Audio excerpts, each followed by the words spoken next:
GDP ratios in developing countries like Malawi are growing at alarming rates, posing a significant threat to global financial stability.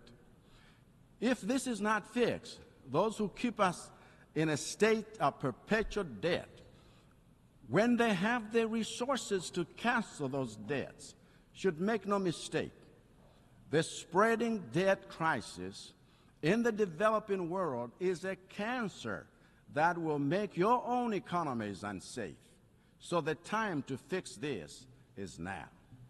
Mr. President, I said that the second dimension of international relations is competition. And again, in this area, we all can and must do better. There is nothing wrong with healthy competition between nations because competition fuels innovation, improves quality, and multiplies options for citizens, which is the essence of freedom. But as we have done in global sports, we must make competition between nations fair by regularly reviewing and revising the rules on which our international system is based, to ensure that the way nations compete and what they compete for is not rigged to disenfranchise some countries as we compete for natural resources, international markets, financial support, and the new technologies, which are currently skewed against the global South. Even with the era of artificial intelligence being fully upon us, I worry that the rules for regulating this arena are already being written to empower some nations and give them unfair advantages over others. We need more than a rules-based system. We also need the rules themselves to foster fair competition.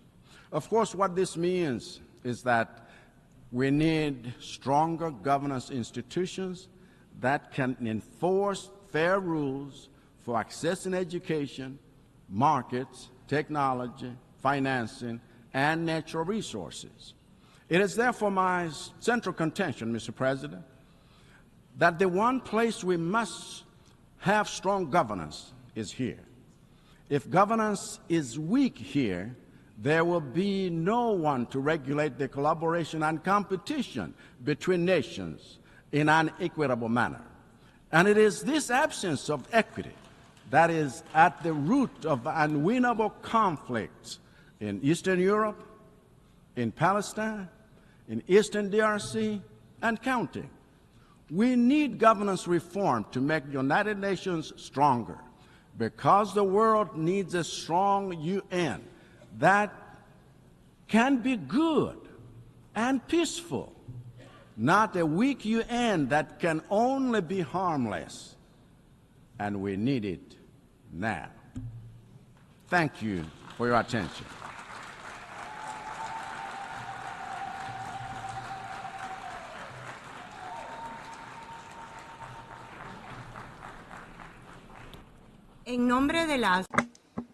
On behalf of the Assembly, I wish to thank the President of the Republic of Malawi and Commander-in-Chief of the Malawi Defense Force.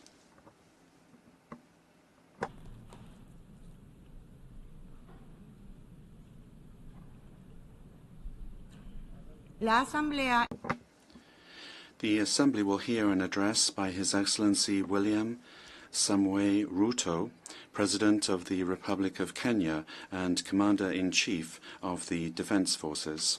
I request protocol to escort His Excellency.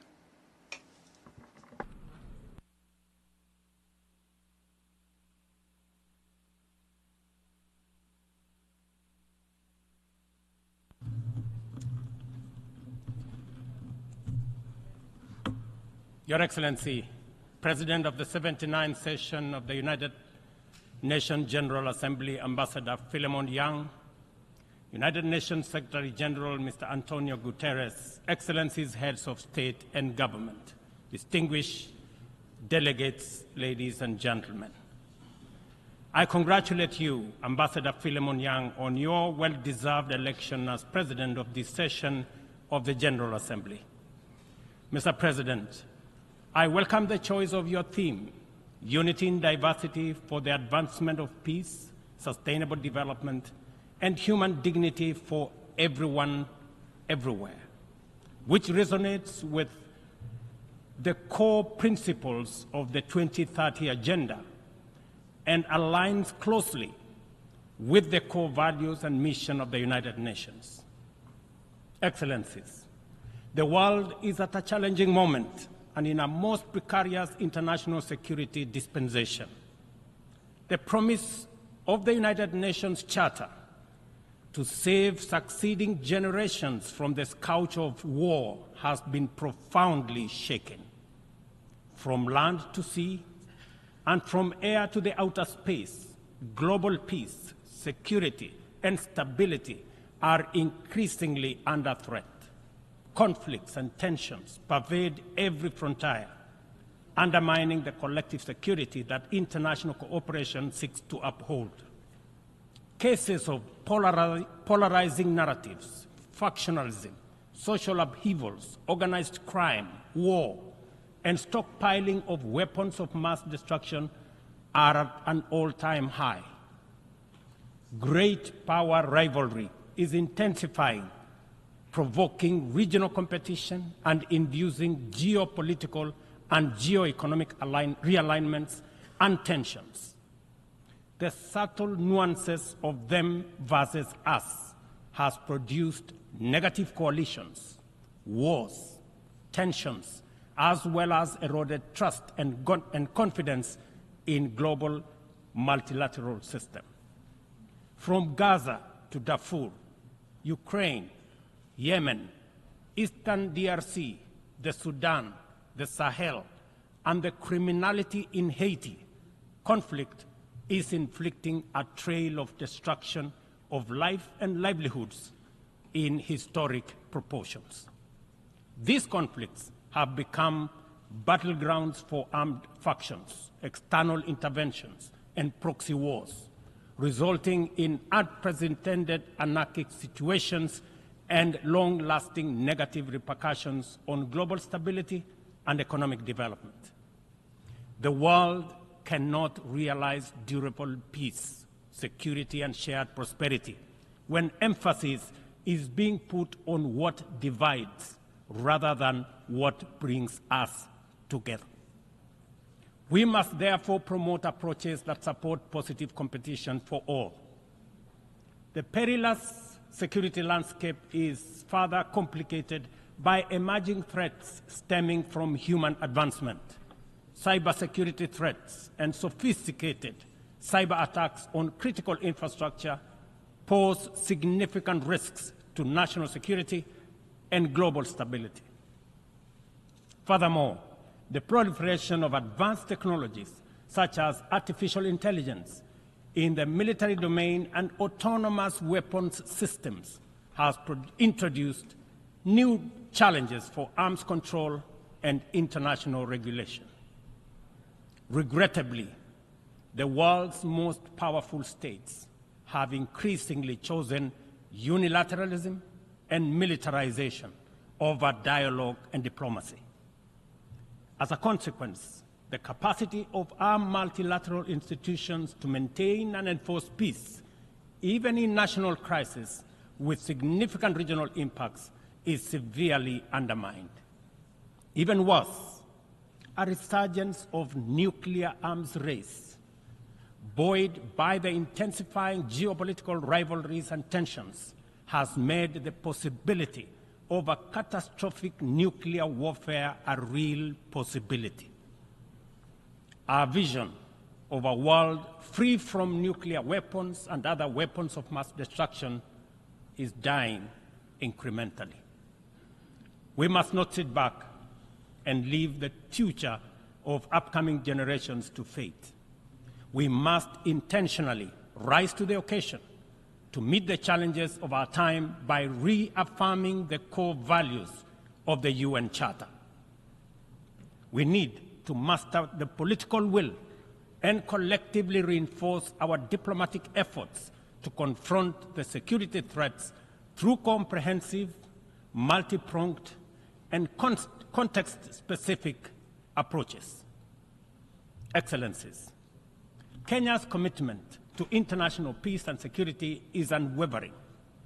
We continue investing in efforts that promote stability and harmony both within our region and beyond. We are committed to continuing to mediate, facilitate, and support peace initiatives and processes in our region, contributing to regional peace operations and the UN peacekeeping missions. Through our participation in the Africa Union Transition Mission in Somalia, we have stood side by side with our sisterly neighbor, Somalia, in their fight against Al-Shabaab. We are proud that Somalia will soon take up a seat as a non-permanent member of the Security Council, underscoring the tremendous progress achieved in consolidating peace and stability in that country. The UN must, however, continue to support Somalia in forging an agreement on the post-2024 security support. Kenya welcomes the adoption of the Security Council Resolution 2719, establishing a framework for financing Africa Union peace support operations through UN-assessed contributions, thereby enhancing our collective peacekeeping efforts. A well-funded AU peace operation are not only an African priority, but a global good, considering the complexity and interconnected nature of emerging threats to international peace and security. Earlier this year, under the request of the leadership of South Sudan, I launched the All-Inclusive Tumaini Initiative, bringing together the warring parties and the political leadership of South Sudan to address the root causes of the protracted conflict in that country. I commend the leadership of South Sudan and all the participating parties for their commitment to the peace process. I also thank all regional and international partners for their unwavering support, both political and financial, to the South Sudan Tumaini Initiative. Ladies and gentlemen, at the last General Assembly, I announced Kenya's readiness to lead a multinational security support mission to Haiti at the Haitian government's request. Following the Security Council's authorization under Resolution 2699, Kenya has deployed 382 specially trained police officers to Haiti. Just a few days ago, I had the opportunity to visit Haiti, witness the work of our officers in the field, and observe remarkable progress on the ground. Our support for the Haitian National Police has significantly advanced the pacification of cities and towns, protected critical infrastructure, and relieved many communities previously held captive by criminal gangs. I also commend Haiti's political leadership for forging an agreement and a promising roadmap towards free, fair, and democratic elections. We are deeply grateful for the financial and logistical support from the United States, Canada, and other member states that are shouldering this heavy burden. This has been critical to the MSS's deployment thus far. However, Kenya and other Caribbean and African countries are ready to deploy, but are hindered by insufficient equipment, logistics, and funding. I appeal to all member states to stand in solidarity with the people of Haiti by providing necessary support, either directly to MSS contributing countries or through the UN Trust Fund. I must emphasize, however, that Kenya will deploy the additional contingent towards attaining the target of all the 2,500 police officers by January next year. The progress so far in Haiti demonstrates that what was once deemed mission impossible is indeed a present and undeniable possibility. Mr. President, we must candidly acknowledge that international cooperation in its current form has clear limitations. It is constrained by entrenched systems and structures that prevent effective action and meaningful progress.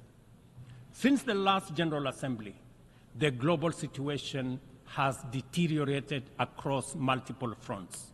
Conflicts have deepened, economic disparities have widened, and the climate crisis has intensified. To address these challenges, we must rethink and reform global collaboration mechanisms, making them much more responsive, adaptable, and impactful. The existing international security architecture, represented by the UN Security Council, continues to hamper efforts to maintain international peace and security. The Council is, by all intents and purposes, dysfunctional, undemocratic, non-inclusive, unaccountable, autocratic, and at best, opaque. An institution that excludes 54 African countries with 1.4 billion people, while allowing one nation to veto decisions of the remaining 193 member states in the 21st century, is simply unacceptable. We must urgently seek to make the Security Council representative, inclusive, transparent, democratic, effective, and accountable. In Africa, we are not advocating for reform and collective action solely at the UN. In fact, we are also in the process of comprehensively reforming the Africa Union to become a fit-for-purpose institution that can effectively represent African nations globally and deliver prosperity. Excellencies, peace and development are inseparable pillars. One cannot flourish without the other. Yet, the 2024 Sustainable Development Goals report paints a bleak picture. Only 17% of targets are on track. Nearly half show minimal or moderate progress, and over 1/3 have stalled or regressed. The COVID-19 pandemic, escalating conflicts, geopolitical tensions, and climate change have severely impacted progress towards the SDGs and the Paris Agreement goals. Inadequate and unsustainable means of implementation, particularly in financing, technical support, and capacity building, continue to obstruct our efforts to realize the 2030 agenda. Biased methodologies employed by credit rating agencies further disadvantage African countries, making it more difficult to access affordable financing from international capital markets. Additionally, unilateral economic, financial, and trade measures not only impede the full achievement of economic and social development, but also undermine the principles of international cooperation, mutual respect, and sovereignty. Let us pause and reflect on the true significance of this predicament. Many countries in the global south are forced to choose between buying medicine and hospital equipment or paying their debt obligations, and between buying textbooks for school-going children or paying their debt obligations. They are forced to choose between hiring teachers and making sure that there is equipment in schools or paying their debt. I can go on and on. This is not an abstract illustration detached from daily reality, but the normal experience of millions of ordinary people. One must wonder what goes on in the minds of those who prioritize economic returns over people. ladies and gentlemen, what really happened to humanity. Addressing these deep-rooted challenges requires transformative changes to build a more equitable and resilient global framework. We have outlined many of these solutions in the Pact of the Future, demonstrating our clear understanding of what needs to be done. However, we have yet to master the political will necessary to turn these commitments into action. It is a fundamental principle of development that no nation can achieve lasting prosperity if its neighbors remain impoverished. Our economies are interconnected, and the well-being of one directly impacts the other. We must ensure that developing countries have the necessary foundations to claim their rightful place in the 21st century global economy. This is not just a moral and fair imperative. It is a strategic necessity to address systemic challenges such as migration, labor market disparities, climate change, and global security. Strengthening these foundations requires reforming the international financial architecture, facilitating debt relief, concessional long-term at-scale financing, grants, and de-risking lending instruments is essential to increasing investment to develop vital infrastructure and expand critical sectors. Consider Africa's immense untapped potential in clean energy resources. Harnessing this potential is critical not only for the continent's economic growth and social resilience, but also for global priorities like accelerating the energy transition, combating climate change, and diversifying supply chains. Energy-hungry industries such as data centers, mineral processing, and manufacturing are seeking clean and affordable sources which Africa can provide in abundance. Yet, out of the 500 gigawatts of renewable energy added to the global mix in 2023, Africa accounted for less than 3 gigawatts. How is this possible, given the continent's vast natural resources, skilled workforce, and massive energy needs? We cannot allow Africa to be left behind this time round. Affordable financing is essential, but so are transformative policies and inclusive fair trade practices, market access, inclusive international tax cooperation, technology transfer, and capacity building. This is why, at COP28, we launched the Africa Green Industrialization Initiative, aimed at unlocking investments for the continent's immense opportunities. This Pan-African initiative promotes large-scale, high-impact, and bankable green industrial and infrastructure projects. Next month, in Nairobi, we will host an investment forum for the Accelerated Partnership for Renewables in Energy to attract investments for the untapped potential in solar, wind, geothermal, and hydropower. Globally, we also need to improve the tools we already have. The SDG Stimulus Fund, initiated by the Secretary-General in 2023, requires our joint support to succeed, including from multilateral development banks. Similarly, replenishing the International Development Association, IDA, is essential to provide concessional loans to the world's poorest nations. Earlier this year, I hosted the IDA 21 Replenishment Summit in Nairobi, where African leadership reaffirmed the critical importance of IDA for developing countries and called for an ambitious replenishment of US dollars 120 billion.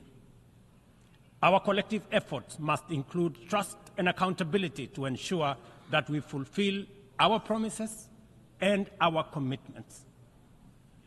Additionally, we launched the Africa Club, the Alliance of African Multilateral Financial Institutions, to strengthen and support Africa's position in the global financial architecture. This body will serve as a powerful negotiator on behalf of the continent, coordinate with global financial institutions, and leverage African countries' balance sheets to increase investment and create jobs in Africa. We believe that African institutions such as the Afri-Exim Bank, Trade and Development Bank, the Africa Finance Corporation, among others, understand the continent even better. As part of the reform of the international financial architecture, we must not only reform the multilateral institutions, but also support and stop bias against these African institutions. Excellencies, ladies and gentlemen, climate change remains one of the greatest challenges of our time. Biodiversity loss and pollution have created environmental crises that upend lives, reverse progress in poverty reduction, and strain ecosystems to their breaking point. Extreme weather conditions continue to hinder the development aspirations of many countries, especially in Africa, where severe climate-related hazards are becoming more frequent and more intense. In 2022, over 110 million people in Africa were directly affected by climate-related disasters, resulting in more than $8.5 billion in economic damages. According to the Emergency Event Database, there were approximately 5,000 fatalities, though the toll is likely to be higher due to underreporting. We are at a crossroads, and the path to correcting the climate course is clear. COP29, to be held this November in Baku, Azerbaijan, presents a critical milestone in ensuring that the solutions we implement are rooted in fairness and opportunity for everybody. However, the new climate financing goal expected at COP29 faces significant hurdles as deep disagreements persist over who should contribute and how much funding is needed.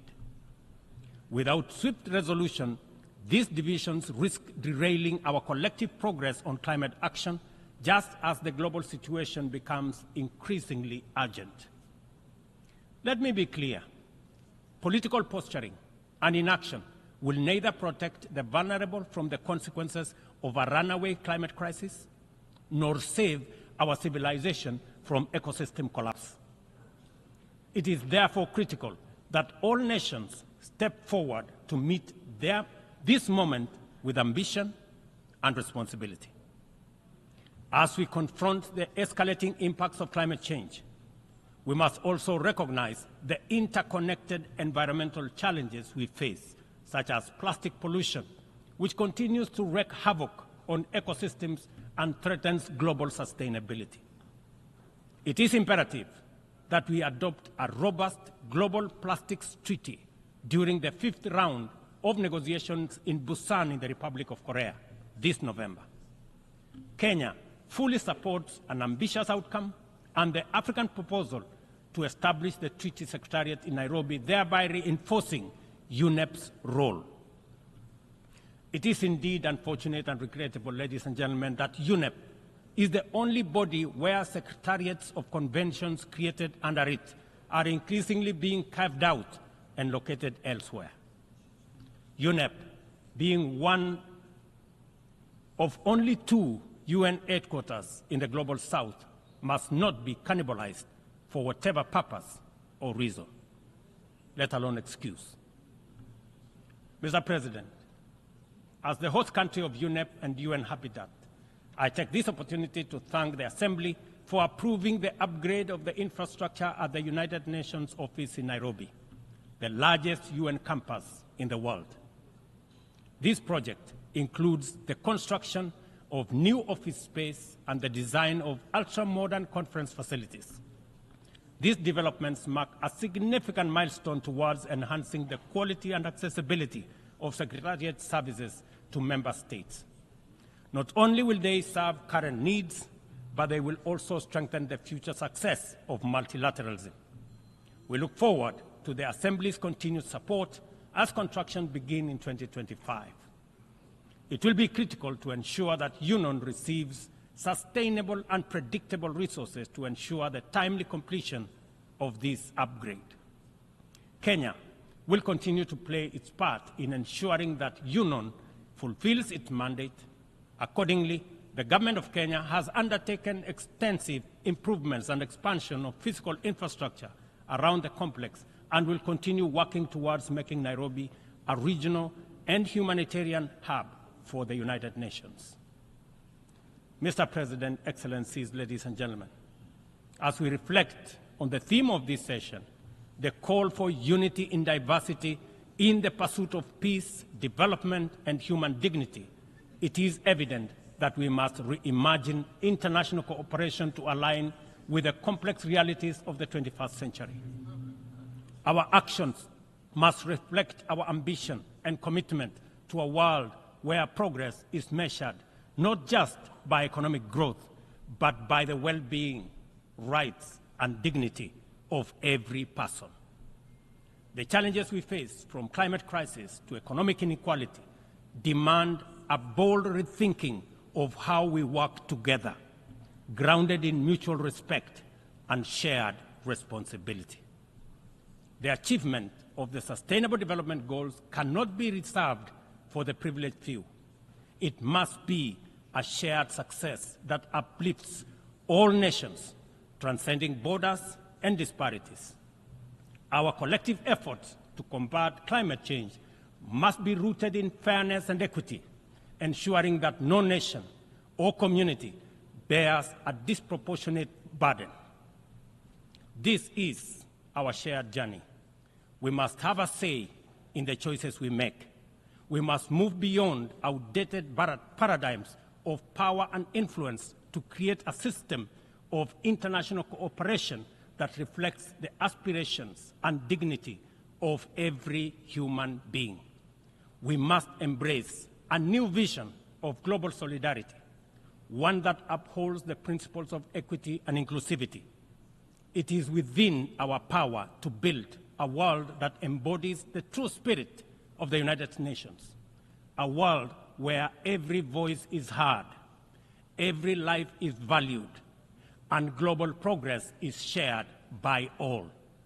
This is the cooperation our people expect, our future demands, and it is the commitment we must deliver. I thank you.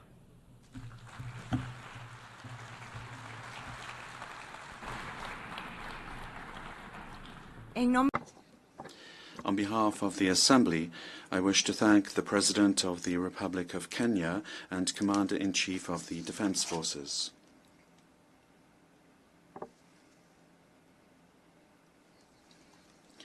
The Assembly will hear an address by His Excellency Rashad Mohammed Al-Alimi, President of the Presidential Leadership Council of the Republic of Yemen.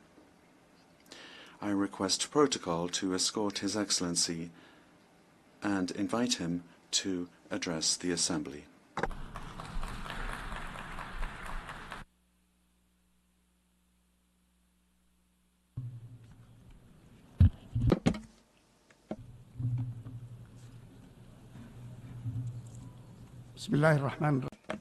In the name of God, Your Majesties, Excellencies, Your Excellency President of the General Assembly, Philemon Young, Your Excellency Secretary-General António Guterres, ladies and gentlemen, it is a good omen that I am addressing you today while we celebrate a glorious national occasion for the Yemeni people, which is the 26th of September, when our Yemeni people made history 62 years ago by overthrowing the Imamite racist regime and proclaiming the Republic.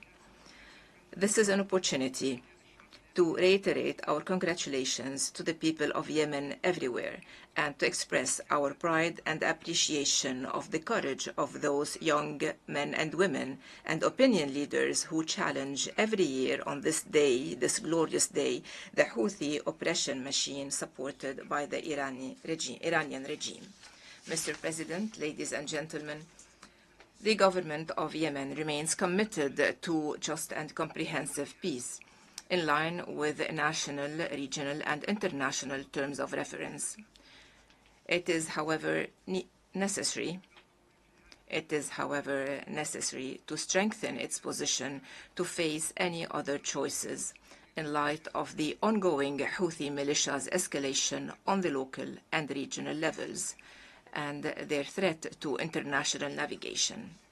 To prevent the expansion and prolongation of this escalation, there is an urgent need for a collective approach to support the government of Yemen and to reinforce its institutional capabilities to protect its territorial waters and to secure all of its national territory. Without addressing these needs and without implementing the relevant international resolutions prohibiting the flow of Iranian weapons and drying up the funding sources, these militias will not engage in any efforts to achieve just and comprehensive peace, and they will not refrain from blackmailing the regional and international communities. History teaches us that leniency with the enemies of peace leads to the most heinous wars, to the most complex and costly ones.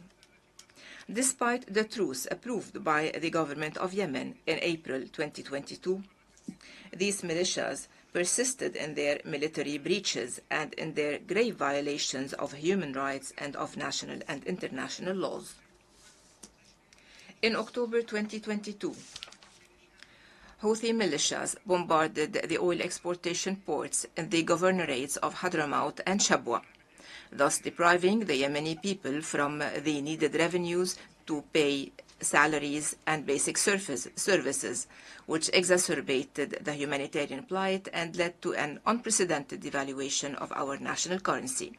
Recently, the government suspended its decision to transfer the headquarters of banks from Sana'a, which is under the control of the militias, to the temporary capital Aden, heeding the call of the UN and international community to de-escalate, provided that the Houthis engage in serious talks to address the economic crisis and to revive the peace efforts in line with the roadmap mediated by our brethren in the Kingdom of Saudi Arabia and the Sultanate of Oman. Despite all the above, the militias hijacked 3 planes owned by Yemeni airlines. They attacked the sulfur oil facility in the governorate of Ma'rib with drones. They issued racist orders and laws to nominate their affiliates in specific public function positions, especially in the judiciary. This suggests that they will be taking more oppressive measures against public freedoms and civic work. This ongoing pattern of reckless escalation in response to de-escalation initiatives requires the international community to take firm policies and push these militias towards the choice of peace in line with international resolutions, particularly Resolution 2216, instead of their senseless escalation. Mr. President, ladies and gentlemen, 4 months ago, terrorist Houthi militias arrested dozens of UN personnel, to be added to the thousands of innocent men, women, children, elderly, who disappeared in their prisons years ago. Particularly activist Mohammed Qahtan, included in a Security Council resolution.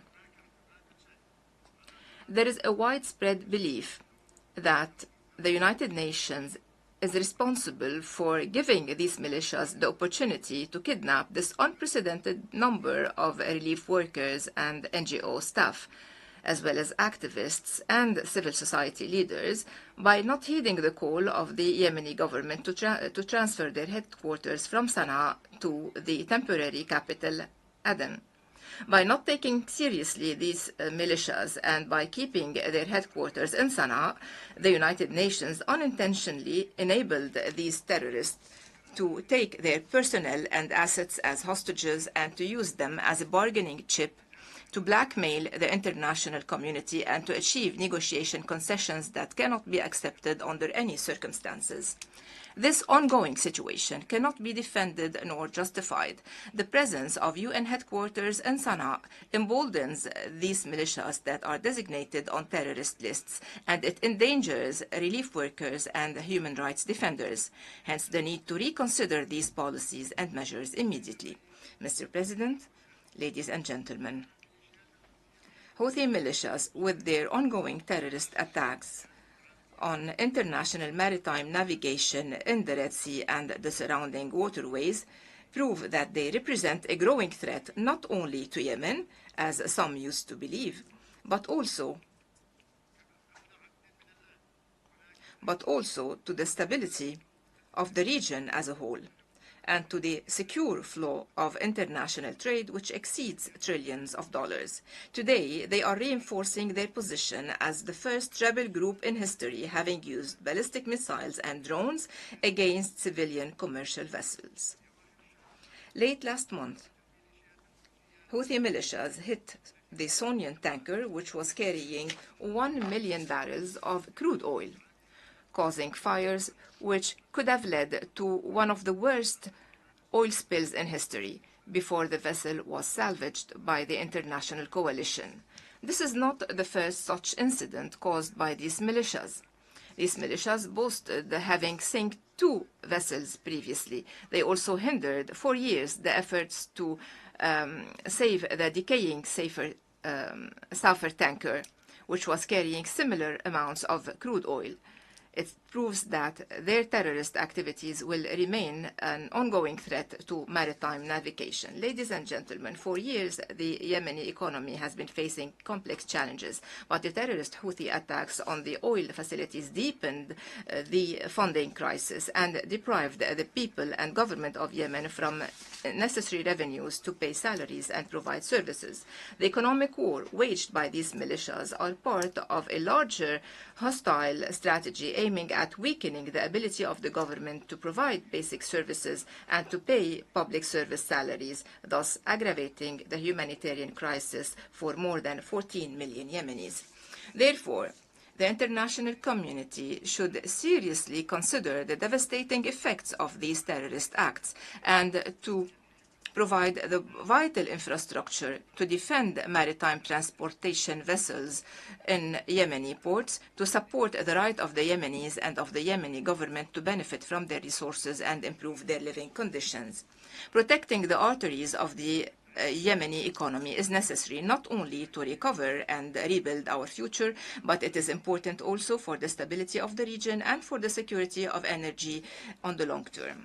Therefore, we reiterate our call to the international community to provide immediate comprehensive support to address the devastating humanitarian conditions and to lay the foundations for a long-term economic recovery. This should include not only immediate humanitarian assistance to alleviate sufferings, but it should also include accountability mechanisms, especially in the regions under the Houthi control. It also requires greater investments in infrastructure, healthcare, education, and sustainable development. It requires building the national capacities to curb the impacts of climate change, which has left hundreds of victims and displaced thousands within the last 2 months. Yemen's recovery is not only a national matter, it is a regional and international need. The stability of Yemen is decisive to safeguard peace and stability in the region and trade routes in the Arabian and Red Seas, as well as surrounding waterways, including the Suez Canal. We have appreciated international support in the past, and we will keep thanking you for shouldering your moral responsibilities. We also thank the coalition to restore legitimacy led by the KSA and the UAE to meet the aspirations of the Yemeni people to stability, peace and prosperity, and provide the resources we need to rebuild our institutions and our social fabric. Mr. President, ladies and gentlemen, the Arab region is facing today a challenging test in building the state and in joining the civilizational progress. However, every time the countries of the region achieve a true transformation towards development, peace and prosperity, and towards empowering their people to exercise their political, economic and social rights, they are met with evil forces which intervene with their destructive agendas, emboldened by the international leniency towards these rogue groups and their supporters. The outcome of this battle between the forces of peace and the axis of evil will determine who will survive, develop on this part of the world. It will determine whether the region will be dragged into more chaos, civil wars, hegemony, weapons, oppression, and underdevelopment. The road to peace goes through the forces of moderation in the region, led by the Kingdom of Saudi Arabia, which has been defending the international resolutions and which extended a helping hand by hosting millions of those fleeing wars and armed conflicts. Therefore, we are grateful for these countries, and the world should depend on them to lay the foundations of peace and stability and to maximize our benefits from their economic and social development. Ladies and gentlemen, we should end the false rhetorics concerning the issue of Yemen, especially those minimizing the role of Iran and of their weapons and proxies in destabilizing Yemen, the region, and the world. Ladies and gentlemen, the brutal Israeli war on the Palestinian people should cease immediately. This is the first step to achieve peace and to eliminate Iran's proxies, which are escalating the situation in the region. Iran has been manipulating the just Palestinian cause, and this did not come from a vacuum. It stems from a history of blackmailing and of propaganda, only leading to undermining the peace process and reversing the gains of the Palestinian people and their right to establish a fully sovereign independent state. The same holds true for Yemen, ending the plight. And as is the case for Yemen, ending the plight of the Palestinian people should be based on implementing the international resolutions, especially the Arab Peace Initiative. And as is the case for both Yemen and Palestine, the only way to deter the wanton Israeli aggression on Lebanon will be through a firm stance from the international community and through the unity of all the Lebanese and their independent decision and the non-interference in their internal affairs so that the Lebanese state can recover the choice of peace and war. Mr. President, ladies and gentlemen, it is important to recall that the Universal Declaration of Human Rights quotes, I quote, "the inherent dignity and the equal and inalienable rights of all the members of the human family is the foundation of freedom, justice, and peace in the world." End of quotation. Today, these values are undermined, and as are the ethics and national and international norms, with the grave violations perpetrated by leaders of Al-Qaeda and Daesh and by the Houthi militias, promising the world more devastation. Thank you, and may the peace of God be upon you. En nombre de la Asamblea. On behalf of the Assembly, I wish to thank the President of the Presidential Leadership Council of the Republic of Yemen.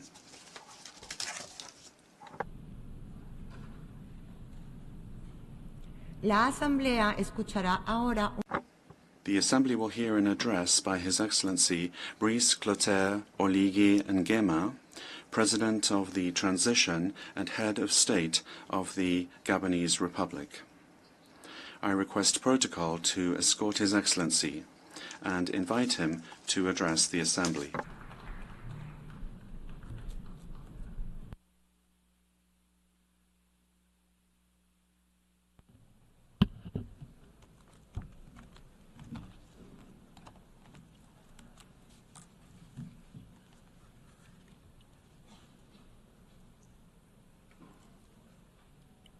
Monsieur le Président, President of the General Assembly, Heads of State and Government, Secretary-General of the United Nations, distinguished ladies and gentlemen, on behalf of the Gabonese people, I am happy to take part in the work of this General Assembly of the United Nations. President Philemon Yang, in taking the floor for the first time before this august assembly, I would like at the outset to address to you my warm congratulations on your outstanding election to preside the 79th session of the General Assembly of the United Nations. And I wish you all the best. I express my compliments too to the seasoned interpreter that you are, representative of a brotherly country, Cameroon, linked to Gabon by geography, history, and culture. Please be assured of the full support of my country throughout your mandate. And finally, I would like to pay tribute, well-deserved tribute, to Mr. António Guterres, Secretary-General of our organization, for his tireless devotion and commitment to servicing the ideals of the United Nations. Mr. President, I'd like to take this opportunity to bring to your attention that the current debate is taking place at a moment where my country, Gabon, has just celebrated the first anniversary of the liberation coup. Indeed, our path towards the construction of a new Gabon to date has been able to keep its promises that we announced here at the last general debate, namely the establishment of transitional institutions, the release of prisoners of conscience, permanent inclusivity, the holding of an inclusive national dialogue, the drafting of a new constitution. The next step is to organize the referendum in the coming months and the adoption of an electoral code and a revision of the electoral register in accordance with the timetable adopted during the inclusive national dialogue. All of this progress, supported by the people of Gabon, contributes to a progressive return to our constitutional order through free, transparent, and peaceful elections as soon as possible. Apart from these points that I have just outlined, significant reforms have been undertaken in sectors that directly affect human development. Roads, healthcare centres, schools, a return to the school grants, the opening up of competitions for our major universities, lifting of the recruitment freeze, and the payment of pension arrears, all of this respecting our international commitments at the same time. And this is the opportunity for me to thank all of our partners, friendly countries and donors of national and international funds that have accompanied us in this transition process, despite the difficulties of the process. Ladies and gentlemen, the current General Assembly is focusing on the subject unity and diversity for the advancement of peace, sustainable development, and human dignity everywhere and for everyone. This is part of our building of a planetary community that is in harmony with the principles mentioned in the preamble to the Universal Declaration of Human Rights of 1948. Gabon, faithful as we are to our tradition of peace, unreservedly supports this project, aiming at a more just and inclusive interactive world. On the day after the liberation coup of the 30th of August 2023, that was carried out without bloodshed, we advocated for the preservation of peace and for national unity by appealing to all stakeholders of the nation, whatever their origins, their beliefs, or their social status, in an effort to build a fairer and more prosperous Gabon. Ladies and gentlemen, respect for life, territorial integrity, the sovereignty of states to freely choose their partners, and rejection of violence, all of these things favor peace building. With regard to sustainable development, my country maintains a firm and coherent position in favor of protecting the environment. I would like to recall that for several years now, Gabon has dedicated 13 national parks to the service of humanity, thus contributing to the absorption of more than 100 million net tons of CO2 per year and the preservation of threatened species. Nevertheless, this does not mean in any way that we are bypassing the expectations of our population who are focused on their basic needs being met. That is why this forum is the occasion to once again recall to industrialized nations the need for them to respect their commitments by supporting the countries that host the greatest carbon sinks in the world. Mr. President, with regard to security, as many of us would believe, I feel that it is an urgent matter to provide appropriate responses to the numerous conflicts that we see in the world, and particularly in Africa.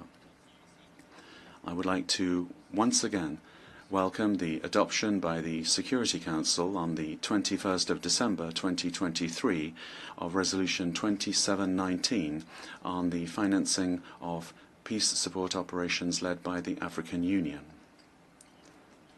In accordance with the new Agenda for Peace of the Secretary-General of the United Nations, this resolution, presented jointly by Gabon, Ghana and Mozambique, today is a crucial part of the architecture for international peace and security. Its implementation is an absolute imperative. And I would like to take this opportunity to support the efforts of the Secretary-General aimed at providing a realistic, pragmatic and sustainable political solution for the Moroccan Sahara. I would also like to welcome the official announcement made by the United States of America that they support the admission of 2 African states as permanent members of the Security Council. However, Africa is expecting broader support from other permanent members of the Security Council for this initiative. And at the same time, we expect access for African members to the right to veto.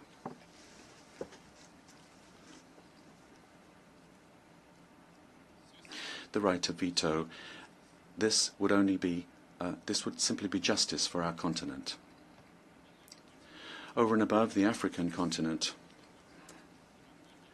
I would invite you to not avert your gaze from Gaza. It's time more than ever before for lasting peace with a view to the harmonious existence of 2 states, Palestinian and Israeli.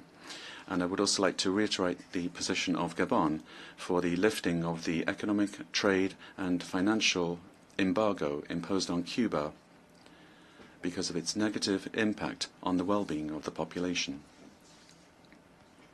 President, ladies and gentlemen, as President Félix Houphouët-Boigny said, peace is not just a word, it's a behavior, it's a genuine state of mind.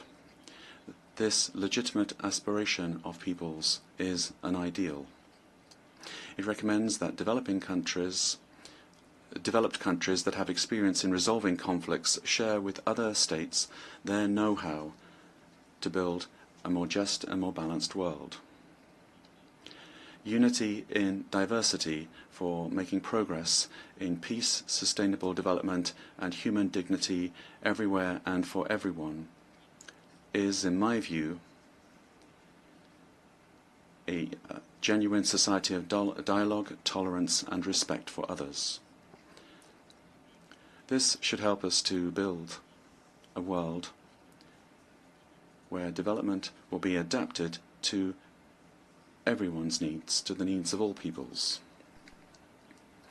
Mr. President, With regard to economic and financial matters, the 2024 report of the United Nations on Sustainable Development underscores once again the urgency for mobilizing massive funding in order to plug the financing gap in the economy, aimed at several $billion. This is a reality. The international financial system, as it is at the moment, does not enable us to steer investment towards development and thus to ensure the dignity of our populations, which we are addressing in our debate this year. I also share with you the willingness of my peers to reform international financial institutions. This is crucial in order to produce financing for developing countries. Secretary-General of the United Nations, ladies and gentlemen, heads of state and government, excellencies, ladies and gentlemen. My country, Gabon, is resolutely committed to restore happiness, and we plan to fully play our role to ensure that we build a human community that is working together and which everyone desires. Together, let us pool our efforts in the hope of a better future by acting in a different way in order to preserve the human race. I thank you.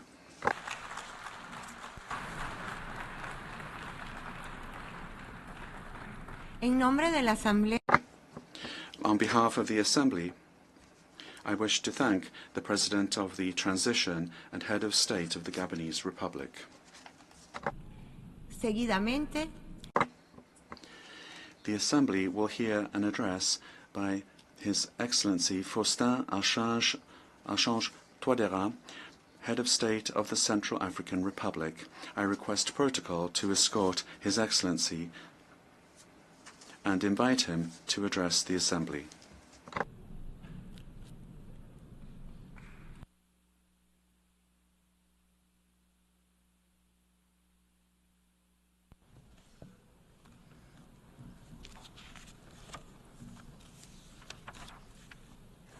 Monsieur le Président de l'Assemblée générale, President of the General Assembly,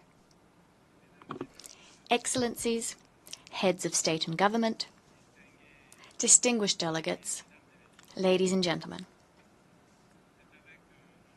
It is a renewed honor for me to be taking the floor here before the entire world, speaking on behalf of my beautiful country, the Central African Republic. I am speaking with a view to contributing to the general debate on the theme of this 79th session of the United Nations General Assembly. Through its participation in the General Assembly, the Central African Republic is reaffirming its commitment to contributing to our joint pursuit of trust, peace, security, international solidarity, and mutual understanding, all of which are indispensable if we are to build a peaceful world that's conducive to sustainable development and the respect for human dignity, the human dignity of generations past and future, present and future. Before I proceed, I'd like to extend to His Excellency, Mr. Philemon Yang, our heartfelt congratulations. Congratulations on his shining and historic election to preside over the proceedings of the 79th session of the United Nations General Assembly. Your election is the symbol of an honor and well-deserved tribute that's been granted to our continent, Africa. Your election is also a source of great pride and inspiration for 51 million citizens of CEMAC, the Economic and Monetary Community of Central Africa, which I'm currently presiding over, steering the work of the Conference of the CEMAC Heads of State. It is also a source of pride and inspiration for your beautiful country, the sister Republic of Cameroon. Your consummate knowledge of international affairs, as well as your far-ranging personal qualities, are a great advantage and a guarantee that our proceedings will be met with success. I stand convinced that you will do your best to serve the interests of the United Nations and all its member states, implementing the UN's vast reform program so that the organization becomes more effective, more inclusive, more representative, and better suited to our changing world, as well as to the resolution of the serious and pressing problems shaking all of humanity. Rest assured, you have the full support of the Central African Republic in your task. I'd also like to commend the high caliber of the work done and the accomplishments of President Denis Francis throughout the 78th session of the General Assembly. We extend to Mr. Denis Francis our gratitude and our satisfaction. United Nations Secretary-General, His Excellency António Guterres, I'd like to reiterate to you the gratitude of the Central African Republic and my country's full support, as well as the support of the government. We support your various initiatives which seek to make the United Nations a place where the efforts of nations come together. As you know, on the 30th of July of this year, the United Nations Security Council decided to lift in its entirety the unjust, illegitimate, and iniquitous arms embargo that had been imposed on the Central African Armed Forces for a decade. An embargo which caused us irreparable harm over those 10 years. Speaking from this rostrum, I'd like to extend to you the gratitude of the Central African people. We are grateful to the UN Security Council for its wise decision, a decision which, although belated, will allow my country to continue to act so as to rebuild international and national peace and security, and to work together with other states in the pursuit of peace, sustainable development, and the human dignity of present and future generations. I'd like to seize this opportunity to reiterate to all of you, all those who held the Central African Republic in their hearts and supported our noble fight. You have the gratitude of our people. The Central African Republic has vast mining potential. Therefore, I'm convinced that we'll continue to receive your support for the lifting of the embargo on diamonds imposed by the Kimberley Process, an embargo which has circumscribed our ability to work for peace, sustainable development, and the human dignity of present and future generations. Mr. President, the theme of this 79th General Assembly session is leaving no one behind, acting together for the advancement of peace, sustainable development, and human dignity for present and future generations. The theme is tied up with particularly important, significant recommendations, which will be of import in our discussions on the reform of the global peace and security architecture, as well as our discussions geared towards achieving the SDGs. As we know, peace is inextricably linked to sustainable development. Regrettably, as we meet here at this great world forum, year in, year out, as we meet at other fora for that matter, the world continues grappling with serious existential threats, becoming more unstable and more vulnerable. This 79th session is taking place at a very turbulent time, a time marked by mounting geopolitical crises, the war between Russia and Ukraine, the war between Israel and Hamas, the war in Sudan and in the east of the Democratic Republic of the Congo, terrorism, deteriorating economic conditions which are strangling growth in Africa, as well as rising fuel prices. We stand convinced that only dialogue can help us to put an end to conflict in a lasting way. The Central African Republic implores the parties to these various conflicts to opt for dialogue and diplomacy so as to find a solution to the various disagreements at the root of these conflicts and to save millions of human lives. The Central African Republic would like to note that the security situation has been stable for the most part in 2024. We are preparing to deepen our democratic roots by holding municipal and regional elections in the very near future, something that will be a first over the last 4 decades. With this in mind, special measures have been taken to apprehend remaining armed groups.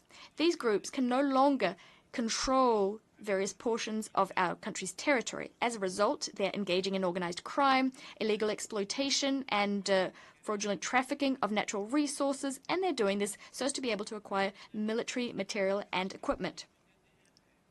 The 10th session of the Strategic Committee for Disarmament, Demobilization, Reintegration, and Rehabilitation, as well as the commemoration in Bangui of African Amnesty Month by the African Union's Peace and Security Council, this happened just a few days ago, were an opportunity for us to fully appreciate the significant headway that's been made and which has been possible thanks to the fact that stakeholders have taken ownership and participated in the global peace and security process underpinned by the Political Agreement for Peace and Reconciliation, as well as the Luanda Joint Roadmap.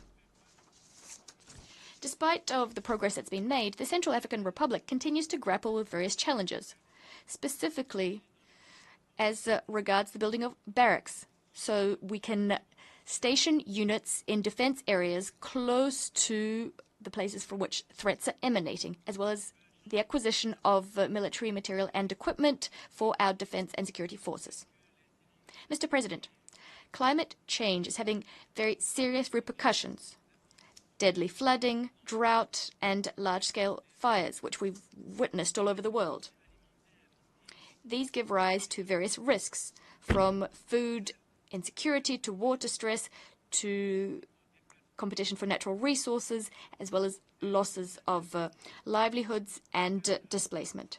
These interdependent, cascading risks can have very serious knock-on effects on peace, security, and development across continents. In sub-Saharan Africa, which is the epicenter of humanitarian crises, environmental disasters have resulted, this year alone, in over 1,000 deaths and 4 million climate refugees, not to mention invaluable material damage, specifically in our neighboring country, Chad, where the number of victims continues to grow following heavy rain, which prompted large-scale flooding and compelled people to evacuate. Speaking from this high rostrum, the United Nations, a symbol par excellence of human solidarity, to express the solidarity of the Central African people to people all over the world who have been hard hit by natural disasters. Our world is being rattled by bloody conflicts. It's also threatened from time to time by deadly weather events, devastating weather events. And in this world, developing countries, which have been impoverished by centuries of slavery, colonialism, and neocolonialism characterized by multifaceted meddling in their domestic affairs, unjust raw materials prices, onerous conditionalities imposed through the international financial architecture. These developing countries are looking on powerlessly as new security, financial, economic, food-related, and environmental challenges mount. Funding promises for vulnerable countries are taking time to come to fruition. Adaptation measures promised at various COPs and rising temperatures, all of these are changing as often as the weather does, beholden to the political, geopolitical, and geostrategic whims of the great powers. We're well aware of just how dangerous climate phenomena are. Thus, my country has crafted sector-specific policies. However, their effectiveness depends on climate funding, which is still unreliable. The Central African Republic would like to urge the United Nations to do more to implement the climate peace and development nexus, establishing synergies between climate adaptation and peace building, so as to holistically address the vulnerabilities linked to climate change, other vulnerabilities, and the risk of conflict.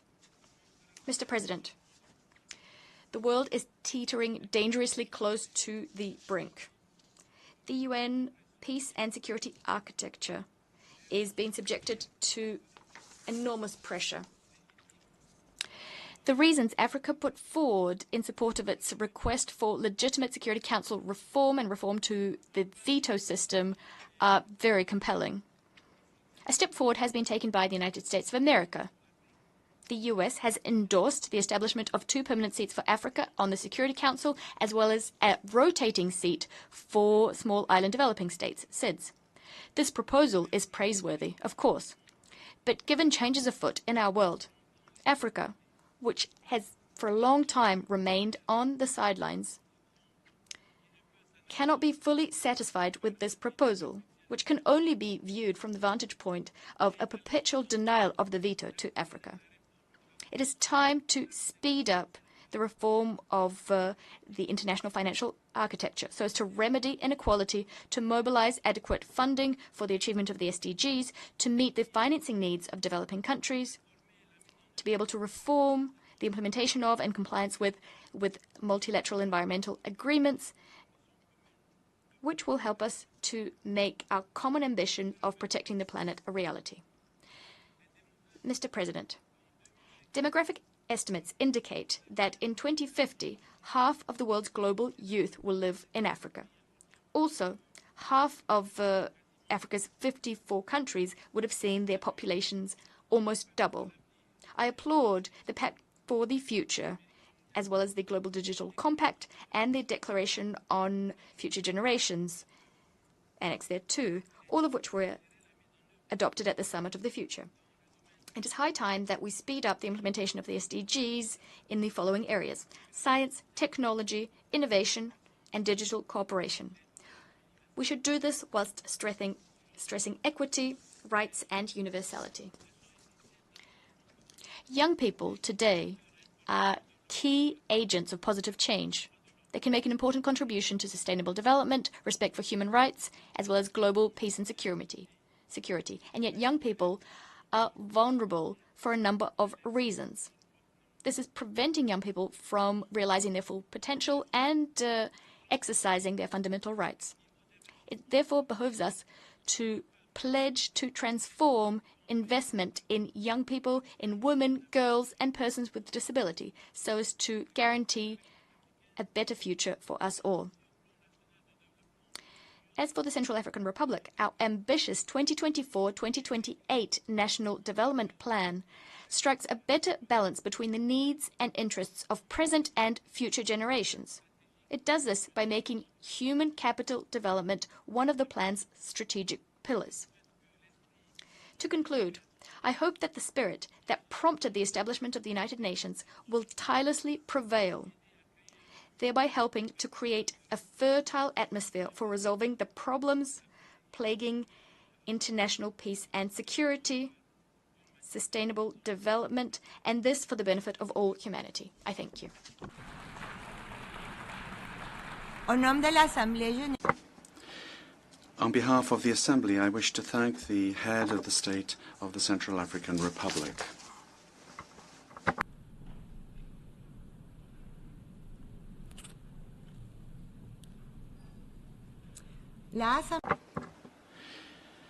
The Assembly will hear an address by His Excellency Mahmoud Abbas, President of the State of Palestine. I request protocol to escort His Excellency and invite him to address the Assembly.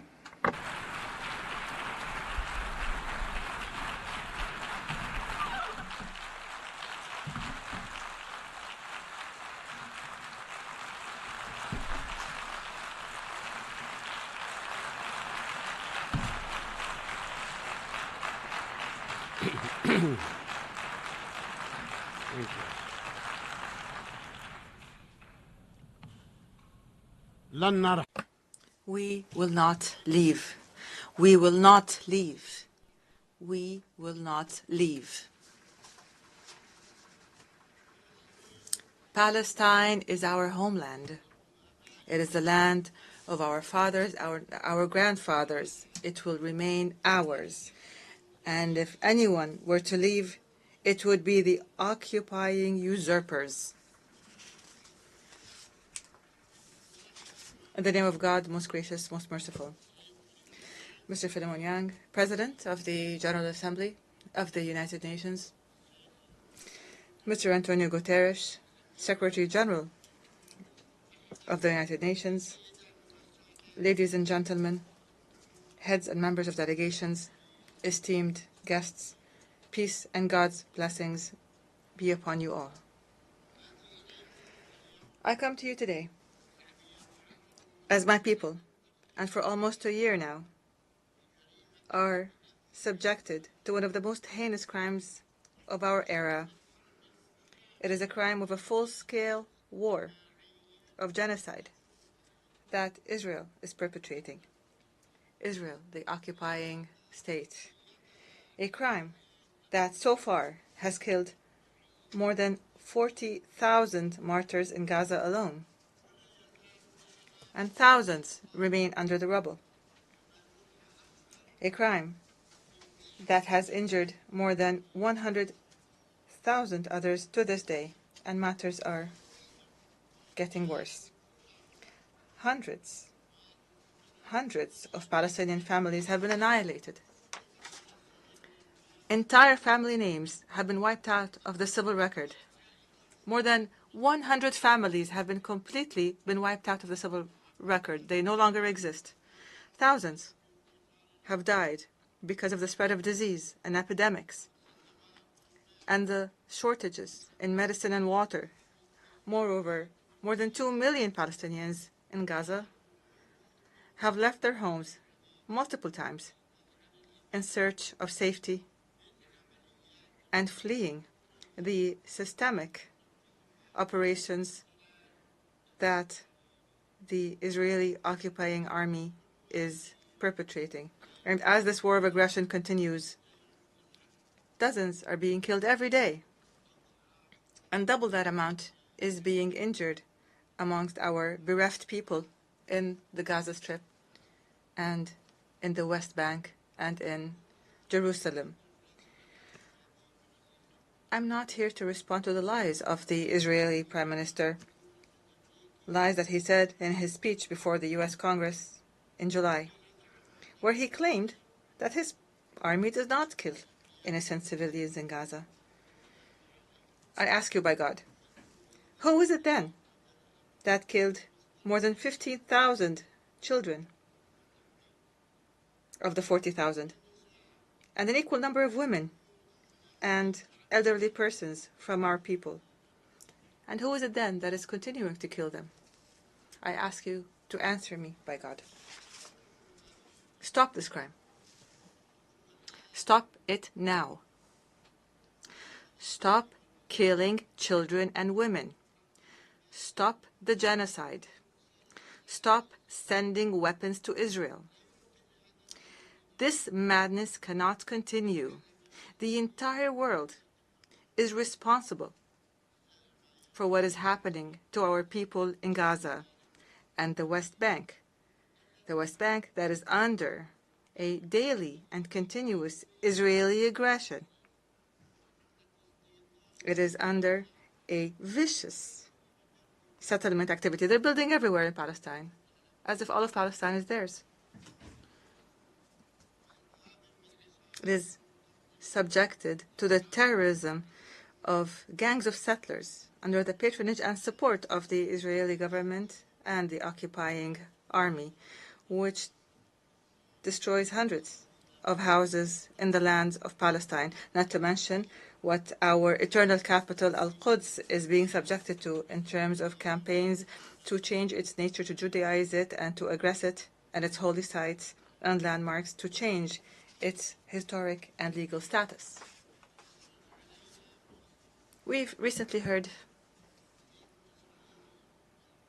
a terrorist Israeli minister calling for building a temple in the Al-Aqsa Mosque. We must condemn and stop this reckless minister and those like him who want to set fire, a fire of religious conflict and strife that will burn everything in its way.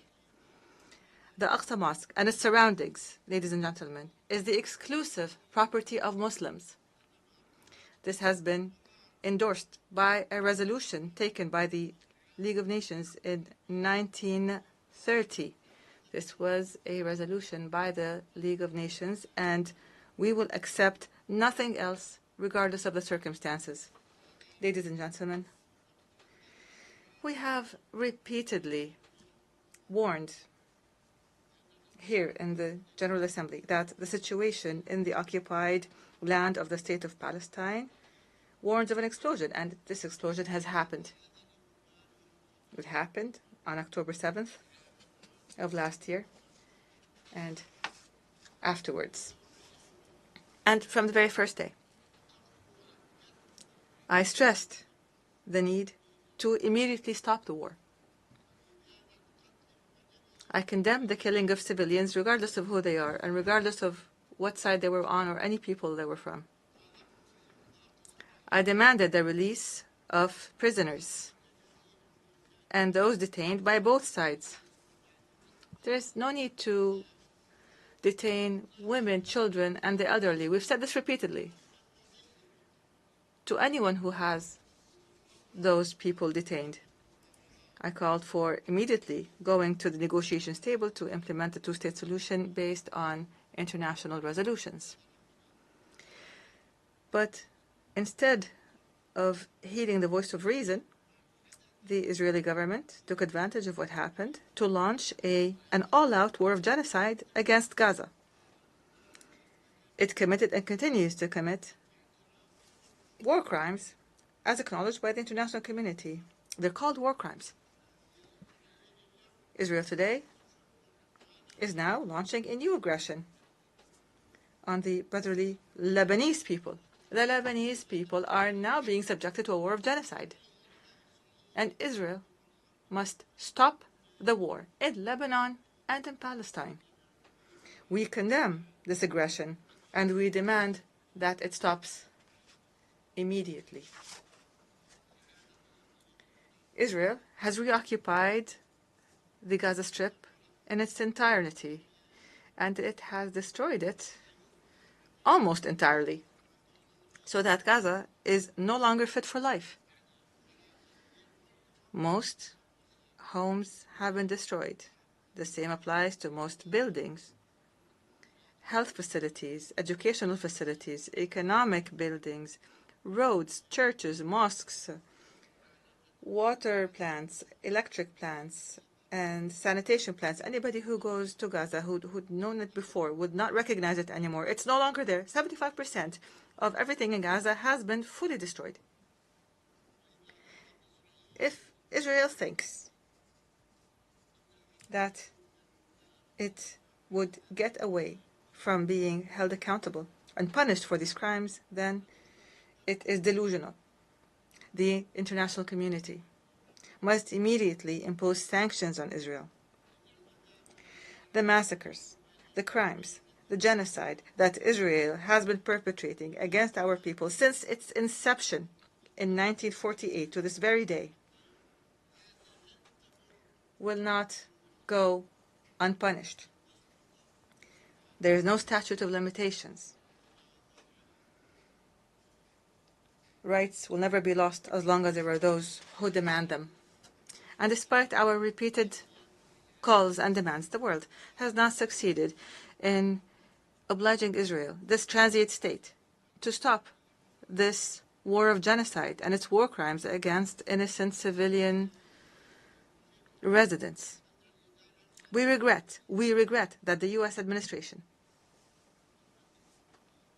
the democracy of the world, the largest democracy in the world, obstructed 3 times draft resolutions in the Security Council demanding Israel to observe a ceasefire.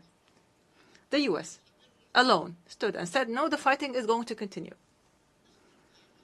It did this by using the veto. And added to that, it furnished Israel with the deadly weapons that it used to kill thousands of innocent civilians, children and women. And this further encouraged Israel to continue its aggression. As long as the U.S. is supporting it, then why not keep going, since it's already an aggressing state? This is the United States, the very country that was the only member in the Security Council that voted against granting the State of Palestine full membership in the UN. We don't deserve membership in the eyes of America, so they use the veto against it. I don't understand how the United States could insist on opposing our people, insist on depriving us of our legitimate rights to freedom and independence, as is the right of the rest of the countries, 194 countries, and we are no less than them.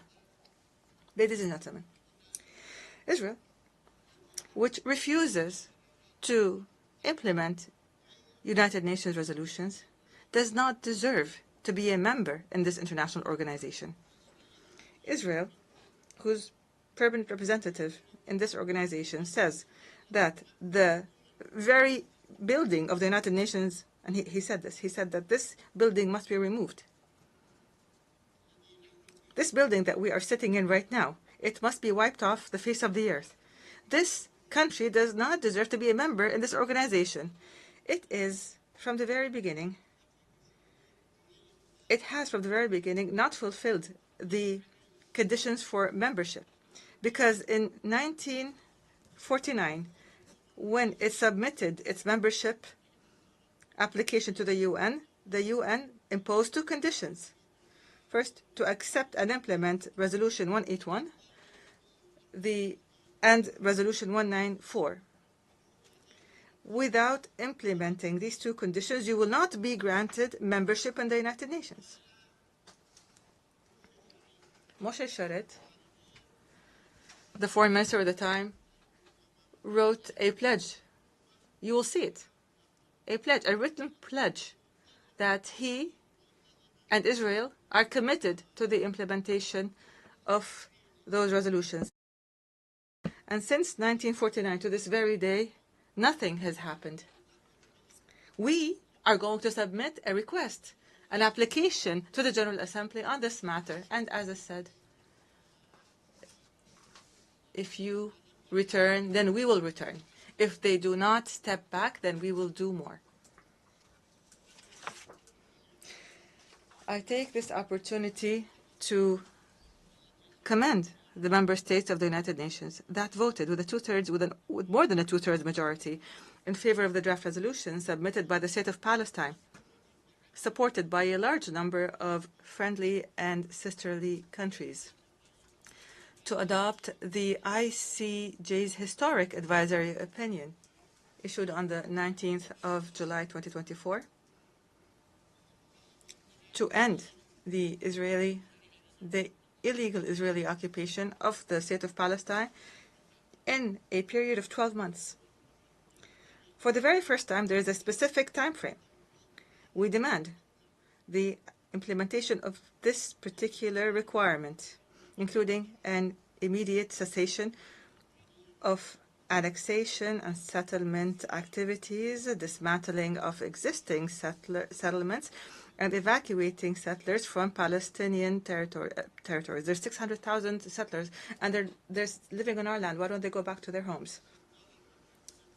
We must give reparations to Palestinians and for damages that were a result of the unlawful policies and the practices of the occupation, and many other such issues that were mentioned in the ICJ's advisory opinion. We want what the ICJ stated and what the entire world accepted in the General Assembly with a vast majority that far exceeds a two-thirds majority. And Israel must be made to implement it. We rely on this resolution, which is the embodiment of international will and the principles of international law and the mechanisms that were adopted in this regard to guarantee implementation. We hope that this resolution would be implemented. Of the 1,000 resolutions taken on the Palestinian people since 1948 until this very day, and not a single one has been implemented yet. Ladies and gentlemen, today I feel very grateful as well, as I see this large, great shift in the positions of member states in the United Nations as they support Palestinians' rights to an independent state that is recognized and that deserves full membership in this organization, as is the case with the rest of the countries in the world that love freedom and peace. In the name of the Palestinian people, I thank you for this support. I thank you for your support of what is right, of justice, to achieve peace in our region. I call upon you to apply the laws of international law according to responsibilities and sovereignty. We don't ask you for more than you can do. We ask every state to give us our support within the realm of its responsibility and sovereignty. I also express our gratitude and appreciation for the demonstrations that spoke against the genocide in Gaza and that supported Palestinian rights that have been taking place throughout the world, including the American people. And I acknowledge the American people are marching in the streets in these demonstrations, and we are grateful to them. We appreciate what is happening in European countries and the noble supporters that come to Palestine, risking their lives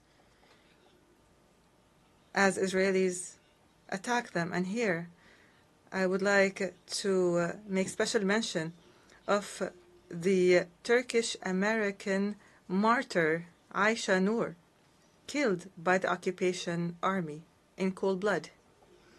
I say to those, the Palestinian people will not forget your honorable stand.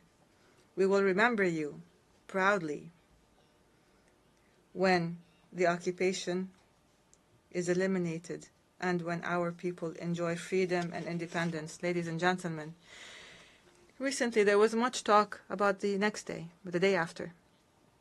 What shall we do on the day after? What is our policy for the day after? And I say to you, the day after the end of the war in the Gaza Strip, I take this opportunity today to give you our view of what is needed immediately and on the day after the war ends. This is our proposal. We propose it to you. You can accept it, you can change it, you can amend it. We are ready for all that. First of all, a comprehensive and permanent ceasefire in Gaza and an end to the military aggressions and attacks by terrorist settlers in the West Bank and East Jerusalem. Second, humanitarian aid must be delivered urgently in an organized manner and in sufficient quantities, because there's nothing in Gaza, and they need everything.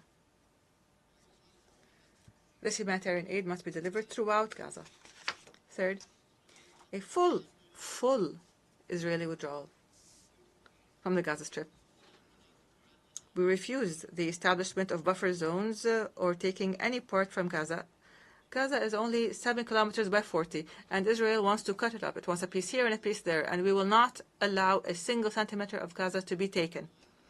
We demand that we stop the forced displacement inside the Gaza Strip or outside the Gaza Strip. We demand the return of those displaced to their homes or to have housing provided to them. Netanyahu wants in the West Bank and the Gaza Strip people to be displaced, to be evacuated to Egypt and to Jordan. We refused. The Jordanian and Egyptian governments, and I thank them for this, said we will not allow the displacement of any Palestinians and eviction of the Palestinians from their lands. Fourth, we demand the protection of UNRWA and humanitarian organizations from Israel's actions and to provide political and financial support to these organizations so that they can perform their role and offer their services to the Palestinian refugees until they return home. UNRWA was established to do its job until the refugees return. And every day Israel finds an excuse to convince others that UNRWA's work must be ended. Fifth, we demand international protection for the Palestinians on the lands of their occupied land. We want protection. We are not fighting Israel. We cannot fight Israel. And we don't want to fight. But we want protection. We want our children, our women, our families to be protected internationally. Sixth, Palestine, the state of Palestine must shoulder its responsibilities in the Gaza Strip and impose its full mandate on it and jurisdiction on it, including the border checkpoints, especially the Rafah international border between Egypt and Palestine, as part of a comprehensive plan. This has existed before, and it must return to the way it was. Seventh, and within the context of a comprehensive national reform process. This is a process that we're undertaking, and most countries have reviewed it, supported it, confirmed it, and thanked the Palestinian government for it. And hopefully we will continue with this process till the very end. In terms of this process, we will reconstruct our infrastructure and state institutions destroyed by Israel. We will revive the economy and establish sustainable development and rebuild the Gaza Strip. And we will hold the state of Israel fully responsible. Eighth, the authority of the State of Palestine and the Palestinian government and the PLO, the legitimate and sole representative of the Palestinian people, will have authority on all Palestinian territories in the Gaza Strip, the West Bank, and Eastern Jerusalem, as has been stipulated for us by international law. We are not asking for more, but we will not accept any less. The West Bank, the Gaza Strip, and the Eastern Jerusalem. We will not ask for more, but we will not accept any less. We will hold general elections. We're ready to hold the elections. We've been ready in the past, but Israel refused to allow us to hold these elections in Jerusalem. But if this were to happen, we're ready to hold these elections and to form a Palestinian government in accordance with the results of these elections. Ninth, we will continue to mobilize the largest possible international support so that the state of Palestine can achieve full membership in the United Nations as soon as possible. What do we lack? To be sitting amongst you. What do we lack? To be on the same footing as 194 official member states in the United Nations. We have the land, we have the authority, we have the people, we have the culture, we have the knowledge, we have everything that we need. We ask you to help us. 10th, the full implementation of the General Assembly resolution on the advisory opinion that we mentioned, issued by the International Court of Justice in a manner that would lead to the end of the occupation in 12 months, as stipulated by the resolution, as set by the advisory opinion. Number 11, hold an international peace conference under the auspices of the United Nations within a year to apply the two-state solution. So we hold this international conference so that we would resolve all the problems that remain between us and Israel. By the way, we recognize the state of Israel, but Israel doesn't recognize us. We want a solution that would protect both countries, the state of Palestine and the state of Israel, so that they can coexist in peace, stability, and security. Number 12, to adopt international peacekeeping forces by virtue of a Security Council resolution between the states of Palestine and Israel to guarantee the security of both countries. We call for guaranteeing the security of both countries. These are the elements of our vision for the day after, for today and for the day after the war ends, in the state of Palestine in general. And I call upon you to adopt this plan and to provide all the necessary means to guarantee its success. Ladies and gentlemen, a few weeks ago, I declared that I've decided to lead a Palestinian delegation to the Gaza Strip so that we can stand by our people who have been exhausted by the Israeli genocide war. I call upon you to support this decision by issuing a United Nations decision resolution by the United Nations here, by pressuring the occupying government so that it would not obstruct this effort. And here I welcome any state, any party that wants to join us in this visit. We'll be happy to go with you to Gaza so that we could all see the tragedies that are taking place. I salute our heroic people that are sacrificing all that is precious for Palestine in the Gaza of sacrifice, in the West Bank of solidarity, of Al-Quds, which is our crown jewel and our capital. We salute our people in the diaspora, in the refugee camps, to our brave prisoners in Israeli prisons. 6,000 prisoners. Israel arrests whoever it wants. Those prisoners whose dignity is being violated every day. Palestine will be free. It will be free despite anyone who objects to that. Our people will live on the land of their fathers and grandfathers as they have done for more than 6,000 years. They will continue their legitimate struggle for independence. The occupation will end, will end, will end. God's and peace blessings be upon you.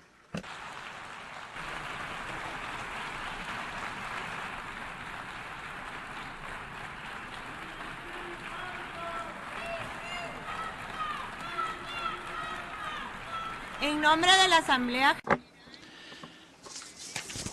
On behalf of the Assembly, I wish to thank the President of the State of Palestine.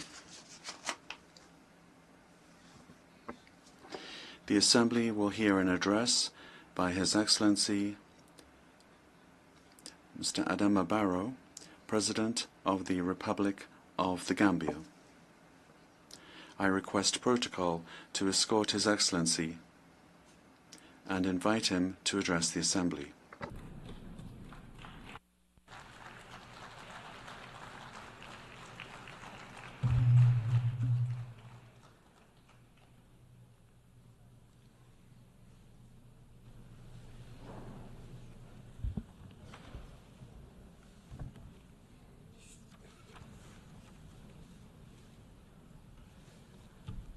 President of the 79th session of the UN General Assembly, Secretary-General Mr. António Guterres, Your Majesties and Excellencies, Heads of State and Government, Heads of Delegation, distinguished delegates, ladies and gentlemen, it is an honor for the Gambia to participate in the 79th session of the United Nations General Assembly and to engage in meaningful dialogue with global leaders and partners on the vision of shaping a more prosperous future for humankind. Your Excellency, Mr. President, allow me to express my heartfelt congratulations to you on your assuming the role of President for the 79th session. I similarly wish to register sincere gratitude to His Excellency Ambassador Denis Francis for his exemplary leadership and accomplishments during the 78th session. Mr. President, as we undertake to chart the future we envision, we welcome the initiative presented by Secretary-General Guterres at the summit of the future under the theme Multilateral Solutions for a Better Tomorrow. My delegation firmly believes that the path to a better tomorrow lies in multilateralism and closer international cooperation. Through our collective responsibility and inclusive participation, we can decisively confront and overcome our challenges and bottlenecks. The high-level summit of the future has determined that human actions are largely responsible for the challenges we face today. Therefore, it is within our power to ably address the disasters that continuously trouble our nations. To succeed, however, the international community must recommit to implementing the resolutions of the Summit of the Future to tackle such critical global challenges as climate change, poverty, transitional crimes, and conflict. These incidents underscore the urgent need for comprehensive reforms within the United Nations system, particularly the UN Security Council and the international financial institutions. We must equally strive for a more representative, just and inclusive United Nations to shape the world we so dearly want.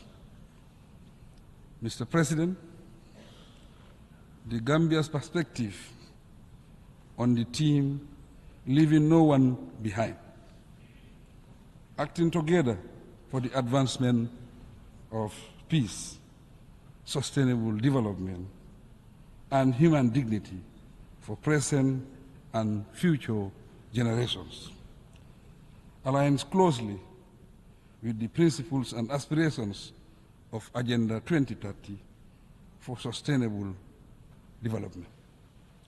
In accordance with the principles of the United Nations Charter, the theme serves as a crucial reminder to the international community of the need for solidarity and renewed commitment.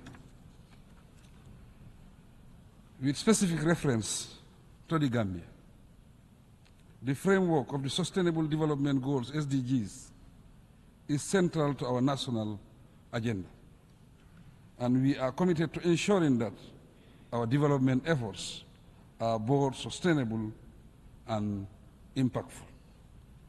Like many least developed countries, LDCs, the Gambia faces huge challenges that pose serious threats to our survival as a nation, hence requiring collective international efforts to resolve. Consequently, the global community needs to assist the least developed countries, especially to address the burden of inequality, build more robust economies, and create policy space for economic growth. To tackle the debt burden and internal state weaknesses, we need to increase investment in capacity building. Also, we must jointly endeavor to bridge the digital divide and support technology transfer to advance development. Mr. President, we live in a world with widening inequalities, thus suppressing the weak and making the conditions of the poor worse, grossly violates the expressed ideals and spirit of the Summit of the Future. The Gambia is fully committed to the global call for gender equality and recognizes the indispensable role women play in socio-economic development. We firmly believe that empowering women translates into community empowerment and ultimately inclusive development. For these reasons, my government places great emphasis on women's rights, and we are dedicated to protecting and empowering women. As President, I will continue to ensure that women and girls are protected and given the necessary space to contribute meaningfully to our national development agenda. On youth matters, at the recent consultative summit, stakeholders recommended a sharper focus on innovation and climate change, gender equity, bridging the digital divide, and global governance that promotes youth empowerment through employment, education, and health. The summit's recommendations will inform endeavors to fill policy gaps and expand funding opportunities for better youth engagement. Furthermore, my government commits to aligning our national priorities with global benchmarks and in partnership with youth-led organizations and other stakeholders. We also resolve to use transformative solutions to create greater opportunities for all. Mr. President, the Gambia believes in collective international efforts to combat global challenges. Based on this, last year, the Gambia joined the international community by co-sponsoring UN General Assembly Consensus Resolution 77/276, which sought to engage the International Court of Justice, ICJ, on the obligations of states regarding climate change. Last August, the Gambia submitted its written statement to the ICJ, and we look forward to participating in the oral hearings later this year in The Hague. At the national level, the Gambia remains steadfast in its commitment to promoting human rights and establishing a vibrant democratic environment.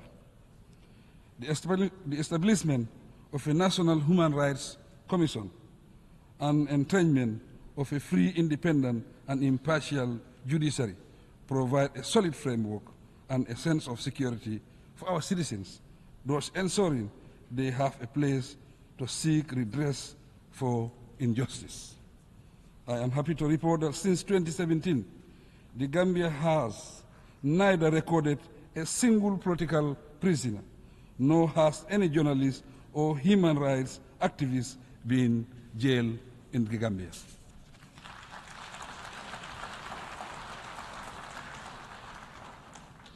Proudly too, in August 2024, the Gambia was recognized as one of Africa's leading defenders of freedom of expression and ranked third in Article 19's Global Expression Report 2024.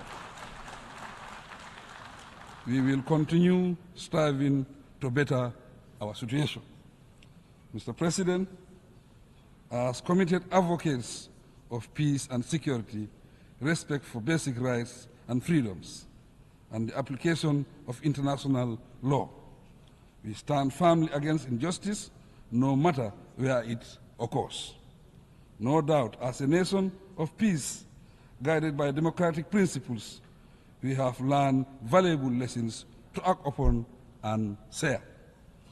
With the help of the international community, we are steadily taking steps to bring closure to the saga of the victims of dictatorship in our country. So far, we have successfully managed the transitional justice and reform processes. Moving forward, we count on your support in the next critical stages of ensuring justice, reconciliation, reparation where necessary. The Gambia will continue advocating preventive approaches to peace building to avert future conflicts. Once again, I take this opportunity to express our appreciation of all the support the UN Peacebuilding Commission has been extending to us. Mr. President, the ongoing conflicts in Palestine, Sudan, the Sahel, Ukraine and Russia, the Democratic Republic of Congo, Libya, and other conflict zones demand the international community's immediate intervention. We must explore all diplomatic means to restore lasting peace worldwide and free all innocent people, particularly women and children, from the calamities of war. We call on the international community to prioritize support for the post-conflict reconstruction of Gaza and the improvement of economic conditions in the West Bank, even though the situation in that region is extremely serious. The intense destruction of lives and property continues. The Israel occupation, expansion of settlements, blockade of Gaza, and restrictions in the West Bank, together with the threat of intensifying the war to a regional conflict, continue to worsen the ongoing tensions in the Middle East. Accordingly, I call on the United Nations, the international community, and the Organization of Islamic Cooperation, OIC member states, to join forces and urgently bring about permanent peace in Palestine.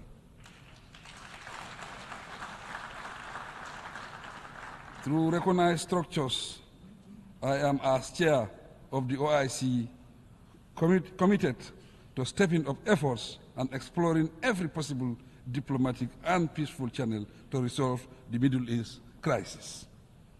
The OIC has been very active, and under my leadership will continue to promote and pursue peace in that region. Our common objective is to create a situation wherein Israel and Palestine coexist in peace and security under a two-state arrangement and within the recognized pre-1967 borders. With the sustained support of the OIC, the Gambia has stood as a beacon of hope for the oppressed Rohingya Muslims of Myanmar. Despite relentless efforts over the past 5 years, the oppressive regime of Myanmar has intensified its oppressive campaign through forced exile and unspeakable acts of violence. During my current 3-year tenure as OIC chairman, my office will be available also for dialogue to bring lasting peaceful relations between Iran, its immediate neighbors, and our Western partners. Globally, we have the collective responsibility of acting speedily to peacefully address the situation in Palestine, Sudan, Ukraine, and the Sahel region. Mr. President, we commend the efforts of the Kingdom of Morocco and the viability of the Moroccan Autonomy Initiative. The initiative aligns with the principles of the UN Charter, and it provides a platform for all parties involved in the Moroccan Sahara conflict to engage in a UN-led dialogue for a permanent, mutually agreed political solution. With regard to recognition and respect for the One China principle, we continue to stand with China. The People's Republic of China represents renewed hope for global rebalancing towards justice, peace, and development. China's generous support to its southern neighbors through its numerous development cooperation initiatives has proven usefully impactful and strategic. Mr. President, migration has ever been a fundamental aspect of human development, and it significantly contributes to the growth of both home and host countries. The international community should address migration in a regulated manner and decriminalize it. Indeed, human beings should not risk losing their lives in pursuit of a better future.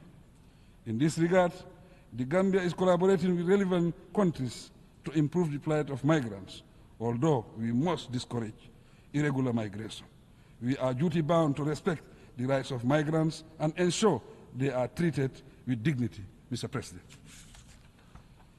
We recognize that dictatorship, conflict, climate change, poverty, and lack of opportunities are part of the root causes of migration. Economic sanctions imposed on states also contribute to forced migration. The long-standing U.S. embargo against Cuba is an example. My view is that these embargoes should give way to renewed good neighborliness and cooperative relations between the two nations. The international community should address inequality and compassion and fulfill the commitment to the official development assistance pledge made by donor countries. As regards the original countries of migrants, we must uphold the ideals and principles of democracy, good governance, and wise resource management approaches, Mr. President. In conclusion, the international community must prioritize diplomacy, dialogue and mutual understanding as we confront challenges of global concern. I also urge the private sector to collaborate with our governments in taking concrete actions towards our common goals. Simple yet impactful steps, such as supporting local initiatives, promoting inclusive policies, and engaging in global partnerships, can make a significant difference in the world order. Despite the challenges we face, there is immense potential for positive change through collective endeavors. Let us embrace a message of hope, resilience, and optimism for the future. Together, we can create a world where peace, sustainable development, and human dignity are not mere dreams, but a reality for all. I thank you for your kind attention.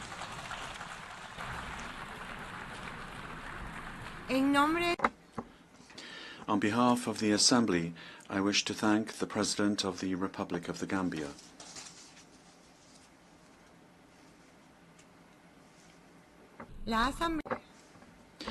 The Assembly will hear an address by His Excellency Edgar Leblanc Fils, President of the Presidential Council of the Transition of the Republic of Haiti. I request protocol to escort His Excellency and invite him to address the Assembly.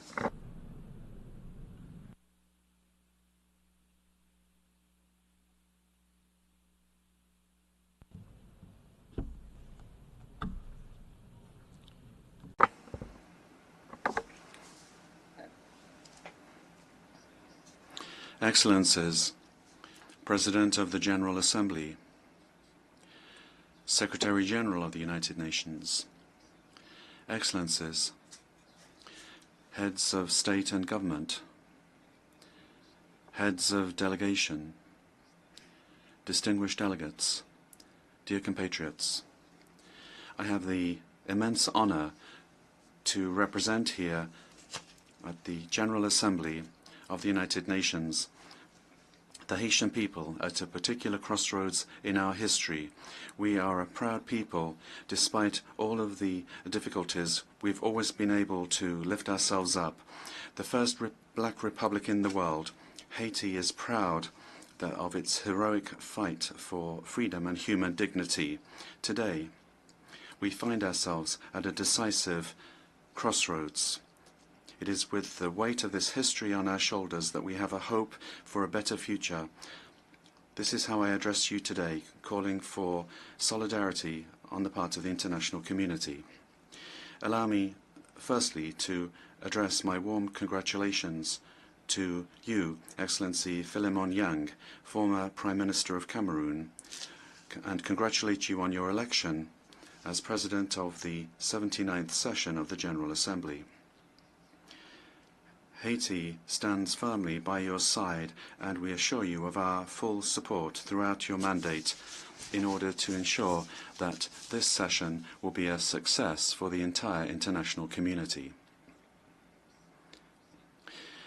I would also like to indicate the exceptional quality of the work of your predecessor at the 78th session, His Excellency Mr. Dennis Francis of Trinidad and Tobago, who conducted work with dexterity, leadership, and wisdom.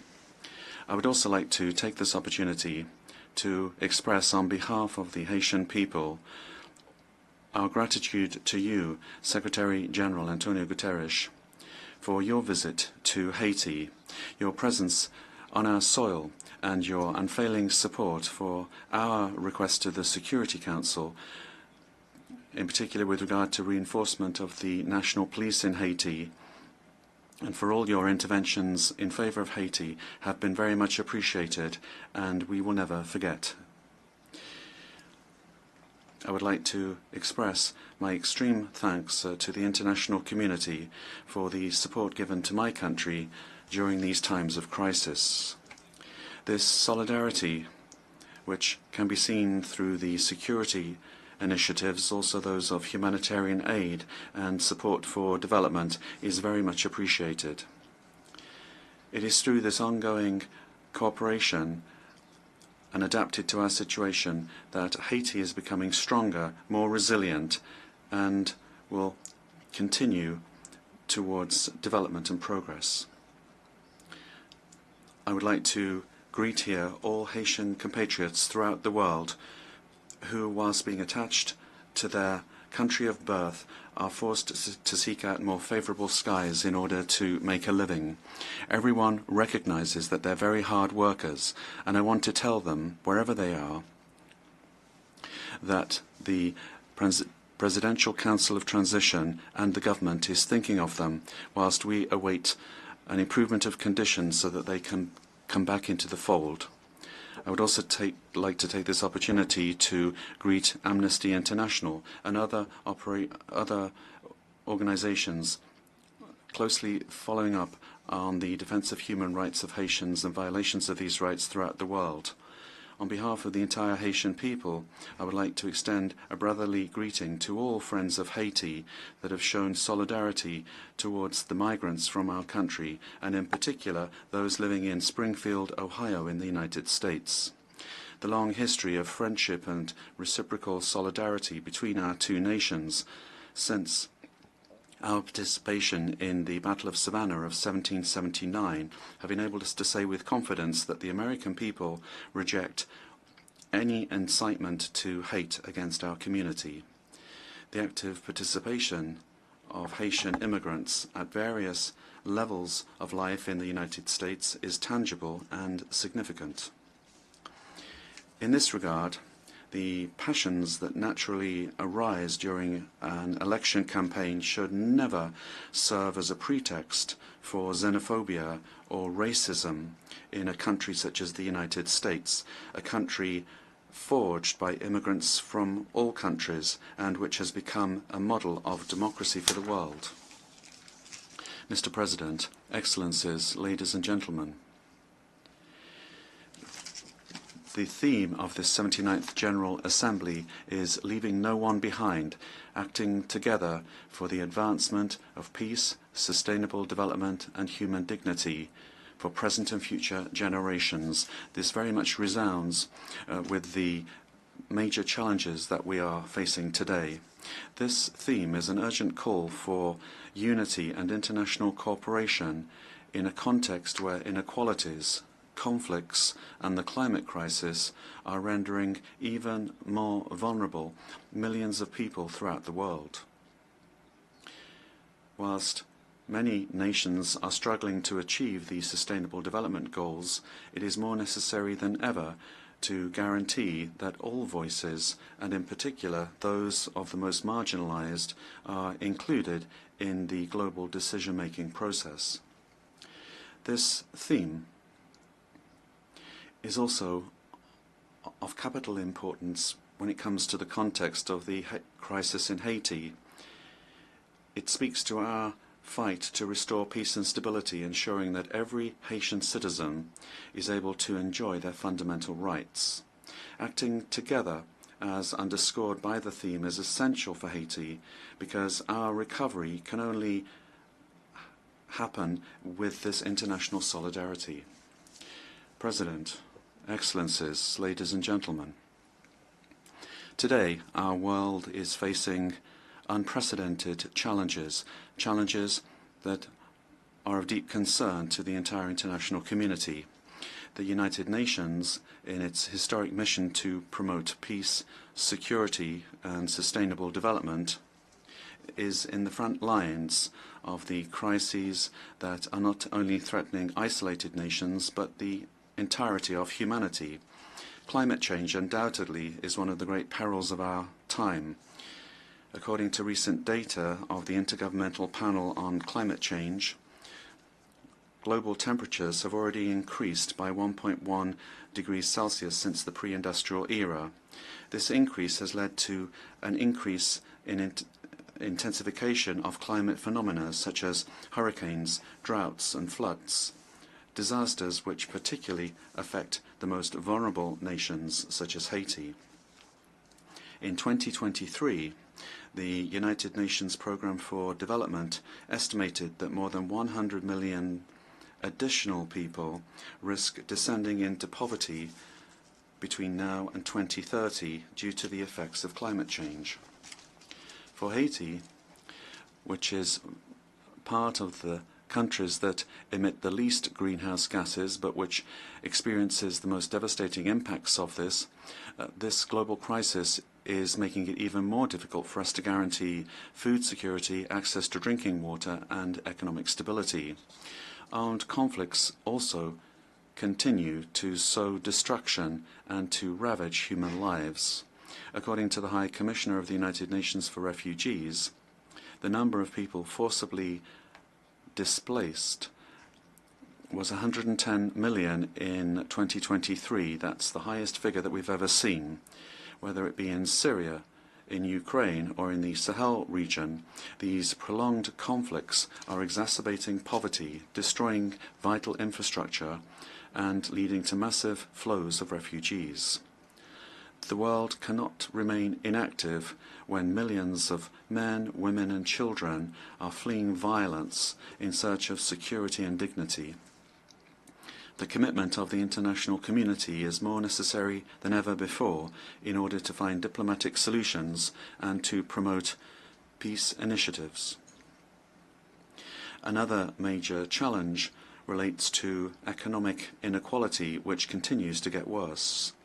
According to the Human Development Report of 2023 of the UNDP, almost 1.2 billion people are still living in multidimensional poverty, namely that they lack access to essential services such as health, education, and conditions for a decent life. The COVID-19 pandemic has worsened these inequalities, pushing millions of additional people into poverty. For nations such as Haiti, this impact has been devastating. With a high level of poverty, the country is facing profound structural challenges, but these inequalities are not just a Haitian problem. They are a global problem which requires global economic reform. Moreover, the challenges linked to food insecurity have become worse in recent years. According to the United Nations Food and Agriculture Organization, FAO, more than 735 million people in the world suffered from famine in 2022, an alarming increase that reflects the disruptions caused by conflicts, economic crises, and climate change. Haiti, unfortunately, is no exception to this. The World Food Programme recently underscored that almost half of the Haitian population is in a situation of acute food insecurity. This situation is not just a humanitarian emergency, but it is a threat for the stability of our nation.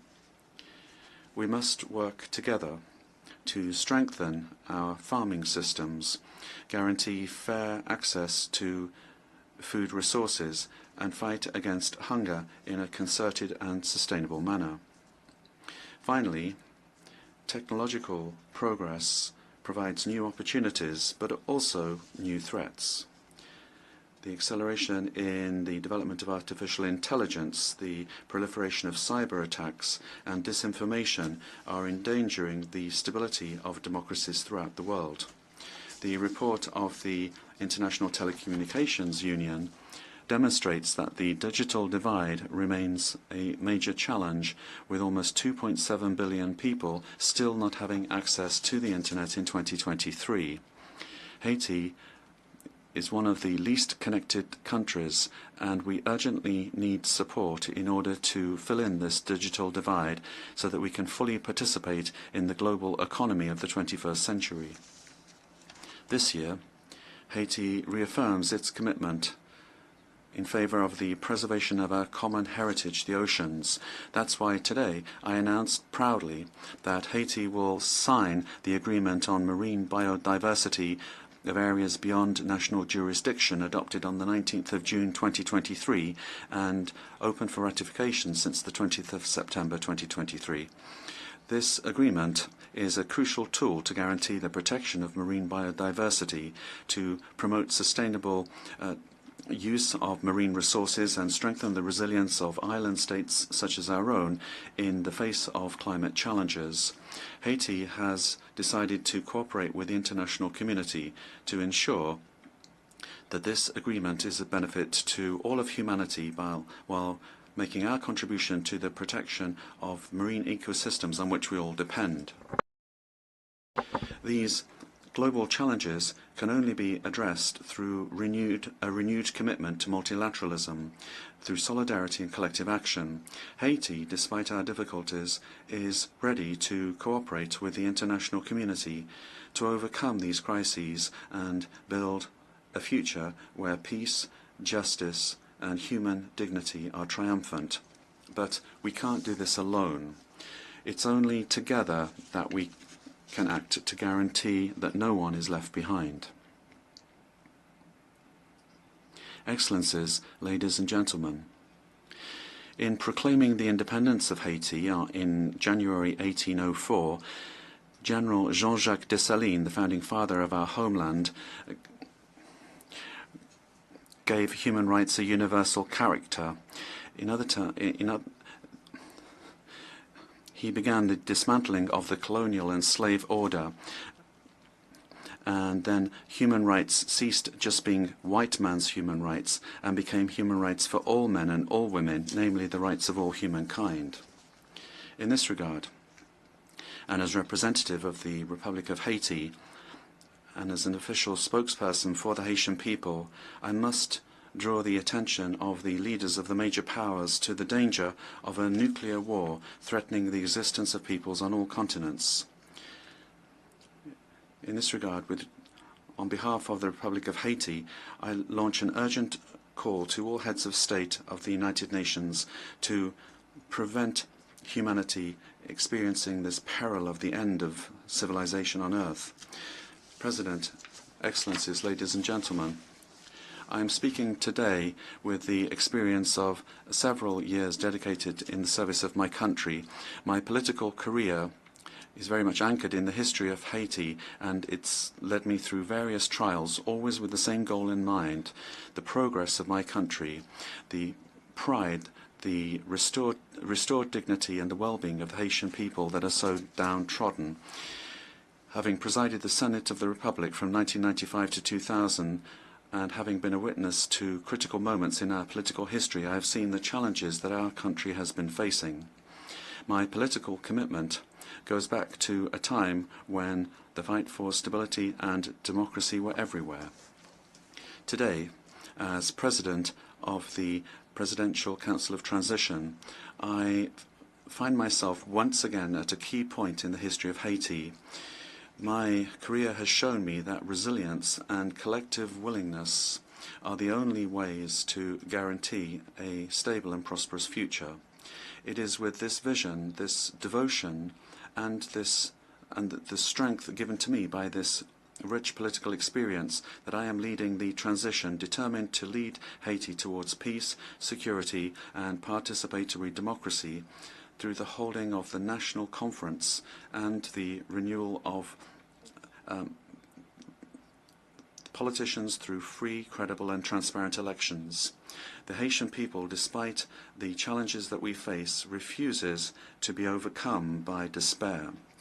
The challenges are unprecedented: devastating violence, political instability that is persistent, a precarious situation virtually everywhere, and a humiliating level of poverty that challenge the Haitian people's capacity for action and their intelligence. In the middle of this storm, we understood that we had to take a brave decision, that of coming together, becoming unified despite deep differences, in order to rise up again in full confidence towards an exit to the multi-dimensional crisis that has been afflicting us now for far too long. The creation of the Presidential Council of the Transition is how we put this decision into force. It's a tangible example of this willingness to become reconciled with ourselves. This council, which brings together organizations of civil society and the entire political spectrum, is the fruit of long negotiations. It is the embodiment of the plurality of Haitian society. Its roadmap is clear: to restore public order, to hold free and transparent elections at the end of 2025, to restore trust in the institutions of the state. In order to do this, we, those that bear responsibility at the highest levels of the state, know that we will need the support of the international community. But first and foremost, we have to be able to count on ourselves, on our resilience, our capacity to overcome differences and internal divisions. It is important to stress that the resolution of Haiti's problems lies above all on the shoulders of the Haitian people. It is our duty as a sovereign nation to take our destiny in our hands and to overcome divisions and together build a future of peace and prosperity. However, this responsibility is not just our own. The international community, the United Nations, the foreign powers that very often played a decisive role in the history of Haiti have also got their essential part to play in this restoration of peace, economic recovery, and institutional development and the establishment of the rule of law.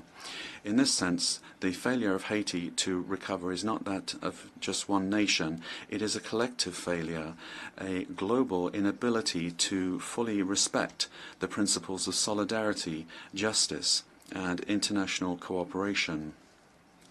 It is together with a shared sense of responsibility and renewed commitment that we will be able to transform this crisis into an opportunity to embark upon a sustainable path to peace.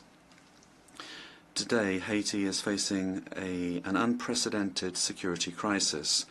The increase of armed gangs, generalized violence, and political instability have plunged the nation into a state of extreme vulnerability. Citizens live in fear, unable to move around freely throughout the country, to go and work or send their children to school without risk, particularly in the capital Port-au-Prince. This situation is affecting all aspects of Haitian society. It's weakening institutions, paralyzing the economy, and it's undermining hope in a better tomorrow. The future of the country is under threat. 50% of gang members from the capital region are made up of children and young people, girls and boys. They very often serve as cannon fodder during operations against the police. They are subject to serious violations of all kinds, including sexual violence. This abuse and violence exercised against children and young people, teenagers, must be considered as a crime against humanity, given the consequences that this has on future generations. The restoration of national security is an absolute priority for the Haitian authorities. They are fully committed to putting an end to this spiral of violence and to restoring order in order to guarantee every citizen the fundamental right that they have to security. They are aware that peace and stability are the indispensable foundations that will enable Haiti to rebuild and restore trust in its institutions and to ensure the socio-economic development of its people. With this in mind, the decision of the Security Council to authorize the deployment of the Multinational Security Support Mission through Resolution 2699 was a direct response to the calls of the Haitian people. This mission, although it is not a classic UN force, embodies the commitment of the international community to support Haiti in its fight against insecurity. I would like, on behalf of the Haitian people, to express my profound thanks to the contributing countries, particularly Kenya, for having accepted to take on the leadership of the mission, as well as to all countries that have provided their support. The national security forces, with the support of the mission, have already demonstrated tangible results on the ground, making it possible for the population, little by little, to see normal life restored, but a lot still remains to be done. Haiti has hosted several United Nations missions over the last 3 decades, particularly MINUSTAH. Although some of these missions have helped to temporarily stabilize the country, they have also left behind a heavy heritage of consequences. Allegations of serious violations of human rights have eroded the trust of the Haitian people. The lack of prosecutions and reparations for the victims have reinforced a sentiment of impunity, undermining the efforts at rebuilding. Nevertheless, it's never too late to act and to learn lessons from the past. By rethinking the approach, we have the opportunity to boost the reputation of international missions in Haiti and to build a future that is better for the Haitian people.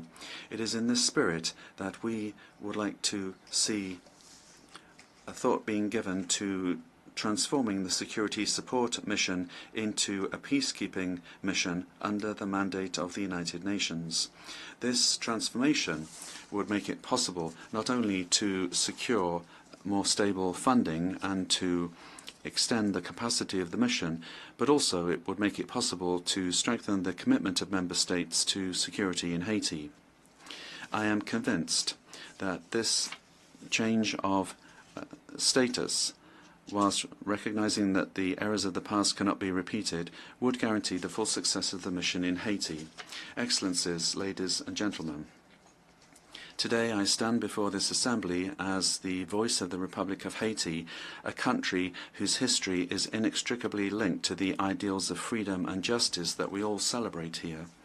But Haiti, the first independent black nation of the world, today is the greatest victim of a historical injustice which has not only delayed our development but has also saddled our people with a burden, the repercussions of which we still feel today.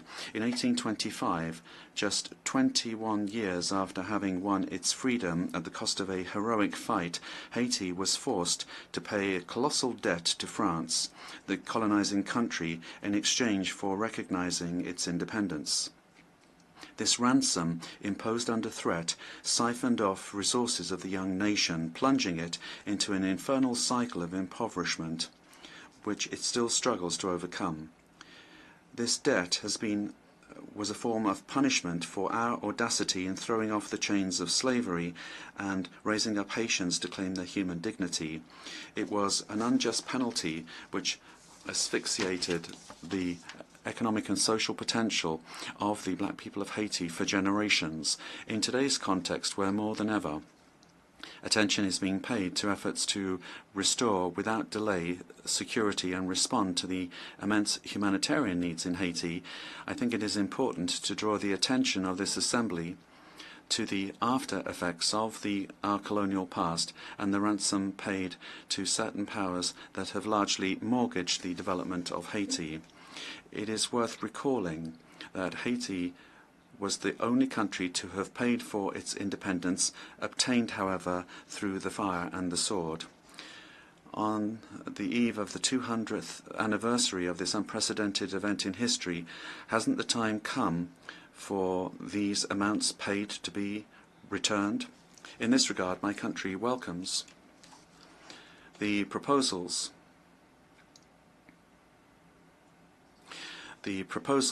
made by a number of governments and also some agencies of the United Nations for specific action with regard to recognition, reparation and restitution for the wrongs of the past.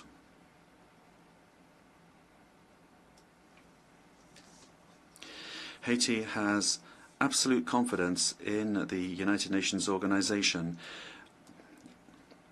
the pillars of which are the fight against inequality between peoples and the maintenance of peace between nations, that it will play its role in order to facilitate dialogue between the victim countries of colonization and the former colonial powers. Here, at the 79th session of the General Assembly, Haiti, and through my person, Haiti is not only here to request reparations, but to ask a question of principle, that of imminent justice.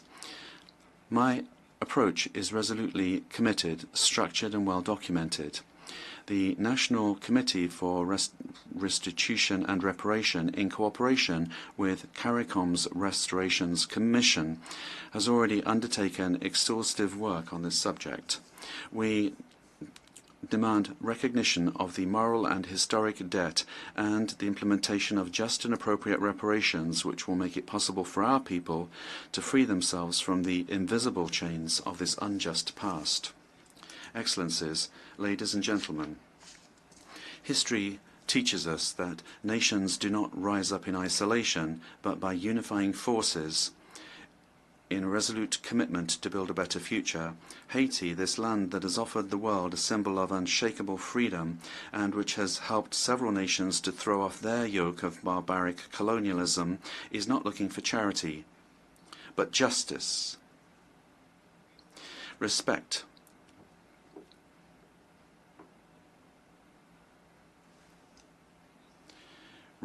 respect for its dignity and its right to a dignified and prosperous existence. The challenges that we face today are certainly huge, but they are not insurmountable. They require of us all a shared vision, a profound sense of our common humanity and determination to turn crises into opportunities for renewal. Each nation, be they small or large, rich or vulnerable, has part of our collective future in their hands. It is in this interdependence that resides the genuine strength of multilateralism.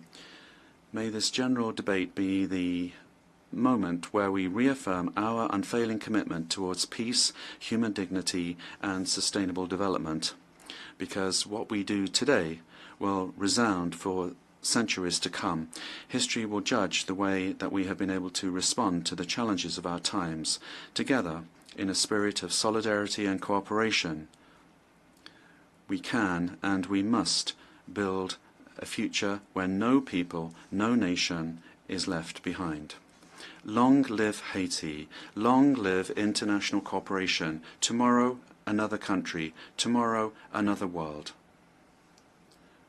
I thank you for your attention.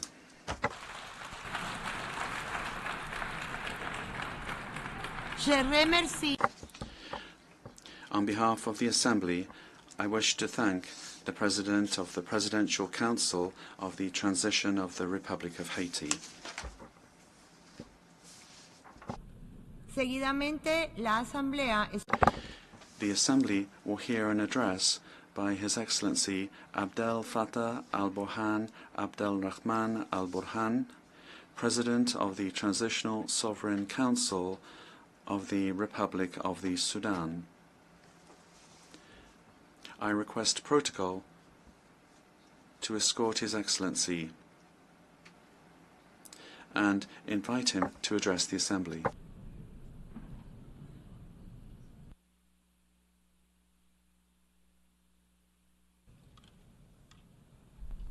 In the name of God, most merciful, most compassionate.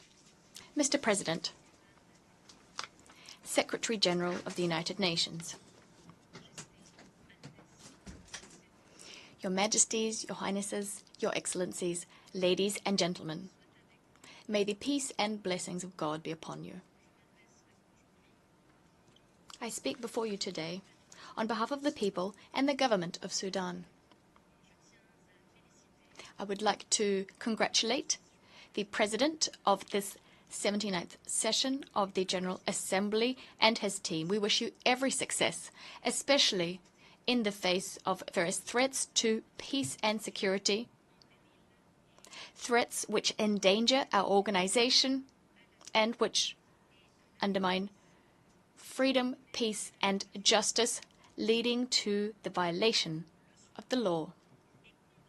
Sudan stands convinced of the important role played by the United Nations. We support all initiatives geared towards reforming the organization and its bodies, specifically the Security Council, with a view to enshrining pluralism, collective security, and upholding human rights, all the while tackling the challenges of climate change and ethnically and ideologically motivated terrorism. Ladies and gentlemen, Sudan commends the choice of theme for this topic, for this session, Unity and Diversity for the Advancement of Peace, Sustainable Development and Human Dignity. We welcome the priorities set by the President of this 79th session. Furthermore, it's important to implement the outcomes of the Summit of the Future, especially as regards United Nations reform and Security Council reform, so that these bodies can put an end to the protracted crises threatening international peace, as well as to achieve consensus and harmony in the relations between states and peoples. Unilateral measures taken outside the United Nations framework, in complete violation of the UN Charter and international law, political and economic restrictions, these are the main drivers of instability, especially as regards security, the economy, and also on the political front. All of this fuels war. However, I must also add that double standards and selectiveness are currently prevailing in international affairs. There can be no doubt about it. Sudan is facing very serious challenges. And in fact, a war is being waged. There's a conspiracy. A war is being waged by a group that has rebelled against the state for many years. It's receiving political and logistical support at the local and regional levels. You've all witnessed the crimes, the violations, and the atrocities committed by these rebels, targeting the Sudanese people and the Sudanese state. The war began with an attempt to seize power through force. With time, it's transformed into a total war against the Sudanese state and the Sudanese people. Countless crimes are being committed: ethnic cleansing, forced displacement, and genocide.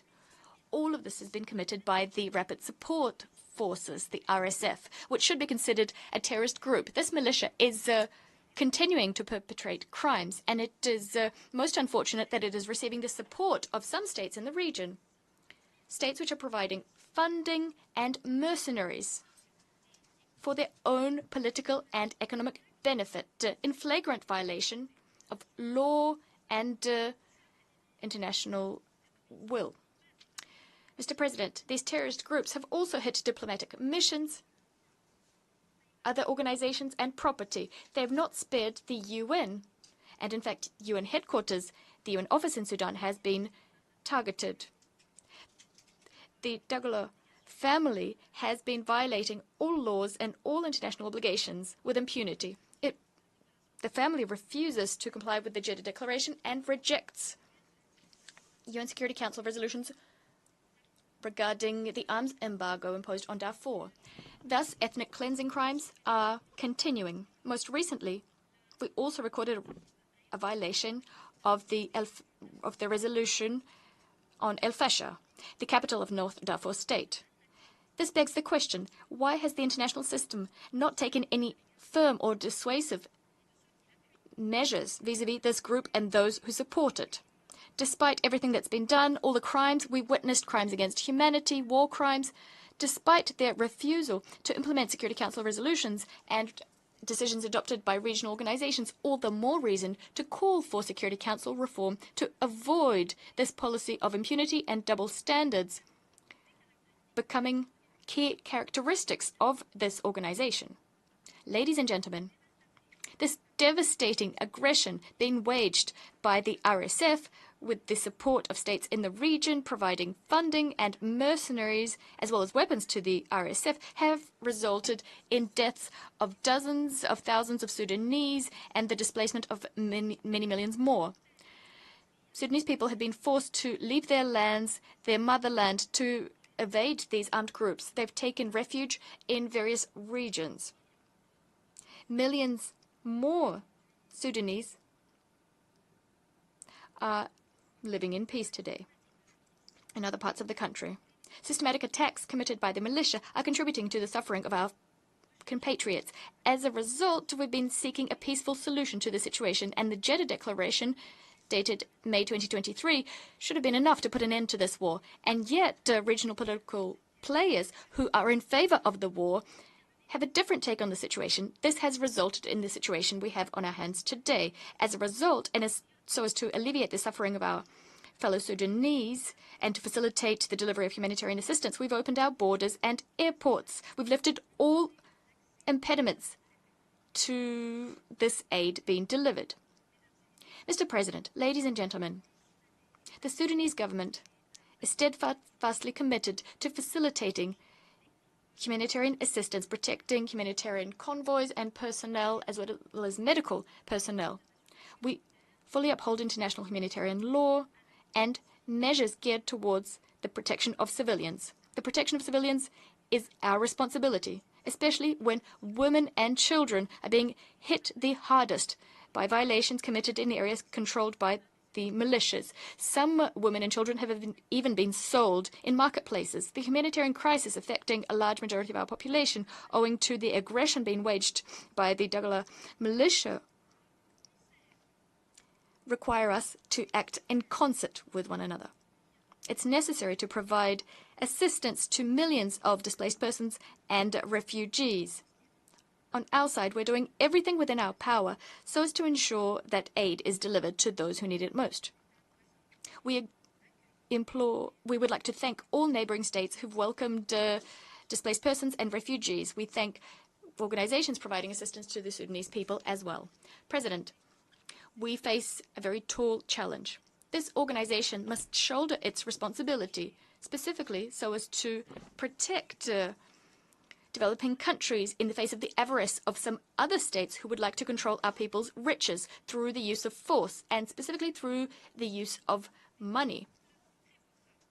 We hope that the will of our people will prevail. Numerous crises, including the one underway in Sudan, are the product of a policy of double standards, as well as political approaches based on exerting power, economic blackmail, and the fact that the organization has not managed to deter those who defy the will of their people and of nations, threatening international peace and security. Mr. President, today we have a marketplace of initiatives. Some of these initiatives serve narrow interests, and the corrosive effects of this are patently obvious. In our countries, artificial conflicts are growing in number. For this reason, we need national ownership, this particular principle. And that's why, since the start of the crisis, we've done everything we could to put an end to this war and to spare our country from the destruction being waged by the Dagalo militia, attacking the Sudanese people. Thus, we contributed to various constructive initiatives. And we still harbor hopes of ending this conflict so as to guarantee the dignity of the Sudanese people and the sovereignty of our state. We are hoping to ensure that the conflict will not be resumed and conflicts will end. The path towards an end to this conflict is clear in our view. First and foremost, we need to put an end to the hostilities. The militias must withdraw from all of the areas they currently occupy and from which people have been displaced. They must lay down their weapons so that people can go back to their homes and so that assistance can be delivered. This will also facilitate the reopening of roads, airports, and the resumption of production. Second, this end to hostilities must be accompanied with a comprehensive political process so that we can see through the political transition, avoiding the resumption of war and potential coups d'etats.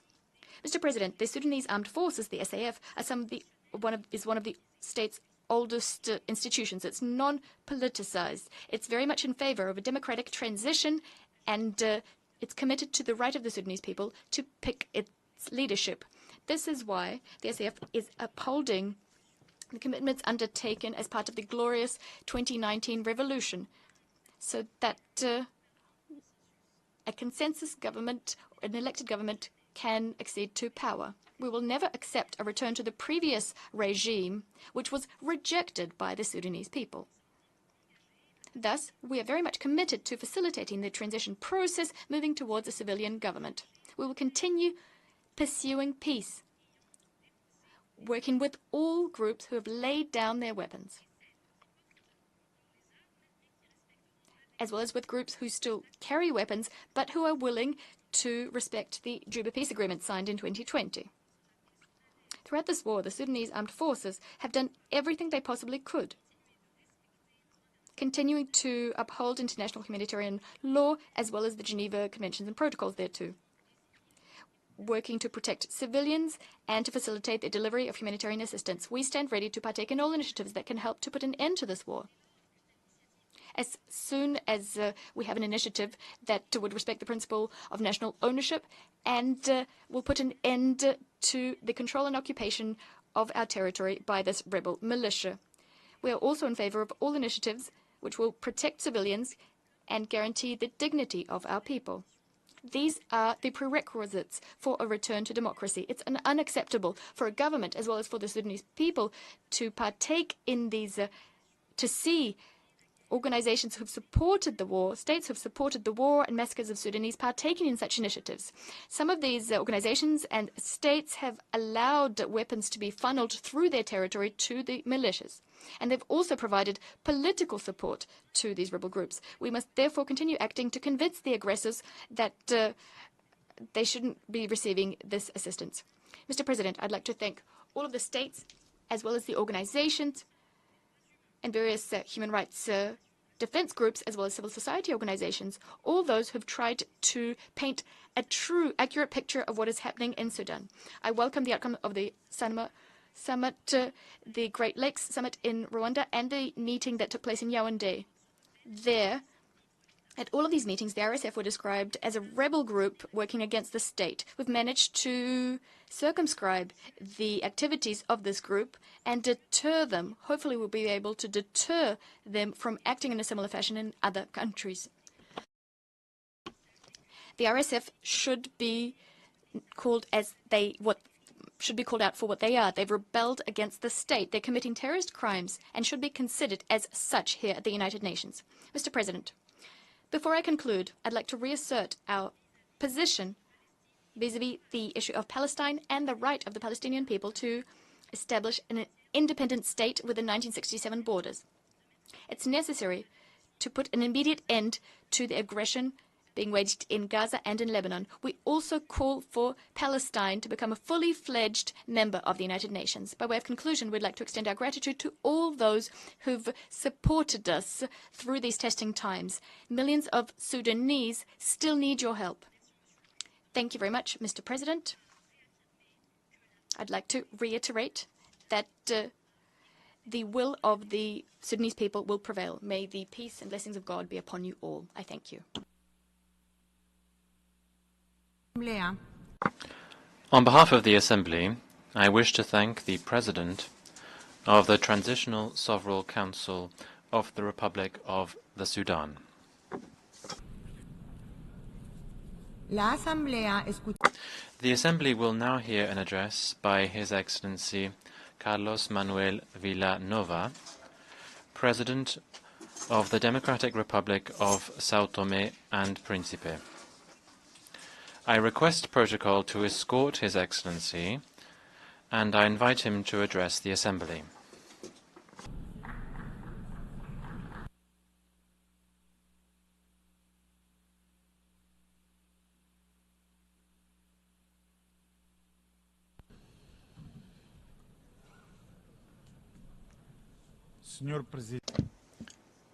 Mr. President of the General Assembly of the United Nations, distinguished head of state and government, distinguished delegates, ladies and gentlemen.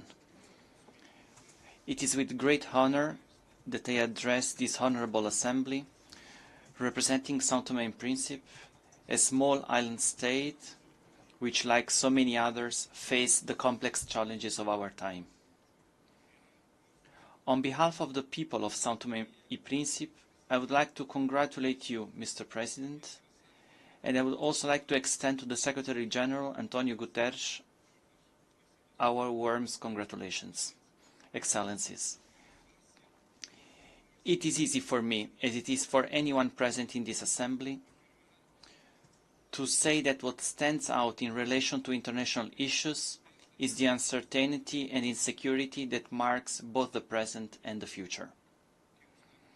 As a small island state, my country is on the front line of the consequences of climate change, and the climate crisis represents the greatest existential threat to our populations. Although we are responsible for a tiny fraction of global greenhouse gas emissions, we are among those who suffer most from its impacts. Sea level rise, more frequent and intense storms, coastal erosion and loss of biodiversity threaten not only our livelihoods, but also our very existence. It is therefore imperative that the international community strengthens its commitment to the Paris Agreement and ensures that the voices of the most affected nations, like ours, are heard and integrated into concrete actions. We call for global action that is not only ambitious, but also urgent.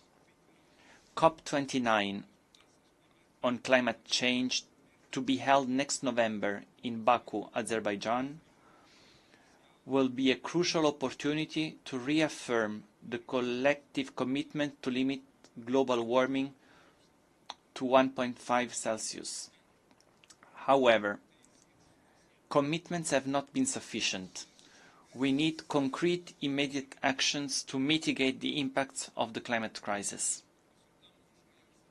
We call on the largest emitters to meet their historical and moral obligations by drastically reducing their emissions and honoring the climate financing promised to developing countries, which are paying the price for a crisis they did not cause.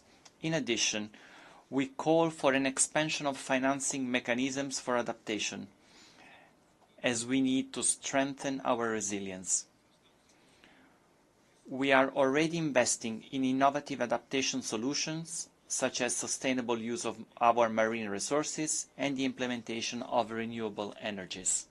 However, our efforts need to be scaled up, and this requires the support of the international community. Ladies and gentlemen, the Sustainable Development Goals, SDGs, remain a beacon for our progress. For us, sustainable development is not a choice, but yes, a necessity. Our vision of the future is based on the Sustainable Development Goals, and it is in this sense that we strive for a balance between economic growth, environmental protection, and social justice. However, the deadline for achieving them is fast approaching, and for many of us, there is still a long way to go. Support for development must be renewed, and new models of partnership between nations must be explored. We reaffirm our commitment to the SDGs, but without an international environment that promotes fair trade, accessible financing, and peace, our efforts will be limited. We ask for the support of the international community so that our transition to a green economy can be accelerated, and so that together we can be examples of how sustainable development can transform societies and ensure prosperity for future generations. On the other hand, we cannot fail to mention the importance of strengthening multilateral institutions and ensuring that all states, regardless of their size or economic power, have a voice in global decisions. Multilateralism is our best tool for tackling collective challenges that transcend borders. Ladies and gentlemen, global peace and security face growing threats, from armed conflicts to the proliferation of weapons of mass destruction. The African continent continues to be the scene of protracted conflicts that result in deep and unacceptable suffering. These conflicts demonstrate the need for greater diplomatic intervention and African solutions to African problems. Sao Tome and Principe calls on the international community to step up efforts to mediate and support the peaceful resolution of conflicts in Africa while respecting the sovereignty of nations. Peace is the foundation on which we build development. Unfortunately, we continue to witness the escalation of conflicts in various parts of the world, such as the recent worsening on the situation in the Gaza Strip and Lebanon. Sao Tome and Principe reaffirms its firm commitment to the principles of peace and human rights and calls for respect for sovereignty of states and intensification of diplomatic efforts for the peaceful resolution of conflicts. There can be no development without peace, and peace is only possible with justice. Excellencies, the future we want must be built on the foundations of cooperation, solidarity, and mutual understanding. The COVID-19 pandemic has demonstrated the interdependence of nations and the need for joint responses to global challenges. We need to continue strengthening multilateralism, promoting the sharing of knowledge, resources, and innovative solutions. Sao Tome and Principe reaffirms its unwavering commitment to the principles that govern this organization. We believe that through dialogue and cooperation, we will be able to tackle the greatest challenges of our time, from climate change to poverty, to the promotion of human rights and equity. Ladies and gentlemen, the United Nations celebrate this year 79 years of existence. This is a lifetime that gives the UN a special status. Indeed, this observation cannot be taken lightly. In fact, it has been almost 8 decades of intense work and unrepeatable experiences like no other organization has achieved in the efforts to obtain and maintain peace and achieve other global public goods. On this occasion, we must praise the inescapable commitment of the Secretary-General, whose action on all fronts touches us deeply. Faced with our persistent dilemmas, it is imperative that we bring a new content of hope to the world stage. This is an unavoidable objective and role of the United Nations, but this mission is also ours. The world's current affliction is not inevitability. If we empty the United Nations and if each state incurs the spirit of each fighting for itself, then the result will be to live with no answer global problems such as wars, economic crisis, environmental crisis, and other ills. The world has changed since the creation of this organization. The international system, like its institutions, must evolve to reflect the realities and needs of today. We advocate for the reform of the United Nations Security Council to make it more representative and effective in its mission to maintaining global peace and security. The multipolar world we live in today demands a more inclusive and dynamic UN.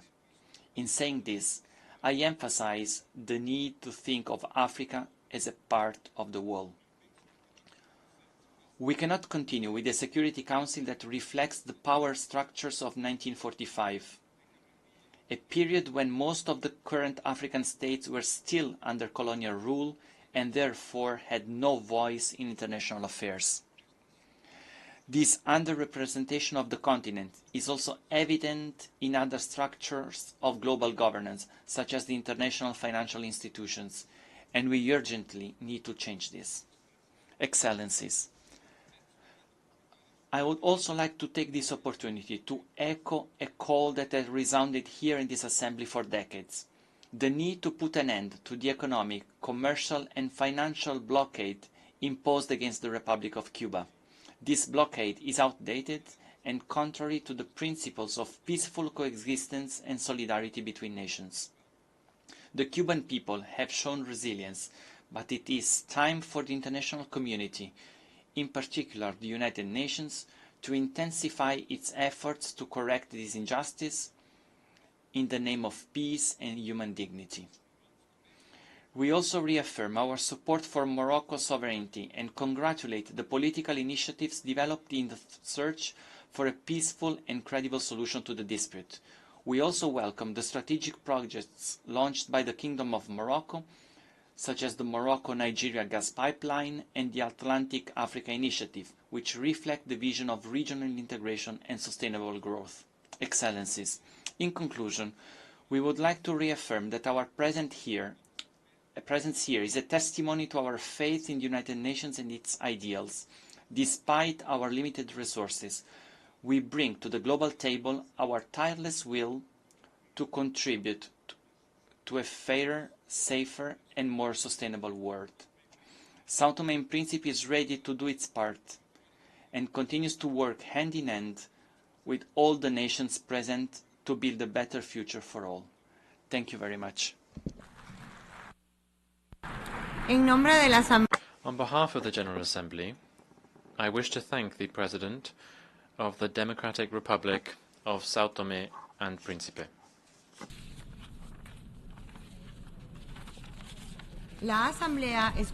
The Assembly will now hear an address by His Majesty King Letsie III, King of the Kingdom of Lesotho. I request protocol to escort His Majesty, and I invite him to address the Assembly.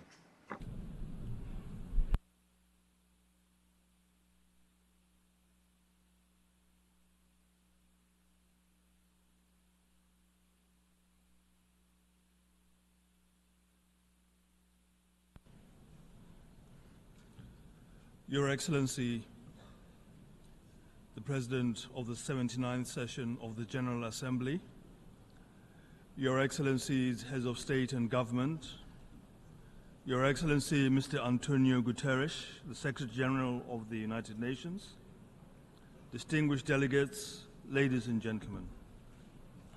Mr. President, I wish to congratulate you on your well-deserved election to the office of President of the 79th session of the General Assembly. I am confident that with your vast experience and wealth of knowledge, you will successfully guide the Assembly to live up to its commitments. I therefore assure you of my delegation's full support and cooperation in all your endeavors. I would also like to pay my tribute to your predecessor, Mr. Dennis Francis, for the excellent manner in which he discharged his duties as President of the Assembly during the 78th session. To Secretary-General Mr. António Guterres, I express my country's deep gratitude and unwavering support for your exceptional work on behalf of humanity, especially amidst the significant challenges facing multilateralism today. Under your leadership, the United Nations has navigated numerous obstacles, including the COVID-19 pandemic, escalating debt crises, and the impacts of climate change. In your address to the General Assembly, you highlighted the importance of peace within communities, peace with justice, peace with dignity, and peace with nature, emphasizing that building peace is humanity's greatest responsibility. The UN was founded on the belief that nations can and should live together in peace and work with each other to resolve conflicts peacefully for the betterment of our lives. It also established the framework for justice, respect for international law, and the promotion of global socio-economic development. As the UN celebrates its 79th anniversary this year, we must reaffirm the enduring conviction of our founders and reassert their sense of purpose. As I stand here today, I resonate with these sentiments, drawing from our nation's history and experiences. This year, Lesotho commemorates 200 years since the founding of the Basotho Nation, with the pinnacle of this celebration occurring on the 4th of October. What, then, can we, as a smaller nation, contribute to the global discourse on peace? Mr. President, Lesotho was founded on the principle of peace, kgotso. Our founder, Morena Moshoeshoe I, cherished peace as one of his core values.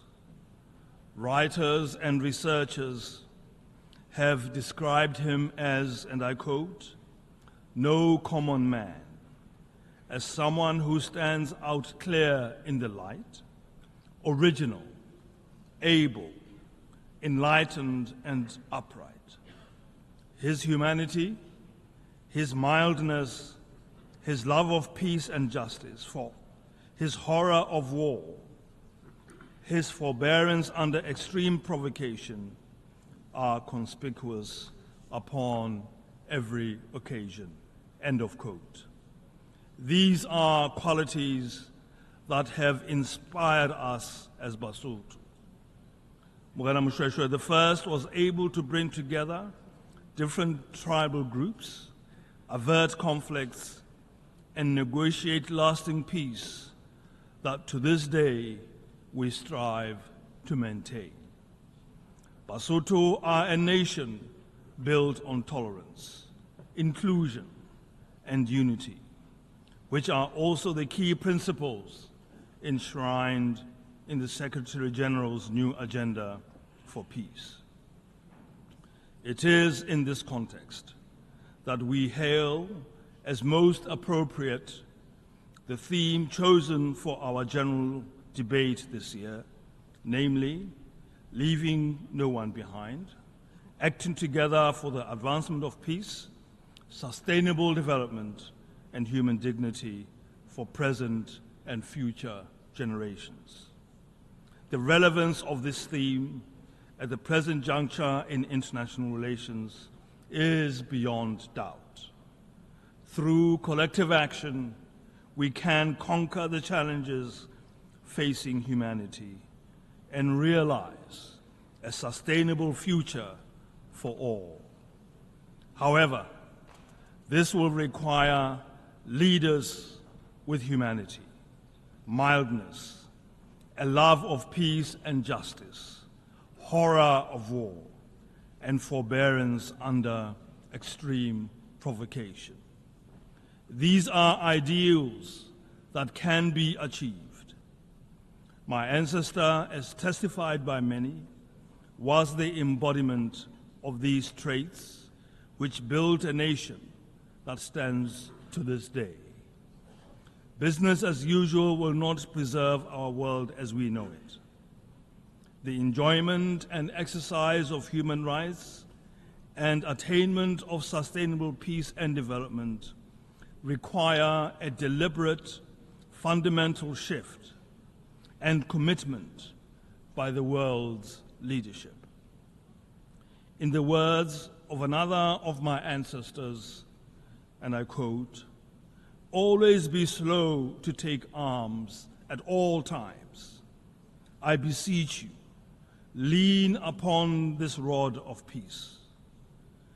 Always keep it clear in your mind that it is far more profitable to harvest food in the grain fields than to kill men in the battlefields." End of quote. In today's rapidly changing world, the UN has continued to forge peace in conflict-ridden areas around the world, promoting human rights and lifting thousands out of poverty. Lesotho reaffirms its commitment to advance this collective vision of an effective United Nations to ensure a prosperous and a lasting future for all our people. Mr. President, the world faces significant challenges as the deadline for achieving the Sustainable Development Goals approaches. The 2024 SDG report indicates that only 16% of the targets are on track to be met by 2030, while 84% show limited or reversed progress. The UNCTAD 2024 report highlights a troubling trend where 48 developing countries spend more on loan interest payments to developed nations than on essential services like education and health. This economic inequality drives migration, and as refugees seek better opportunities, often leading to xenophobia and conflict in host countries.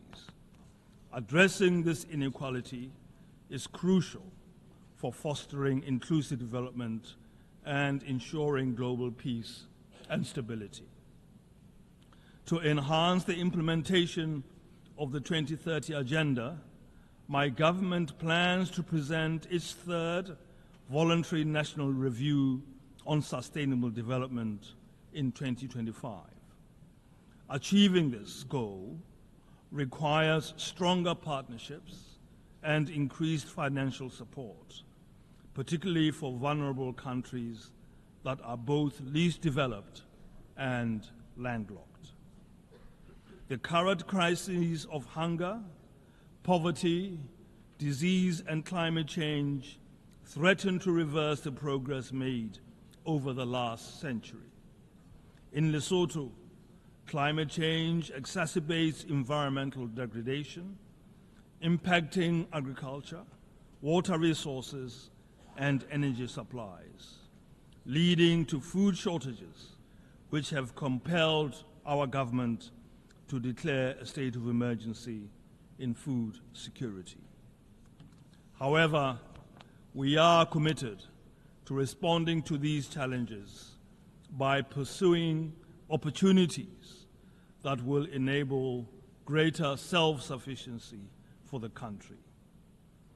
Lesotho's stock in trade is a high-quality suite of renewable energy resources of sun, wind, and a plentiful supply of the purest mountain water. We are therefore in a position to establish a sustainable renewable energy and water economy. Our priority is to satisfy the deficit in our domestic energy demand and to export clean energy and high-quality water to the region. Our goal to fully meet commitments of the Paris Accord well in advance of 2050 will be attained, with the potential of Lesotho being among the first countries in Africa to be a fully carbon-neutral electricity generator. We seek our own opportunity to navigate our own way in this complex world. Mr. President, it is essential to restore dignity and hope for women, youth, and marginalized communities who continue to experience a disproportionate level of vulnerabilities and disadvantages. Gender equality and the protection of women and girls from violence are fundamental human rights that must be prioritized. The government of Lesotho has implemented policies and laws to address these issues in line with regional and international commitments. Additionally, we continue to combat diseases like HIV/AIDS, achieving significant progress with 95% of those living with HIV knowing their status, 94% receiving treatment, and 98% of those on treatment virally suppressed. Since 2010, we have successfully reduced new HIV infections by 74%, demonstrating our commitment to public health and social equity. Mr. President, global peace and security are under threat from terrorism, illicit arms flows, organized crime, cybercrime, and financial crimes, hindering progress towards sustainable peace. This worrying state of affairs demands collective and resolute action to protect global peace, security, and stability for the benefit of all humanity. Mediation has proven effective in saving lives, minimizing resource costs, and preventing infrastructure destruction while facilitating reconciliation between opposing parties. Despite the UN's focus on peaceful dispute resolution, political tensions among member states have limited its mediation efforts. It is therefore essential for the UN Security Council to take a proactive leading role in the mediation of disputes. To achieve this, the Council must adopt a multilateral approach, as we believe this is the only way to ensure transparency, impartiality, and a sense of ownership of the mediation process by the wider UN membership. For this reason, we warmly welcome the Secretary-General's new agenda for peace, which emphasizes the urgent need to rebuild mechanisms for managing disputes and enhancing trust among member states and regional frameworks. Mr. President, respecting and upholding human rights is a fundamental obligation of all states as outlined in the United Nations Charter. Self-determination and independence are essential rights that should be accessible to all people. We urge the full implementation of United Nations resolutions aimed at ending all forms of colonialism and occupation, particularly emphasizing the need for the self-determination of the people of the Western Sahara. Mr. President, the situation in the Middle East, especially the ongoing human rights violations in Gaza, requires urgent attention. We renew our call for a ceasefire, as both the General Assembly and the Security Council have repeatedly advocated for one. The high cost of war is a burden humanity should not bear. We believe in a two-state solution that allows Israelis and Palestinians to coexist peacefully and securely. Genuine dialogue and mediation, respecting the rights and concerns of both parties, are crucial for resolving the Palestine question. Additionally, we call for a mediated solution to the unilateral coercive measures on Cuba, as the international community has consistently demanded the lifting of the economic and commercial embargo. Cuba, like all member states, deserves the right to participate freely in international trade. And we also reiterate our call for the lifting of sanctions on Zimbabwe. Mr. President, to conclude, we would like to reiterate our belief in the principle of subsidiarity, recognizing the Security Council's primary responsibility for maintaining international peace and security. We therefore call for greater and more effective cooperation between the Council and regional organizations as outlined in Chapter 8 of the UN Charter. The strengthening of this cooperation is crucial for the swift resolution of regional conflicts. We believe that the Security Council should be more representative of UN membership to ensure its decisions enjoy greater legitimacy. Therefore, we advocate for a comprehensive reform of the Security Council, supporting the common African position known as the Isolini Consensus. We also believe that the UN should continue to be a place where all our aspirations for a better and secure life for humanity must be championed. Let us work together to build a United Nations that reflects a broad consensus among member states, reinforcing its central role in global governance and fostering collaboration with regional organizations while ensuring that all members respect its charter. I thank you.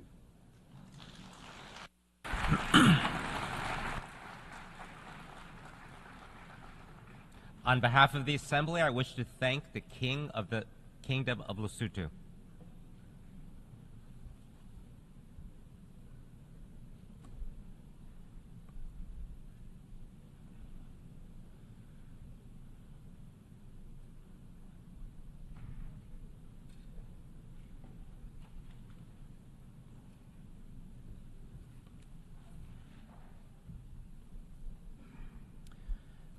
The Assembly will hear an address by Her Excellency Gordana Silyanovska-Davgova, President of the Republic of North Macedonia. I request protocol to escort Her Excellency and invite her to address the Assembly.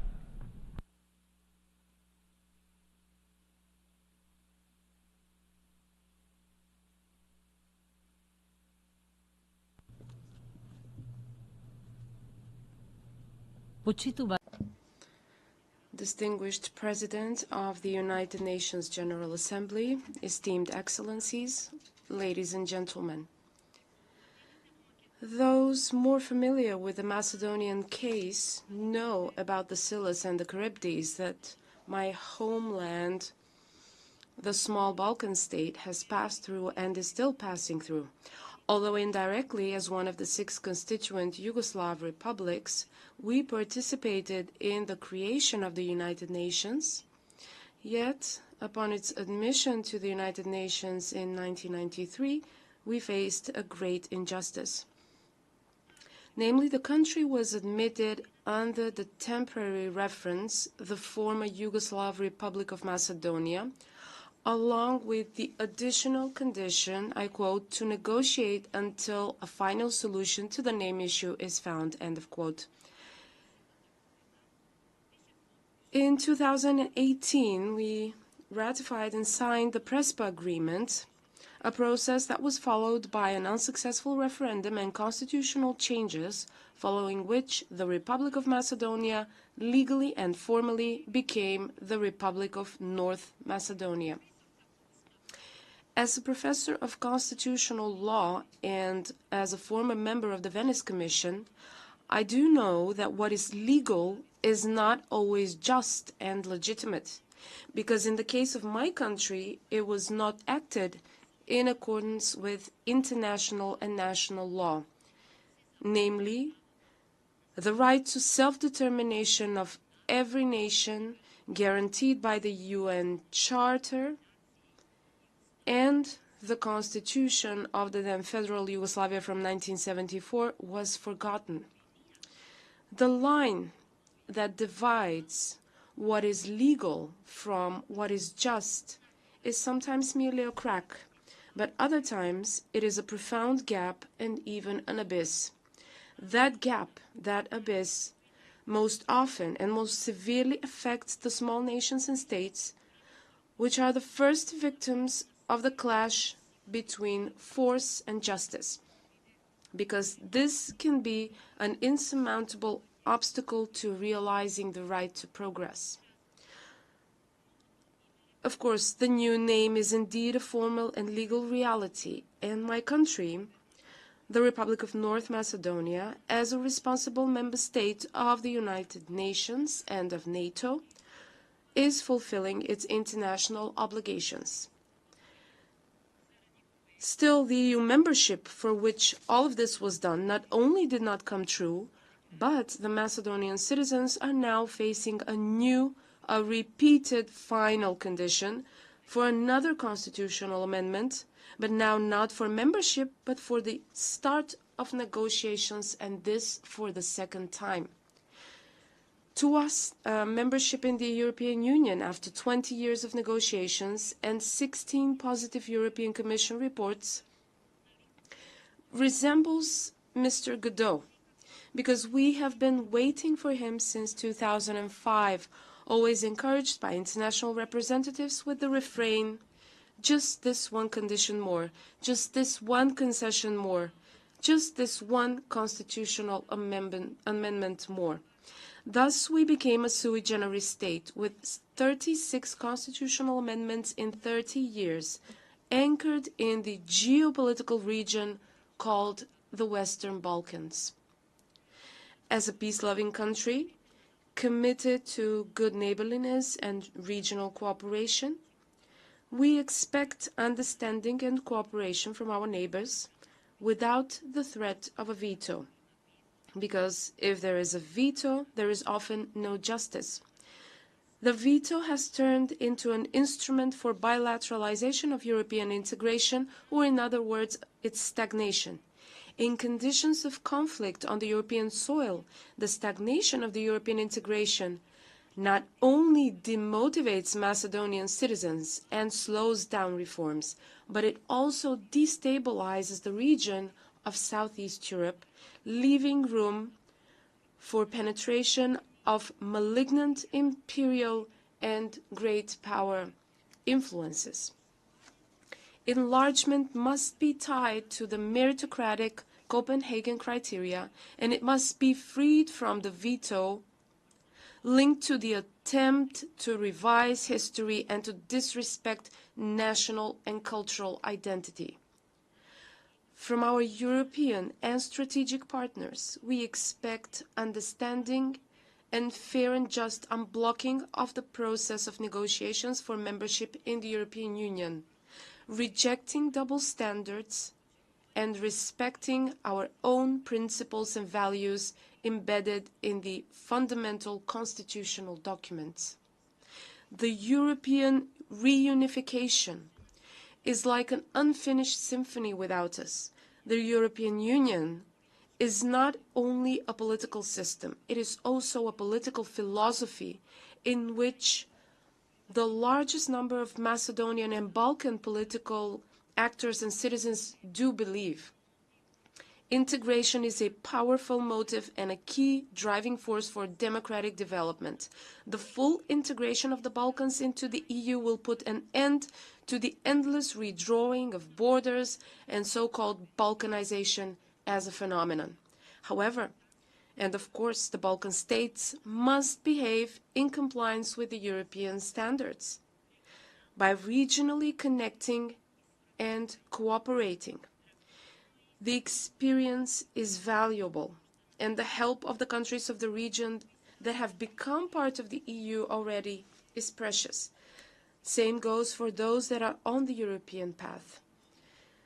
We must learn to support each other, as was the case with the COVID pandemics, floods, and fires, instead of blocking each other on our European journey. Homo Balkanicus can become Homo Europicus whenever he wants.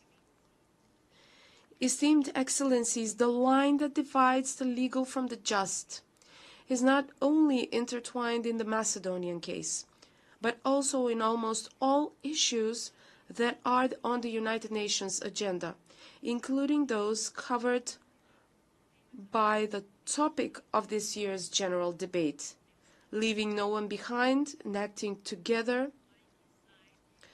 for the advancement of peace, sustainable development, and human dignity for present and future generations. We are faced with some big questions. Let me start with the most important one: peace. Is a just peace possible when we are faced with more and more wars and flagrant violations of the Charter of the United Nations? Is a just peace possible with the deepening militarization of politics and the new arms race? Is human dignity possible in an environment of double standards, when human life is not equally valued and when the sufferings of innocent victims in conflicts are not treated equally? How can we achieve a fair and just development plunged into the race for profit at the expense of the nations and of the planet, when global public resources are sacrificed, marginalized, stuck at the periphery, forgotten in national and corporate policies and actions? How can we achieve social justice in conditions of growing economic, educational, gender, and digital disparity between states and within the states themselves, with less and less winners and more losers from globalization and digitalization, the former sinking into decadence and the latter into pauperization? How will we ensure generational justice if we continue with the irresponsible and uncontrolled exploitation of limited resources? How will we create a safe and sustainable future for our descendants if we continue with ecocidal production practices and consumer habits that leave a world choked with air pollution, poisoned with pesticides, and littered with plastic? With the alarming level of greenhouse gas emissions that are rapidly leading to climate change with catastrophic consequences, can we even talk about responsibility, or should we start thinking about survival or our ability to live? The main problem is that all those injustices are systemic, which means that if they are not legalized, then they are tacitly tolerated. What is legal, unfortunately, is not always just and moral, if I may say this once again. Why is this so? In the most famous dialogue about power and justice, Thucydides recalls that justice is a word that has value in disputes between men only when both sides are of equal strength. In other cases, the strong do what they can and the weak what they must.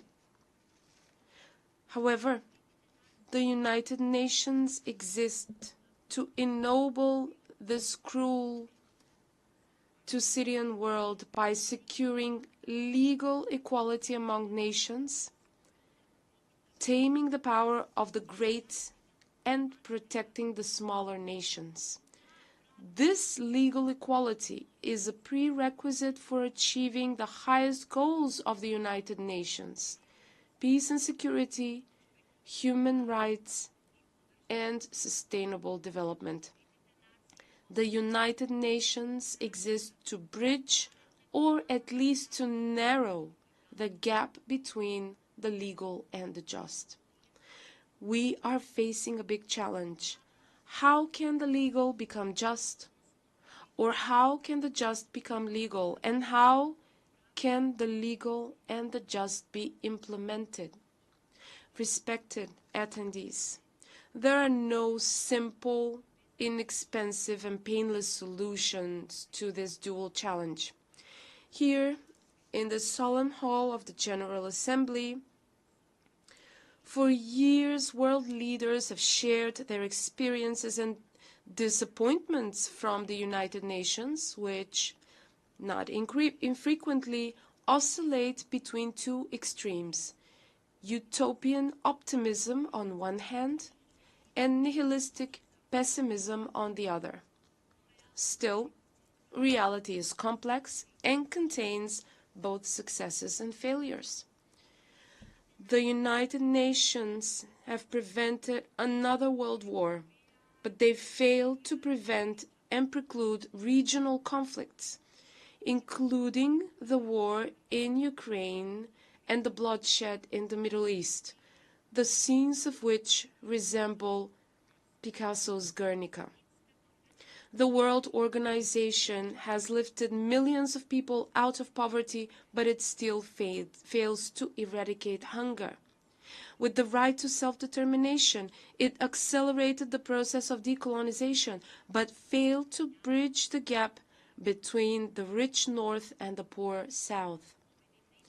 The United Nations are the main driver for resolving global security, migration, health, environmental, energy, and climate crisis, but hardly any of them are fully and justly resolved. The resolutions of this very General Assembly reflect the will of the majority of nations, but are not always consistently respected. The International Court of Justice is the ultimate instance of justice between states, and yet its judgments are not always implemented or even treated as advice.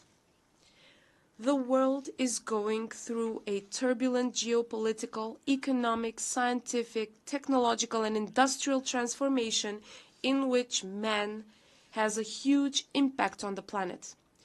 I fear man is destroying the Garden of Eden and will be kicked out of it again unless the UN supports him. But the competencies, structures, and procedures of the United Nations seem to have been frozen at the time of their founding in 1945. Instead of increased cooperation and action on pressing issues, the geopolitical rivalry and the new arms race are intensifying, that are rapidly pushing us towards a state resembling a new Second Cold War and Orwell's World II. We have rarely needed the United Nations so much as we do today, and yet the United Nations have rarely been as politically marginalized as they are today.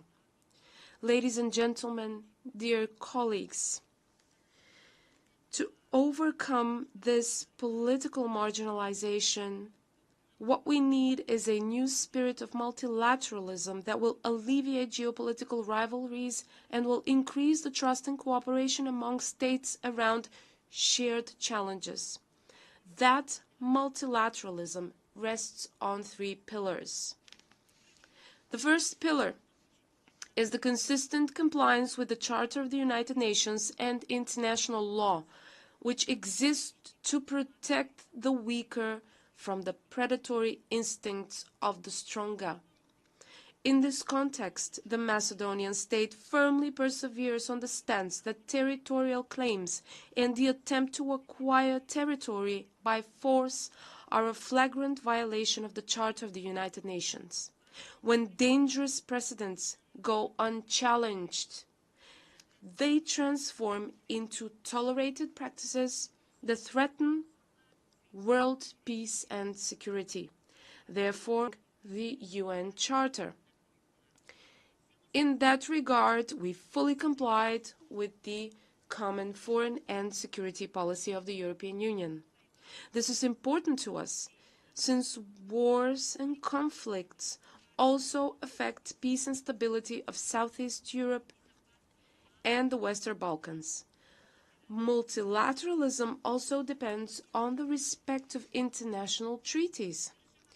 As a country committed to good neighborliness and regional cooperation, we respect bilateral agreements with our neighbors and expect our neighbors to respect the agreements without abusing the right to a veto.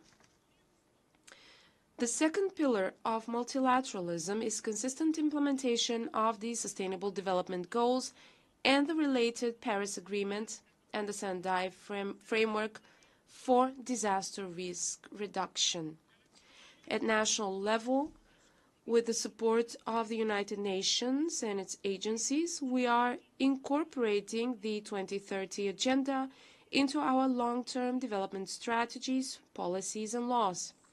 High on our agenda are climate action and green and just transition, gender equality, and fight against discrimination against women and girls, as well as inclusion of young people in decision-making processes. 2/3 of these Sustainable Development Goals are directly related to the European legislation, and so the United Nations are helping us implement European reforms as well. For this, we are indeed grateful. I see the third pillar of the new multilateralism in a greater commitment to the reform of the United Nations, which will be substantive, not cosmetic and small, to be equally heard and valued. The first set of reforms should help align the United Nations with the new challenges and new development priorities. The more frequent extreme weather phenomena caused by climate change are just a prelude to what kind of future awaits us and our descendants if humanity's attitude towards nature and the planet does not fundamentally change. We need a new social contract, as per Rousseau, but also a natural contract, as per Michel Serra, based on which we will treat nature as a partner. The second set of reforms would cover the structures and procedures of the United Nations, starting with the voting rules, through financing, up to the autonomy of the Secretary-General. As I said, if there is a veto, there is often no justice. It is an undisputable fact that the right to a veto is legal, but the question is, how just is it? If and when it is used to paralyze processes on which the attainment of the goals of the Charter and the expectations of the people of the world depend. It is necessary for the General Assembly to be given a greater role in decision-making as a representative body of the nations in the spirit of the legitimacy of the Security Council springs from the General Assembly, so it should function as a kind of coalition government of nations. The third set of reforms would strengthen the United Nations mechanism to protect vulnerable populations and groups, which is especially important today when the number of victims and refugees is at its highest level since World War II. Respected attendees, next year, 2025, we will celebrate the 80th anniversary since the founding of the United Nations. This year is the last call. The United Nations will either become an engine that moves the world towards a more humane, a more just and sustainable order based on inclusive and accountable governance, or it will be reduced to a passive bureaucratic structure completely dependent on the main actors in the geopolitical processes and relations. Only a fundamentally reformed United Nations can bridge the gap between the legal and the just, and thus contribute to a truly transformed world in which no one will be left behind and forgotten.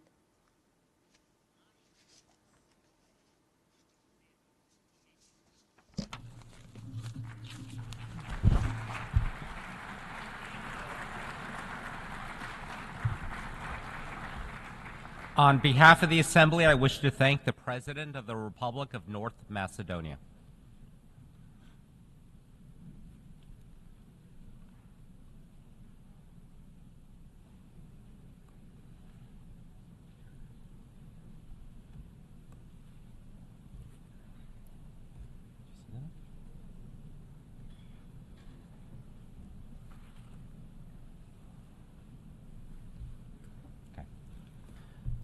The Assembly will hear an address by His Excellency Luis Lacalle Pou, President of the Eastern Republic of Uruguay.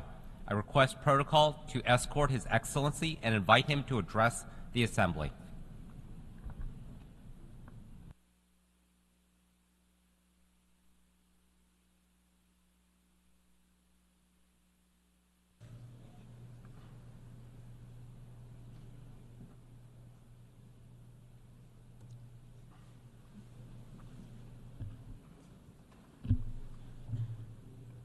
Buenas tardes para todos.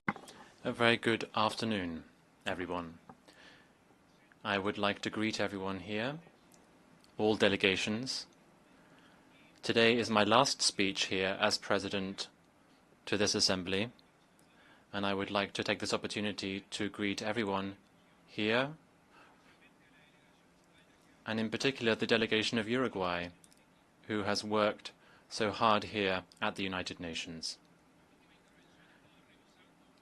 As is my last statement, I was looking over the previous statements I had delivered, and in these previous statements there was a common thread.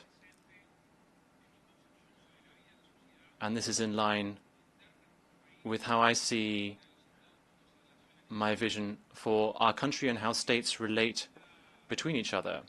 This is the concept of freedom with responsibility, responsible freedom. I would venture to say that the first can't exist without the second.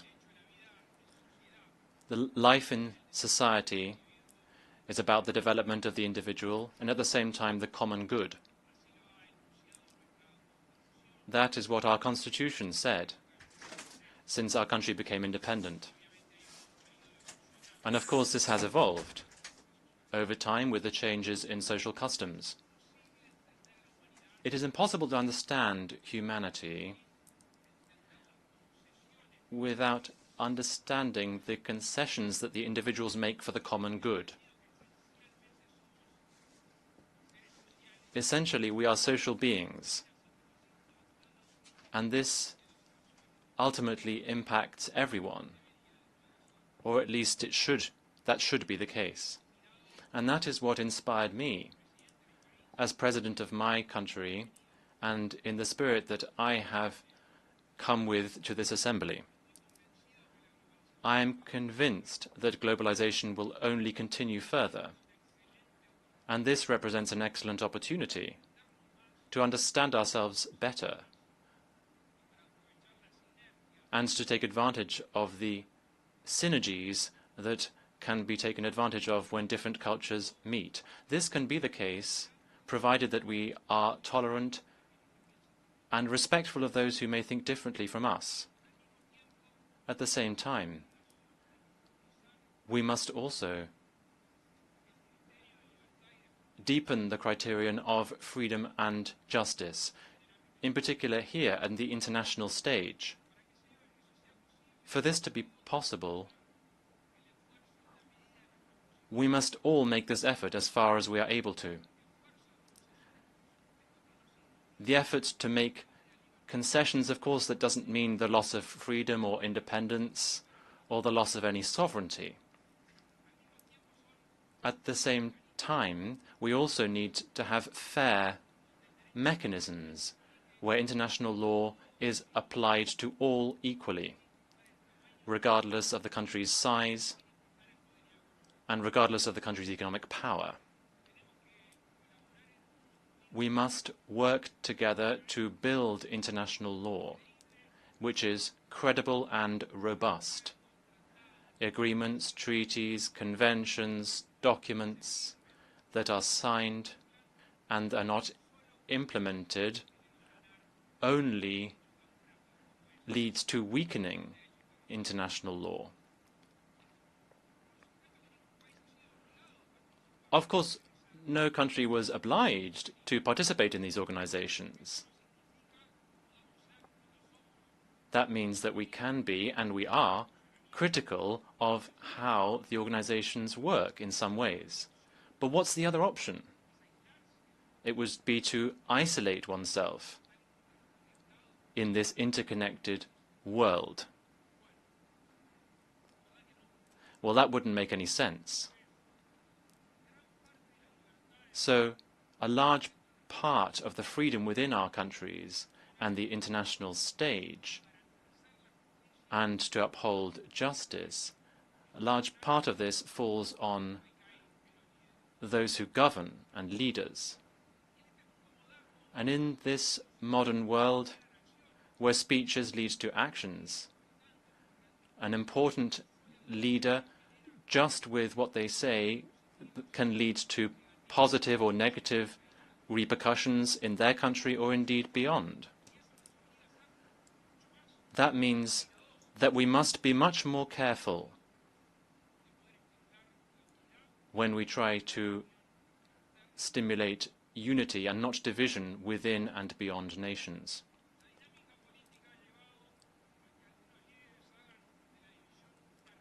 Politics has meant that some leaders have used division as a tool to reach power and to stay in power. But of course, there's one thing to defend one's own beliefs or those shared by some individuals, and it's quite another thing to attack others' beliefs and others' way of life. In some countries, formal democracy in terms of elections, constitutions and laws, such as the material, which is the material democracy that citizens experience on a daily basis. Sometimes when that is weakened, that means that people's freedom can be affected. And I cannot ignore to mention what is happening in Venezuela. Among other things, because this isn't a new position that we are taking. Fortunately, we have always been far from this authoritarian regime, this intolerant regime, which has attacked freedom and the common good. We all know what has been going on for quite a while in that country. And many governments and many global leaders have turned a blind eye. And for a lack of interest, some of them, or unfortunately because of their interests, for some. I'm not going to go into the situation of the elections. Ultimately, one has to call out the regime and the situation of the elections, and not just the distorted electoral process. This also has to be done in terms of the political persecution that is going on and the violations of human rights and arbitrary detentions. I know that many heads of state and government have spoken about this. It seems to me that now is the time to act. We need to act for Venezuela and for the Venezuelan people.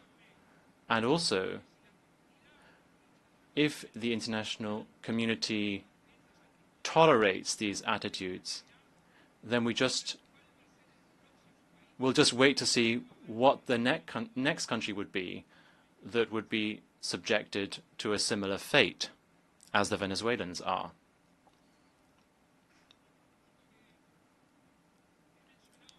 Another matter that I touched upon in my previous statements here pertains to the environment and the economy. What we have as a vocation in terms of caring for the environment, there's always this separation that we see between the economy and the environment. And the first time that I came to this assembly and I heard speeches from heads of state on this matter, since then I am pleased to see that there has been something of an evolution, quite a quick evolution on this matter. Now we are seeing how the economy and the environment are interlinked, and this is excellent news for humanity. Sustainable financing, for instance. My country has been a pioneer in issuing instruments such as green bonds or access to loans, where fulfilling environmental goals and caring for the environment is tied to these financial products according to performance. And this has a very important and interesting domino effect because it helps states to access financing and also to care for the environment.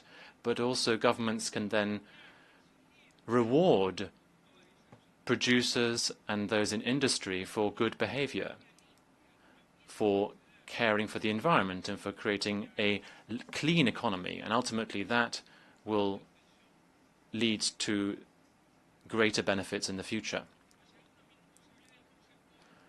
I mentioned a few minutes ago the concept of justice and international law. Now, this law is applied differently in different cases. There are countries who pollute, and we see some countries who are making major efforts to try to improve their environmental situation. In order for this path to be sustainable in the medium and long term, the goals domestically should be fulfilled for each country, and at the same time, countries need to shoulder economic commitments. And in addition to just undertaking commitments, they have to fulfill them, because in the absence of this implementation, ultimately that would lead to a loss of stimulus in caring for the environment. Lastly, I just wish to mention one other point that I have also touched upon previously. And on this there hasn't been much positive change.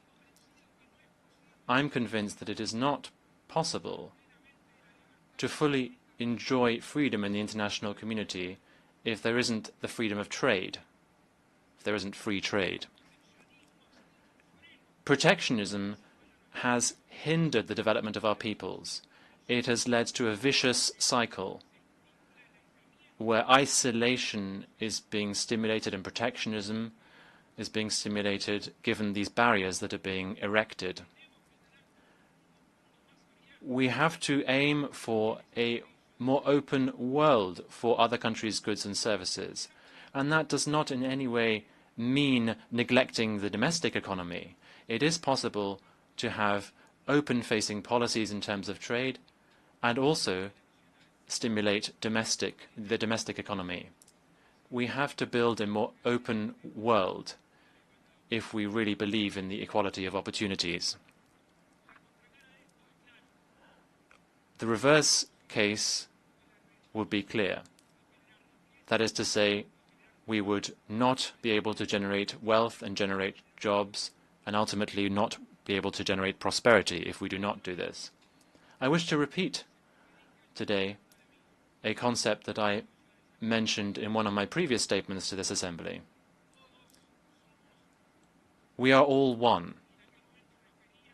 I, at that point, was referring to the lessons of the pandemic. If some people hadn't noticed that at the time. Ultimately, this is an affirmation of common sense. And I think it should also be a compass for us in our daily work as we exercise power, both domestically and also in our bilateral relations and in the multilateral domain as well. Believe me, I am convinced that we will progress much more quickly and much more united if we do this. Thank you.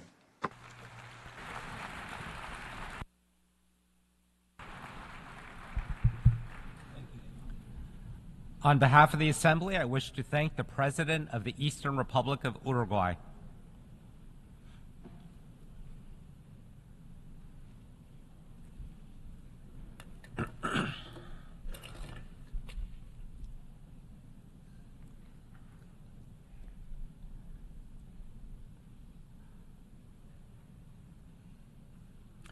The Assembly will hear an address by His Excellency Ratu Williame Mavalili Katunavere, President of the Republic of Fiji. I request protocol to escort His Excellency and invite him to address the Assembly.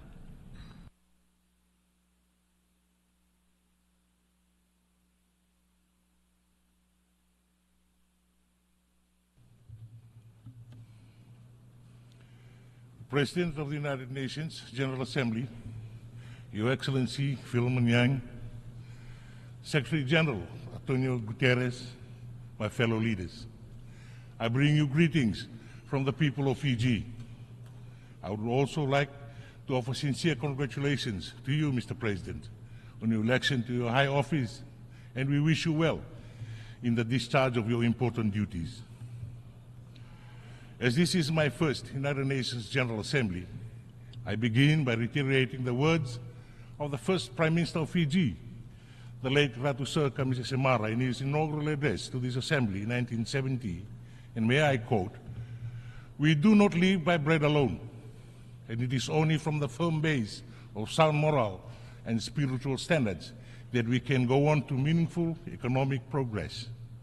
Quality should not take second place to quantity, especially when we are estimating society, its life and accepted values. Quality is measured by standards, and these standards must be observed by larger nations as well as by smaller. But it is for the United Nations to set the standards and to disseminate them widely," unquote.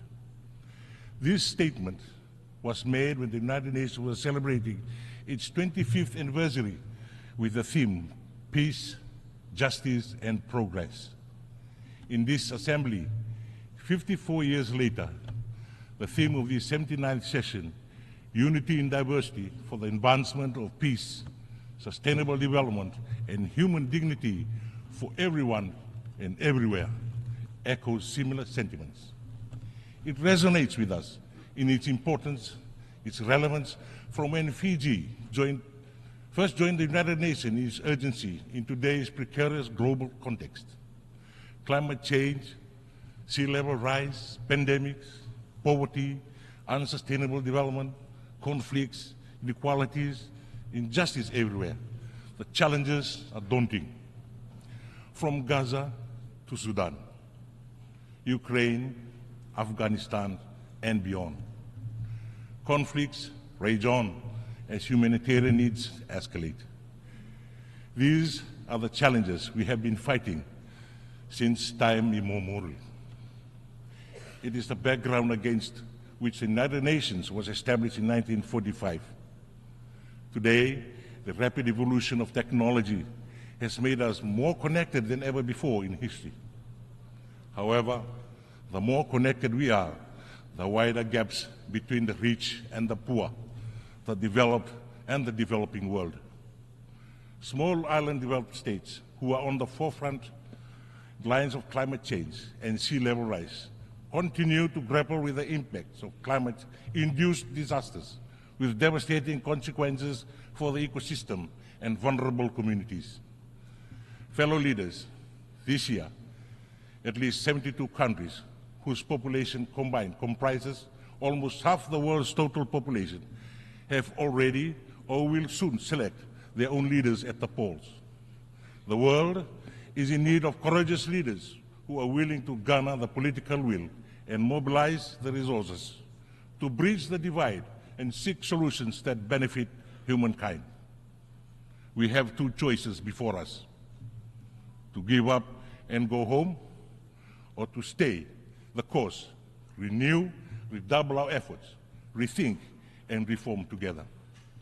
The choice we make will be our legacy. We choose the latter, not for ourselves, but for those coming after us. Strong international cooperation, diplomacy, and a commitment to upholding the principles of the United Nations are not only important, but dispensable. It is time to go back to the basics, the foundation and purpose of the United Nations Charter.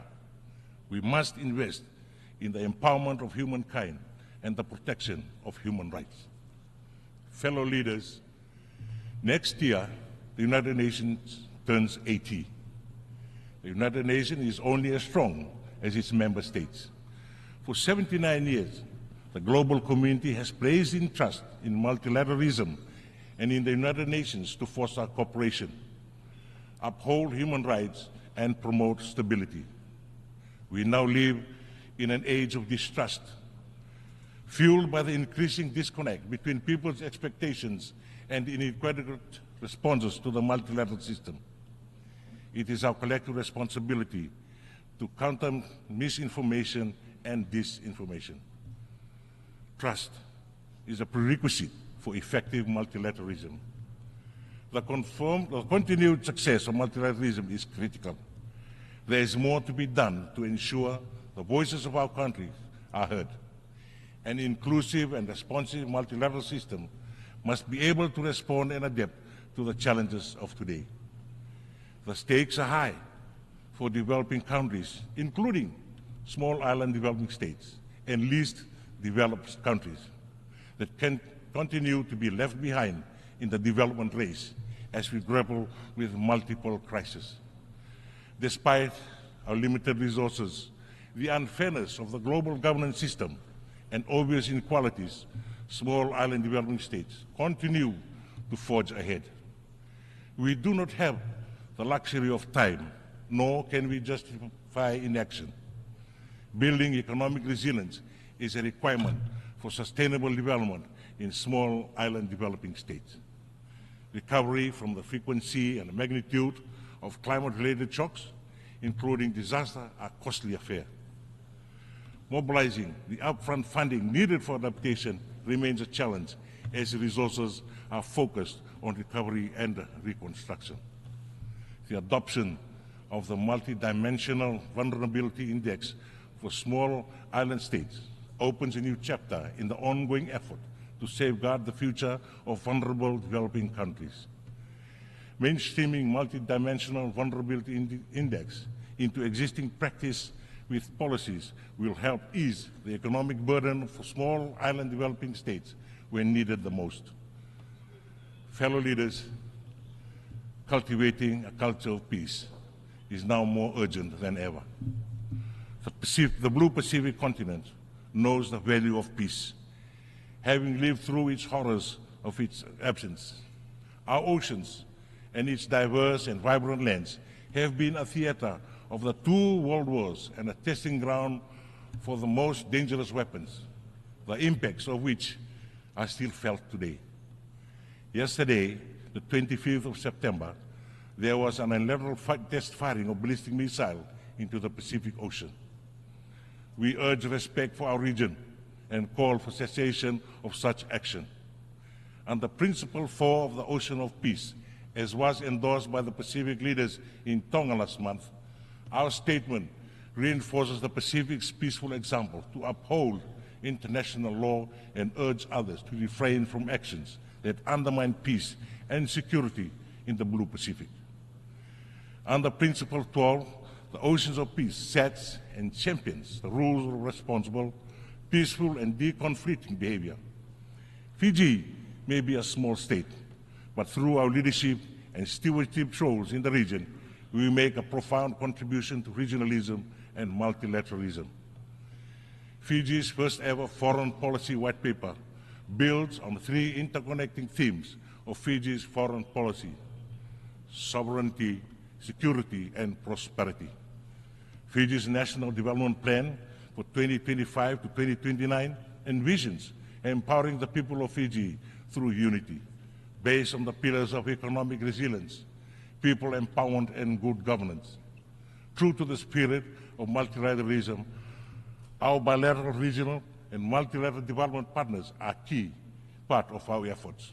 We commit to the principles of the 2050 strategy for the Blue Pacific continent and to the Pacific leaders' vision of a prosperous blue Pacific continent.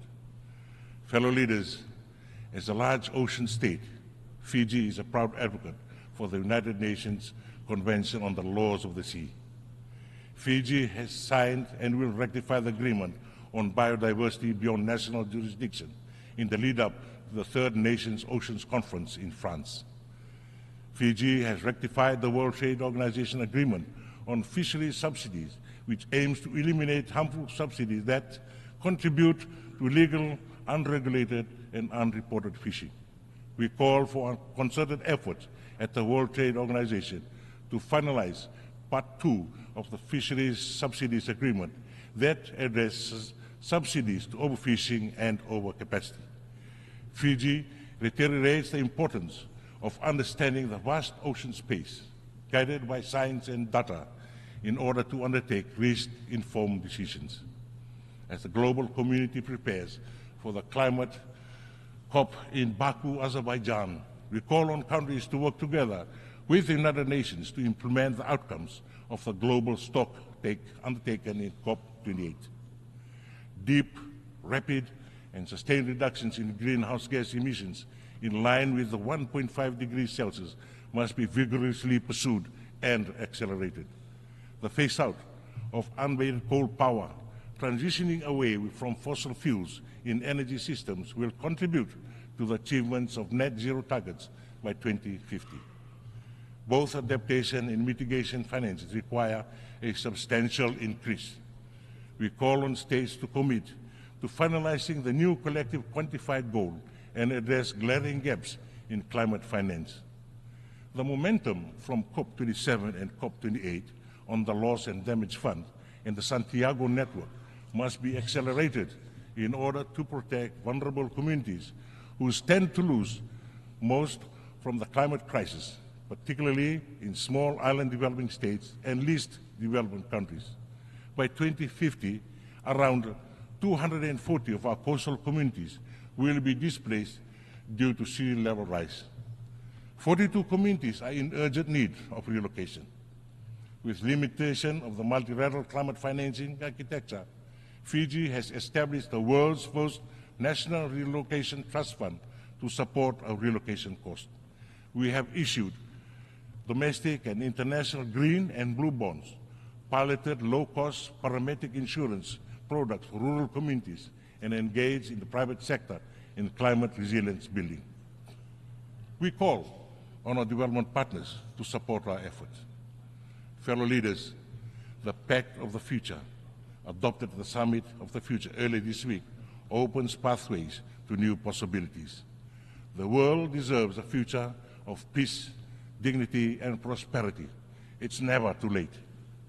Mr. President, Excellencies, Fiji's commitment to multilateralism is unwavering. We will continue to work closely with the United Nations and all member states to advance efforts towards building a better, safer, and a fairer world for us all. And I thank you.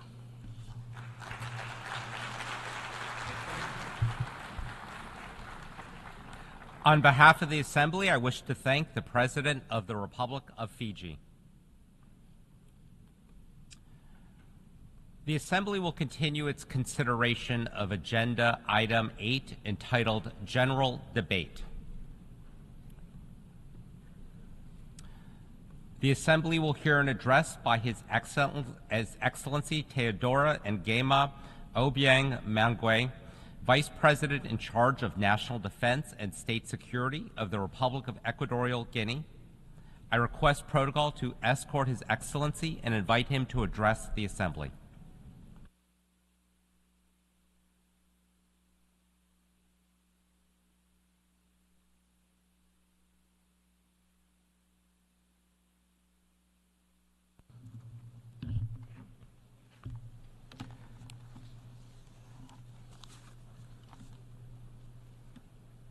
Excelentissimo.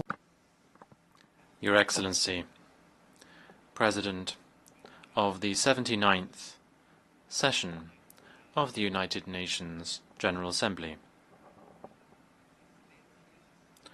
Heads of State and Government,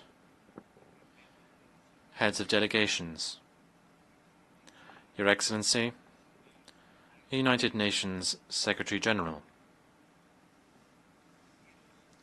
distinguished delegates, ladies and gentlemen,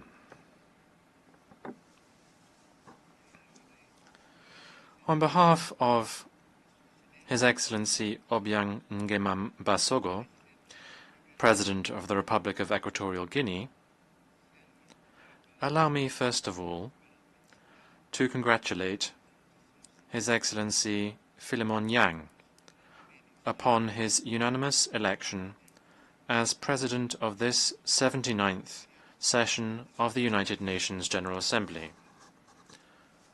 And I wish also to congratulate the other members of the Bureau. We can assure them that they will have the full support and cooperation of the Republic of Equatorial Guinea throughout their presidency.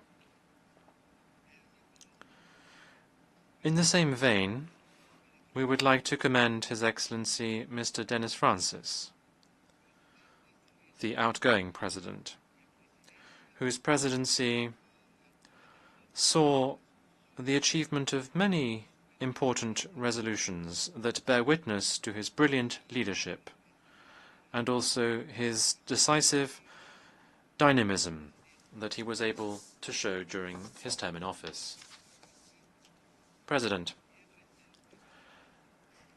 the topic for this 79th session of the General Assembly states as follows: leaving no one behind, acting together for the advancement of peace, sustainable development, and human dignity for present and future generations.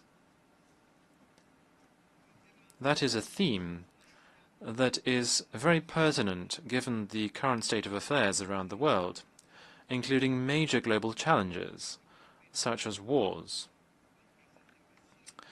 the existence of armed groups, terrorism, crises brought about by the effects of climate change, organized criminal gangs, the possibility of emerging health crises, discrimination, and the food crisis that, as a result of armed conflicts that trigger it or may lead to hunger in different countries. Indeed, this backdrop requires us all to recall the need and importance of giving greater emphasis to multilateralism and international cooperation. These are crucial if we are able to overcome these global challenges that humanity is currently facing. We also must promote sustained economic growth and sustainable development.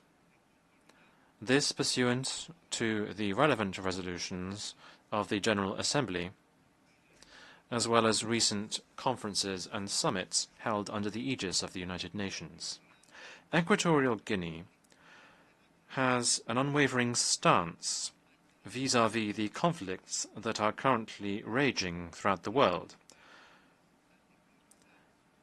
We are clear about the need to prioritize the quest through all means to ensure the prevalence of peace throughout the world by using preventive diplomacy, negotiation, and inclusive dialogue at all times to put an end to these conflicts.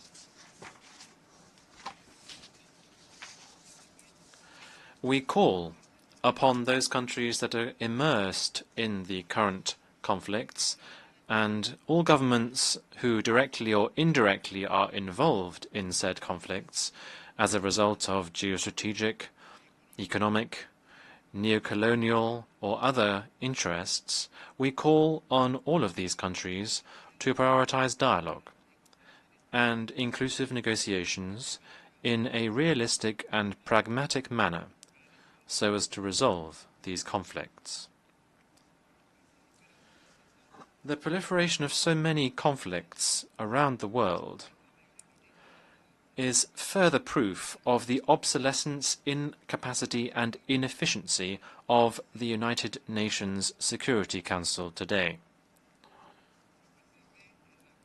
What we are currently seeing in terms of what this decision-making body is able to do is ultimately the struggle as a result of geostrategic interests that make it even more difficult for unanimous decisions to be taken by this body to resolve these conflicts and to alleviate the suffering of people and the loss of innocent lives.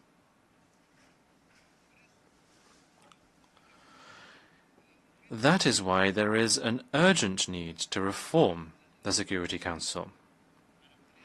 We must reform it so that we put an end to its obsolete composition, which dates back to 1945, and that obtains still today, which means that Africa is the main victim of a historic injustice and the lack of implementation of international law, because Africa is the only country that does not have permanent representation on the Security Council, the only continent that does not have permanent representation on the Council.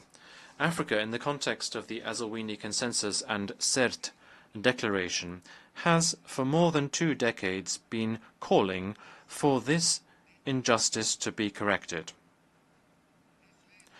We are calling for Africa to be given 2 permanent seats with all the relevant prerogatives and rights reserved to members of this category.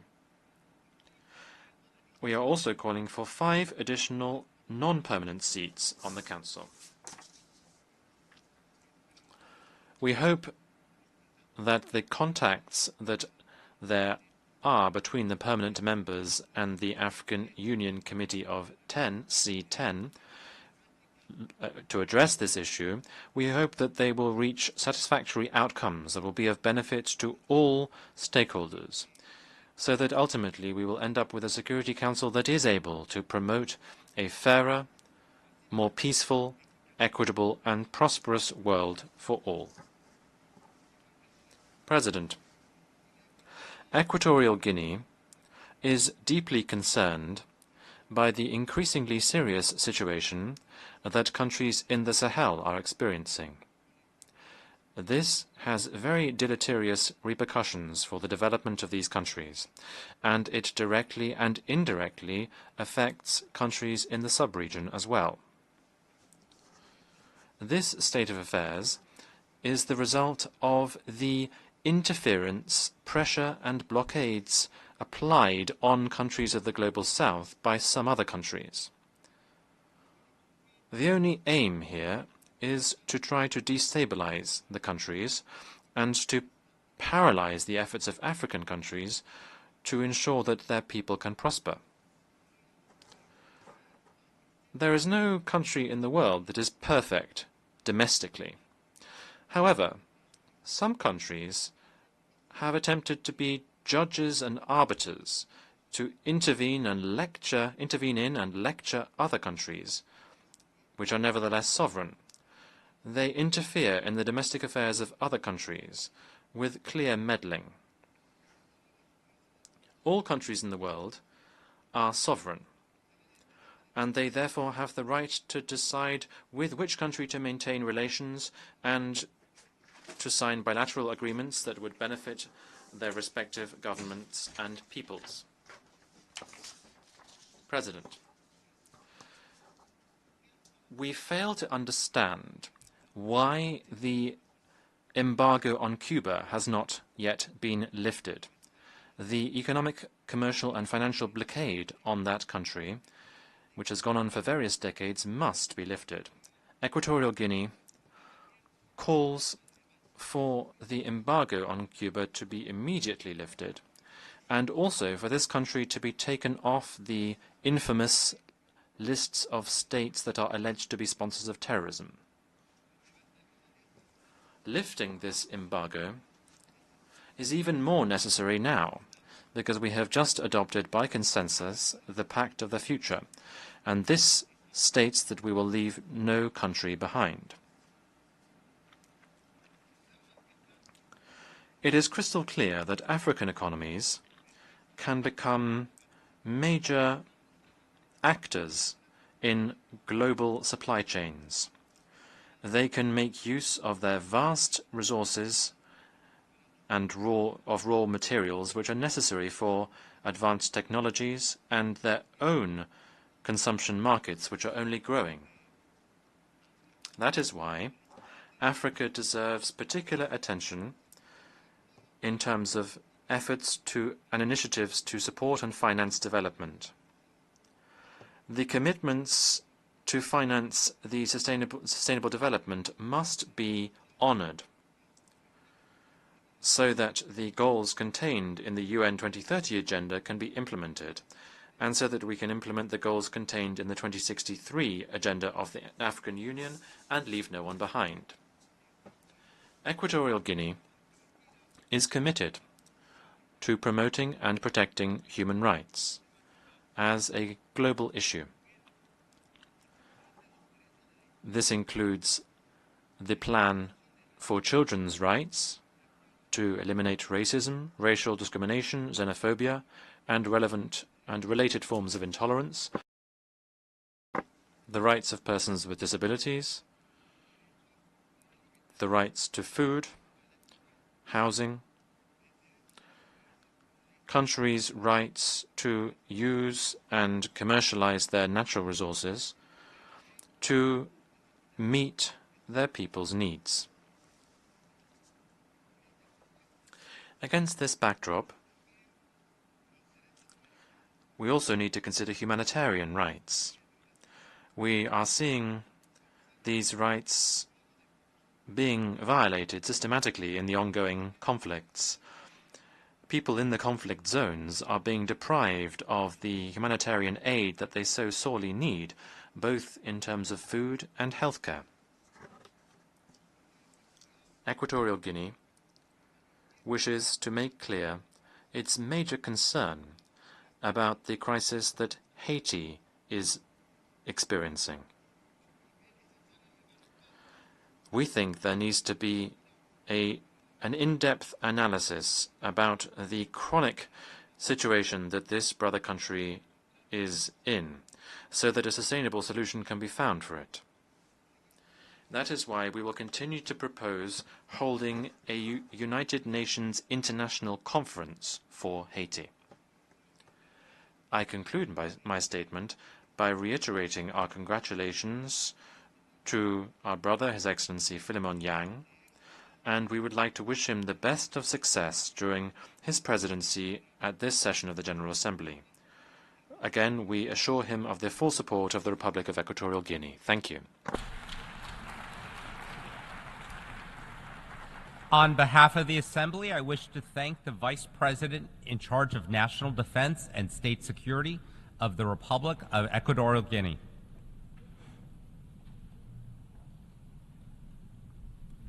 The Assembly will hear an address by Her Excellency Uduch Sengabao Senyor, Vice President and Minister of Justice of Palau. I request protocol to escort Her Excellency and invite her to address the Assembly.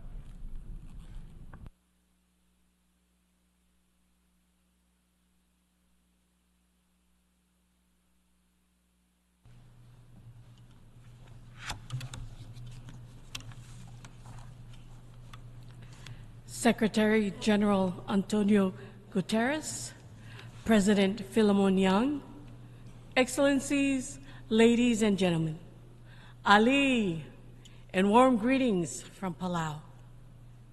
Mr. President, allow me to begin by congratulating you on your election as President of the 79th General Assembly session. We also extend our deep gratitude to former President Dennis Francis for his leadership over the past year. And to Secretary-General Guterres, we commend you for your tireless efforts in advocating for a more secure, prosperous, and sustainable world. It is this shared vision that unites us today. This year, Palau proudly celebrates 30 years of independence. On October 1, 1994, Palau became a sovereign nation, and shortly thereafter, the 185th member of the United Nations. To honor the journey that has brought us here, we have chosen the theme, Ar'ad Otil Agaramalel Belau. The people are the anchor of Palau's conservation and identity. This phrase encapsulates what has sustained us through decades of both challenges and progress.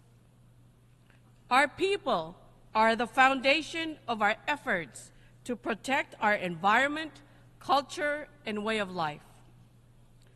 This was further underscored during our voluntary national review, VNR, presentation that was done this year, which centered around the theme, harnessing our cultural heritage to build back better for a sustainable future.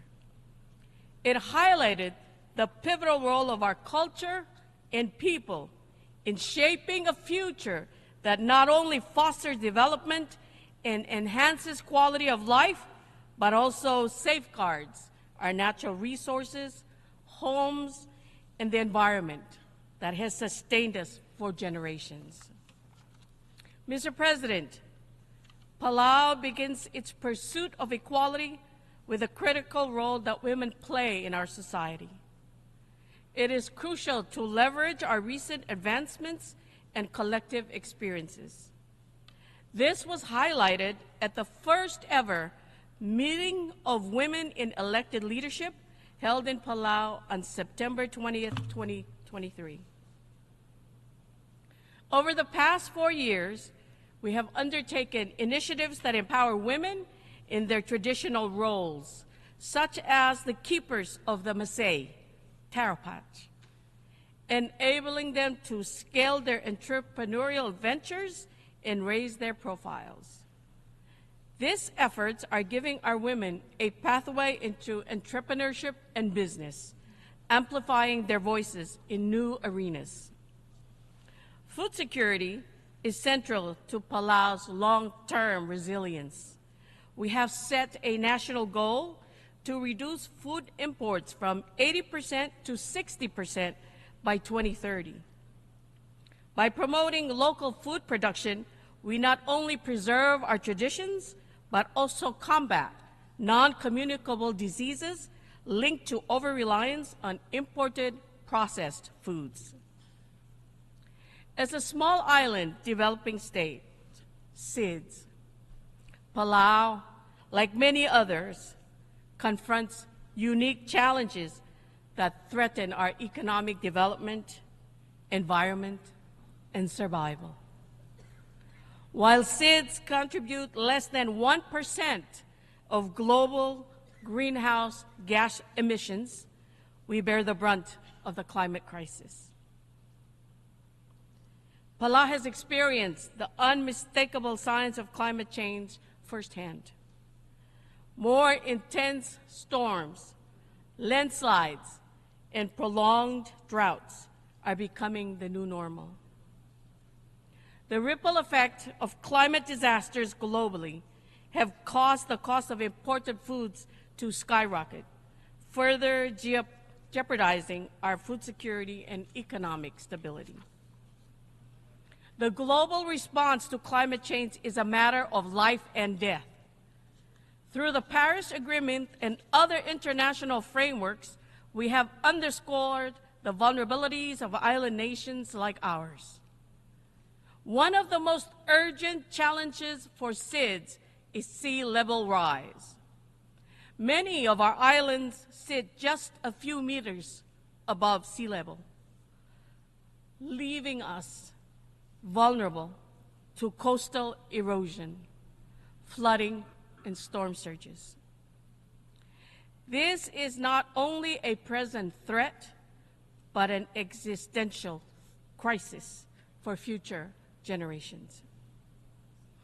In Palau, we are taking steps to relocate critical infrastructure, including our national hospital and schools, to protect our people from rising waters and climate-related disasters. Adaptation is vital for our survival. Our National Adaptation Plan, NAP, prioritizes both immediate and long-term actions to build resilience. We focus on protecting our Maasai, vital ecosystems, and sustainable development, guided by our traditional conservation practice, BUL, which has sustained us for generations. Mitigation is equally important. Palau is committed to reducing carbon emissions and transitioning to renewable energy. Solar, wind, and ocean energy provide opportunities to reduce reliance on imported fossil fuels and secure a cleaner, more sustainable future. Our nationally determined contributions, NDCs, reflect this commitment. We remain mindful of the environmental impacts of renewable energy waste, such as solar panels and batteries, which require responsible management. As co-chair of the Ocean Panel, alongside Norway, Palau plays a vital role in shaping global ocean governance. The high-level panel for a sustainable ocean economy, now composed of 19 nations with the addition of the UAE, remains committed to advancing the sustainable use of oceans through science-driven policies. We expect the 2025 UN Ocean Conference in Nice, France, to be a pivotal moment for accelerating ocean action, and we encourage more nations to join us in this mission. As the first to ratify the Biodiversity Beyond National Jurisdiction BBNJ agreement, Palau remains steadfast in conserving and sustainably using marine biodiversity in areas beyond the national jurisdiction. This treaty symbolizes unity in safeguarding our oceans, and we urge international solidarity to ratify the BBNJ treaty swiftly so it can enter into force. Palau has also declared a national moratorium on deep-sea mining, reaffirming our unwavering commitment to preserving marine ecosystems. We call on the global community to exercise vigilance in protecting marine resources until we have a thorough understanding of the impacts of deep-sea mining. Our commitment to a sustainable blue economy is reflected in the Unlocking Blue Pacific Prosperity, UBPP initiative, launched at COP28. The UBPP unites Pacific Island nations in addressing the dual challenges of climate change and ocean health. Supported by the Bezos Earth Fund and other partners, we aim to achieve 100% effective ocean management and protect 30% of the Blue Pacific continent, covering over 1 billion hectares. Mr. President, Palau is set to assume the chair of the Alliance of Small Islands Developing States, AOSIS, from 2025 to 2026. We are committed to leading the group of 39 member states in advancing the Antigua and Barbuda Agenda for SIDS, ABAS, ensuring that our voices remain central in global discussions.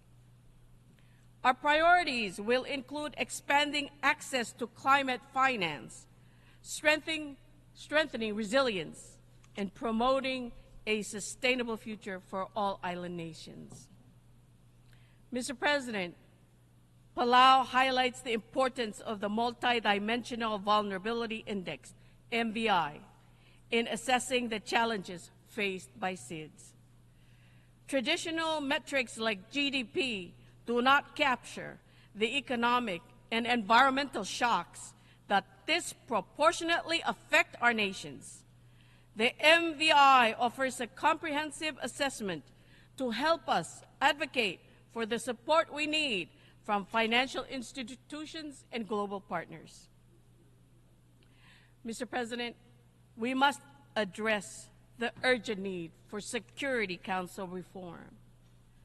The world has changed dramatically since the United Nations was founded, and the Security Council must evolve to meet today's realities. Equitable representation, including permanent and non-permanent members, is essential. We support Japan's bid for a permanent seat and believe that SIDS should also be represented on the Council to provide a voice for those on the front lines of global challenges. Finally, we continue to strengthen our national security through partnerships with allies, including the United States, Australia, Japan, and Taiwan. As Vice President and Minister of Justice, I emphasize the need for robust law enforcement and maritime cooperation frameworks.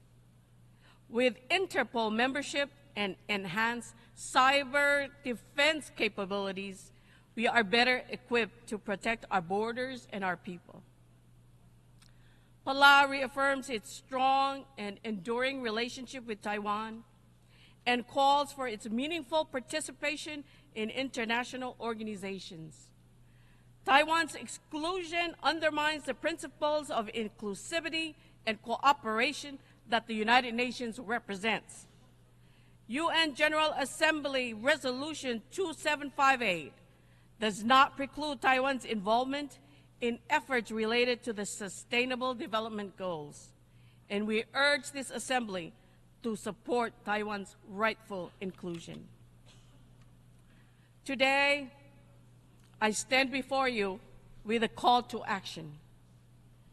We must unite to confront the existential threat of climate change, protect our oceans, and ensure that no nation, no matter how small, is left behind. We must prioritize science, conservation, and the well-being of our people. As President Whipps said earlier this year, the road ahead requires unity, resilience, and collective action. Palau cannot mitigate the climate crisis alone. We need global cooperation to reduce emissions and safeguard our planet for future generations. Komsulang, I thank you.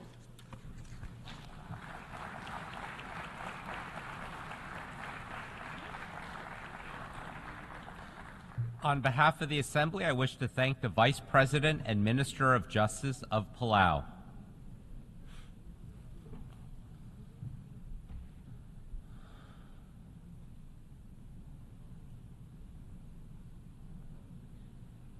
The Assembly will hear an address by His Highness Sabah Al-Khaled Al-Sabah, Crown Prince of the State of Kuwait. I request protocol to escort His Highness and invite him to address the Assembly.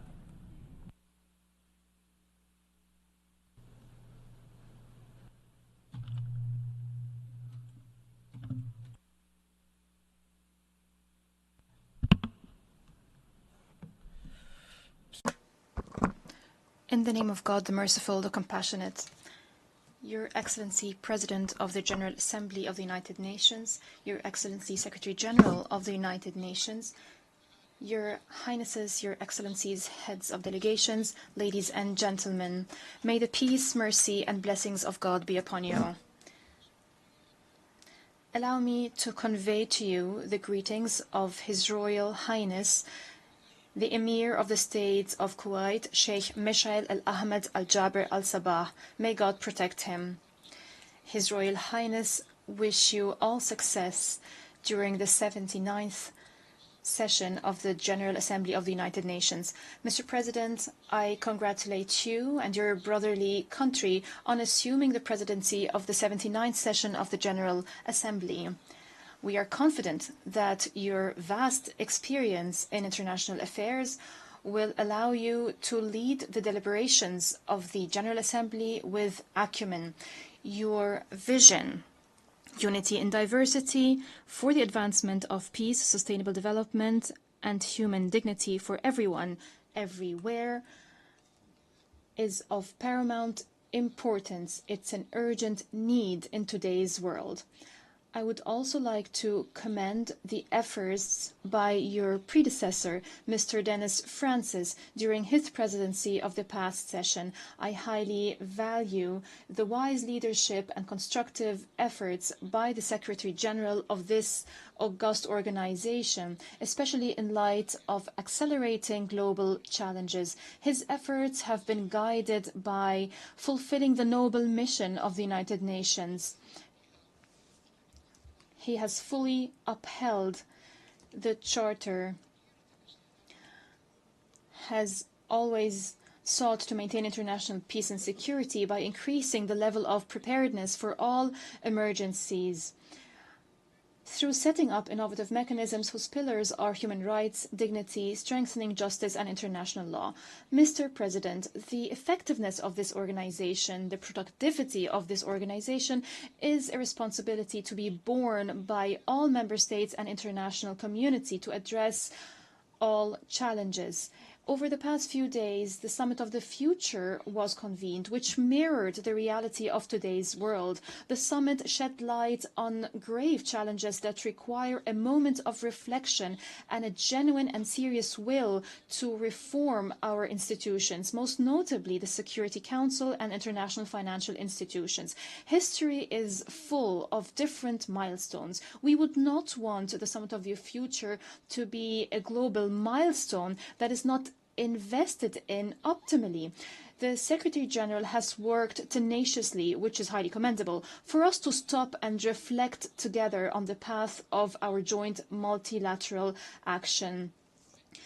He has been committed to bringing together the leaders of the member states to stress that the threats are confronting all of us. No country is immune to the repercussions of these threats. There is no way forward other than cooperation towards our joint objectives. Mr. President, we cannot be speaking about renewing international solidarity unless there is a genuine international political will for reform, especially reforming the Security Council and improving the mechanisms of international action so that we are able to keep abreast of global developments and repel any threats to the security and stability of our world. Unfortunately, this will remains absent. We have seen very clearly that there cannot be any political will without an environment of trust and effective participation. We believe that the Security Council bears the primary responsibility of maintaining international peace and security. Decision-making at the Security Council must be based on the principle of democracy and equitable representation of all member states. The Security Council must be able to respond to a world that is completely different to the world of 1945. We need a Security Council that is inclusive, transparent, efficient, effective, democratic, and accountable. Mr. President, technological innovations, AI, and social media are increasingly being used for incitement, terrorist recruitment, spreading hate speech, and mis- and disinformation. This adversely affects cyber security. We must give due attention to this issue. Many young people fell victim to these negative practices. This all proves that confronting this scourge requires international cooperation. To fulfill the aspirations and hopes of our peoples, to secure a brighter future, we need accountability. It is not reasonable to look forward to such a bright future when those who violate the Charter of the United Nations and the principles of international law and international humanitarian law are not held accountable. There will be no justice or equality as long as double standards are applied. There will not be any bright future unless everyone is fully committed to the principles and values of the Charter of the United Nations and international law. Mr. President, this year we're celebrating the 43rd anniversary of the establishment of the Cooperation Council for the Arab States of the Gulf. Throughout its blessed journey over the past 4 decades, it has proven that it is a pillar for stability and prosperity in our region. In this context, I would like to express our deepest appreciation to the brotherly state of Qatar for its efforts as current chair of the GCC. Its efforts enhances the work of the GCC at bilateral and multilateral levels. In December, the State of Kuwait will assume the chairmanship of the GCC.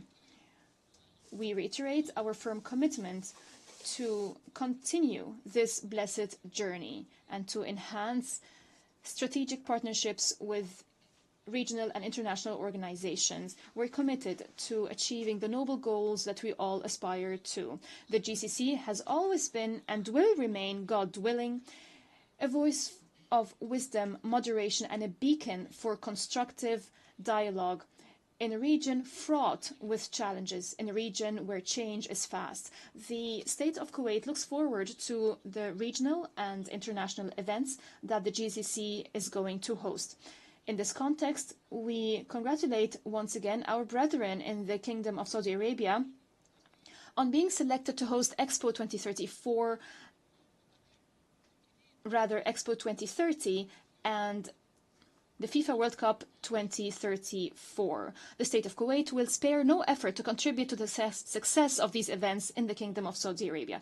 Mr. President, the State of Kuwait believes in the principle of good neighborliness. For around 2 decades, we have been committed to helping the brotherly Republic of Iraq through continuous target-oriented measures to help Iraq return to its rightful place regionally and internationally, and to help it fulfill the hopes and aspirations of its people. We call upon the brotherly Republic of Iraq to take tangible, resolute, and urgent action to settle all outstanding files between the two countries, most notably the demarcation of the maritime border beyond marker 162.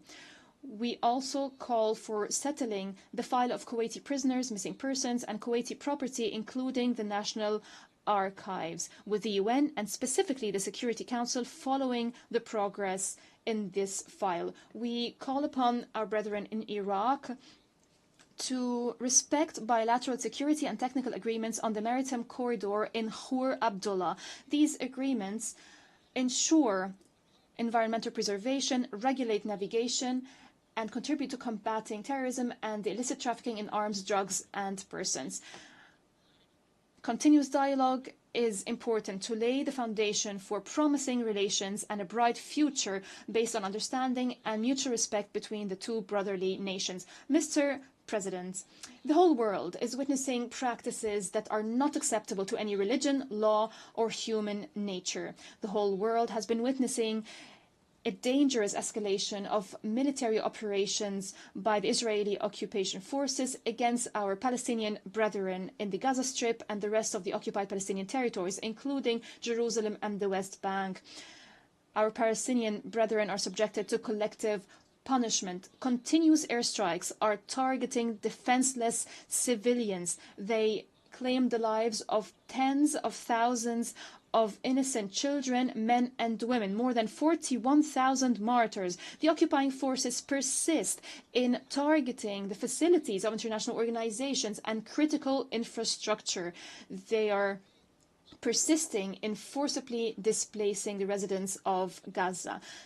Peace in our region will not be achieved unless an independent state of Palestine is established with East Jerusalem as its capital along the lines of the 4th of June 1967, according to international resolutions and the Arab Peace Initiative.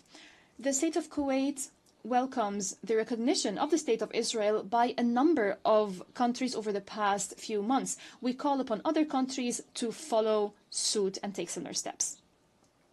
The State of Kuwait will remain supportive of Palestinians' rights and the Palestinian people. We were proud to have provided oral and written submissions to the ICJ on the legal consequences arising from violations by the occupying power in the occupied Palestinian territories. With the Hashemite Kingdom of Jordan and the Republic of Slovenia and 120 other UN member states, we were proud to sign the shared commitments document to support UNRWA. What has befallen UNRWA is only proof that the other side does not have any serious desire to achieve genuine peace. The brotherly Sudan is witnessing unfortunate events as a result of armed clashes. This is cause for concern. We call for immediate cessation of fighting. We call for resorting to dialogue and returning to the peaceful political track to maintain the security of the Sudan, its stability and territorial integrity. We support all ongoing regional and international initiatives to reach a political solution that ends this crisis, a political solution that provides the necessary protection to civilians and to facilitate the delivery of humanitarian aid. It is important to respect the sovereignty of the Sudan and the territorial integrity of the Sudan. Regarding the situation in the brotherly country of Yemen, the state of Kuwait renews its support to UN efforts through its special envoy. Efforts that are focused on resuming the political process and reaching a comprehensive settlement according to the 3 agreed upon terms of reference to maintain the peace and security and territorial integrity of Yemen. We commend the efforts made by the Kingdom of Saudi Arabia and the Sultanate of Oman to revive the political process to reach a comprehensive and lasting solution in Yemen. We express our concern over the developments in the Red Sea. It is important to ensure the safety of maritime navigation according to international law and according to the UN Convention on the Law of the Sea of 1982. Regarding the situation in Syria, the state of Kuwait believes it's necessary to intensify efforts to reach a political solution that is Syrian-led and Syrian-owned, in line with relevant Security Council resolutions, most notably Resolution 2254. A solution that fulfills the aspiration of the Syrian people to peace and security and stability, a solution that maintains the sovereignty and territorial integrity of Syria. Regarding the situation in Lebanon, the state of Kuwait condemns in the most strongest terms the airstrikes and military operations launched by Israeli occupation forces against the brotherly Republic of Lebanon. These operations have claimed the lives of hundreds of civilians, innocent civilians that have nothing to do with the dangerous escalation of the Israeli aggression, which is expanding day after day in flagrant violations of all norms and international law, including international humanitarian law. We have always warned of this aggression and its repercussions on the countries of the region and on neighboring countries. We also condemn violations by the occupation forces of Lebanese sovereignty and any attempts to drag Lebanon into the ongoing conflict in the region. Israeli occupation forces is disregarding international calls and Security Council resolution. We call for full implementation of Security Council Resolution 1701. We're following with great concern the latest developments in the brotherly country of Libya. We call for giving precedence to reason and wisdom. We call for resorting to a political dialogue to settle disputes according to relevant Security Council resolutions to maintain the stability, sovereignty, and security of Libya, and to fulfill the aspirations of the Libyan people to development and prosperity. At the regional level, we believe in strengthening good neighborly relations as enshrined in the Charter. We call upon the Islamic Republic of Iran to take serious steps to build trust and to engage in dialogue based on respect for other countries and non-interference in their internal affairs. Mr. President, through the Kuwait Vision 2035, we focus on responding to international financial and economic indicators to predict opportunities and to turn the state of Kuwait into a financial, commercial, and cultural center that is responding to regional and international developments. Foreign policy plays an important role in this expanded development process. Our diplomacy relies on digitalization to move from traditional frameworks so that diplomacy responds continuously to evolving developments on the global landscape.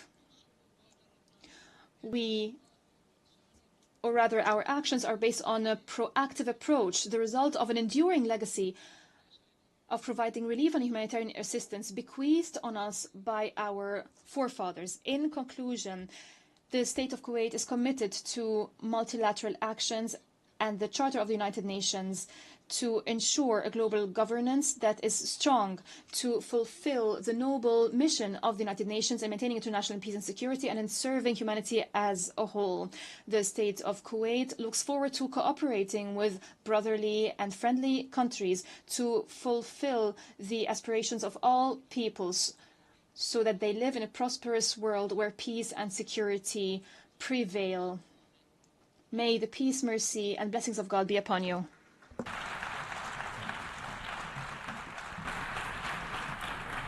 En nombre de la Asamblea, On behalf of the Assembly, I would like to thank the Crown Prince of the State of Kuwait. a continuación, The Assembly will now hear an address by His Excellency Luís Montenegro, Prime Minister of the Portuguese Republic. I request protocol to escort His Excellency and invite him to address the Assembly.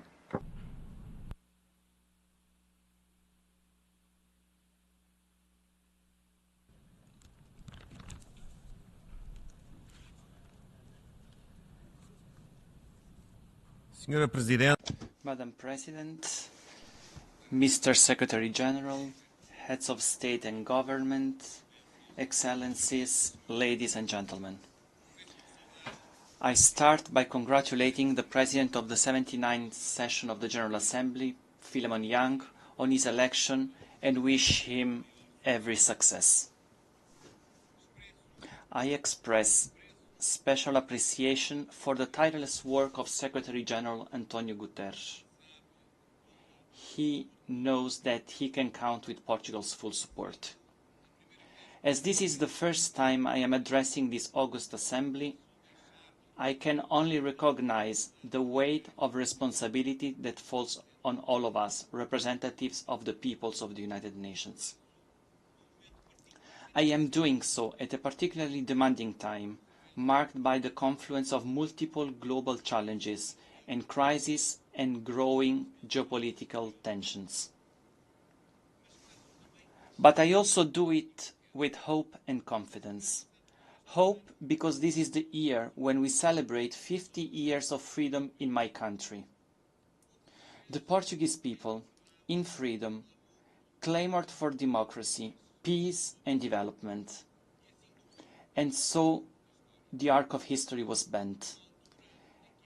At a time when in many parts of the world autocracies are jeopardizing democracy, we have confidence in the strength of freedom.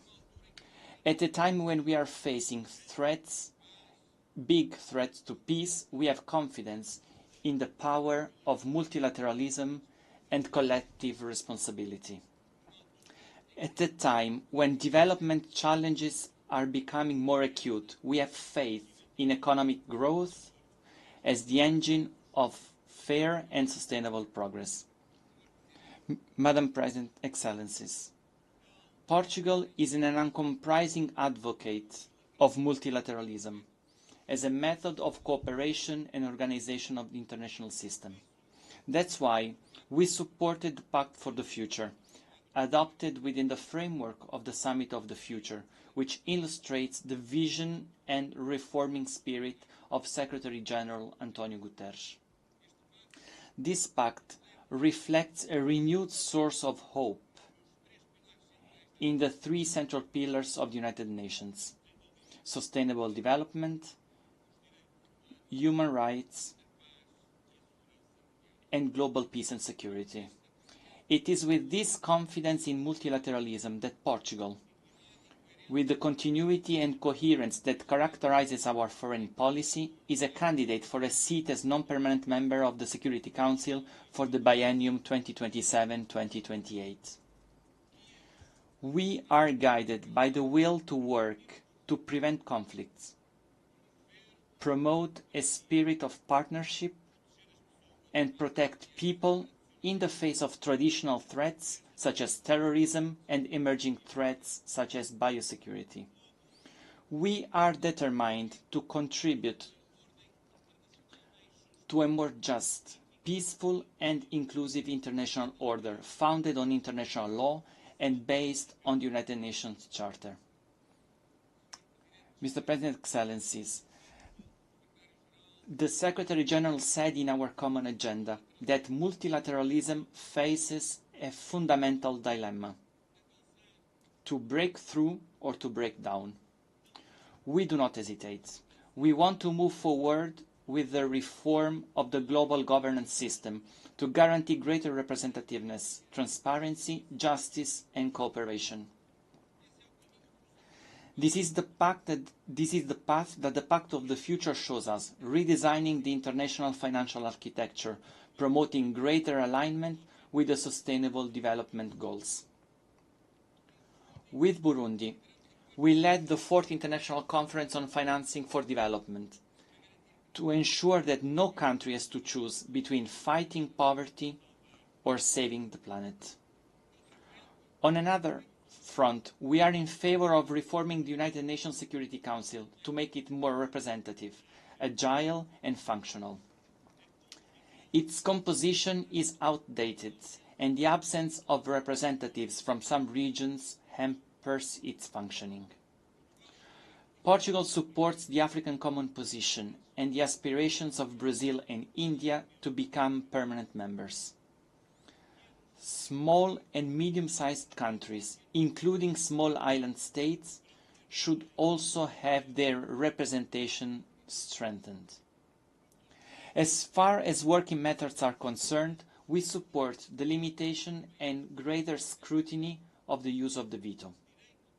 The right of the veto before constituting a power represents a responsibility. And that's how it should be exercised, preventing a party to a conflict from being both judge and judged. While the war continues, with terrible consequences inside and outside Ukraine, the Security Council has been several times silent. We hope that now, in Lebanon, the Security Council can be effective in preventing increased escalation. Even when resolutions are adopted, they often remain unfulfilled. It is imperative that in Gaza and Sudan, all parties do their utmost to ensure the full implementation of the resolutions adopted by the Council. Excellencies, the world is now more prosperous overall, but socio-economic divides are widening. Eradicating poverty and hunger are the first 2 Sustainable Development Goals. But chronic hunger is on the rise, affecting 1 in 10 people globally. Acute food insecurity has almost tripled since 2016. In this context, we welcome the Global Alliance Against Hunger and Poverty proposed by the Brazilian presidency of the G20. The hope we are talking about can only be realized if we are able to respond to the needs of millions of people affected by conflict. Ukraine, Gaza, Sudan, Myanmar, Sahel, and now Lebanon are examples of the suffering of millions of people forced to leave their homes and families. I'm also talking about climate refugees, rising temperatures, forest fires, which tragically hit my country recently. droughts, and other extreme weather have forced millions of people to move. At the same time, disrespect for the rights of women and girls, or persecution on religious or sexual grounds, has become more and more widespread in various parts of the world. The context of human rights protection is severely weakened and threatened. It is our collective responsibility to guarantee the respect, protection, and realization of human rights. New technologies, such as artificial intelligence, they constitute an opportunity, but they also create risks. The Pact for the Future points the way to a virtuous balance in this area. We must act to combat all forms of discrimination and hatred that undermine the cohesion of our societies. We will continue in this context to defend the rights of youth. The high-level meeting of the General Assembly on Youth, which, at Portugal's request, will be held here next year to mark the 30th anniversary of the World Programme of Action for Youth, will be an opportunity to move forward on this front. This is a priority for Portugal at home and abroad. Mr. Excellencies, peace is the primary objective of the United Nations. And here too we must give a sign of hope. The Russian Federation's war of aggression against Ukraine constitutes a flagrant violation of the international law, which we strongly condemn. The negative effects of this war, the food, energy and inflation crisis, are echoing around the world with the greatest impact on the most fragile regions. We are also deeply concerned about the humanitarian situation and the dangerous escalation in the Middle East region. In view of the events in Lebanon, we call on the parties to exercise maximum restraint to avoid escalation. We firmly condemn the horrific terrorist attacks perpetrated by Hamas on 7 October 2023 and demand the release of all hostages. We will not stand by the humanitarian disaster and the growing number of civilian victims in Gaza. It is imperative to unconditionally cease hostilities, guarantee the entry of humanitarian aid, and respect for international humanitarian law. It is also imperative to resume negotiations with a view to implementing the two-state solution, the only one that can bring peace and stability to the region. Portugal is against the expansion of settlements, the confiscation of land in the occupied Palestinian territories, and the actions of settlers that constitute violation of international law and obstacles to peace. It is our common interest for everyone and shared responsibility to ensure strict respect for international law and humanitarian law. We also need to put an emphasis on prevention and mediation, particularly in Africa.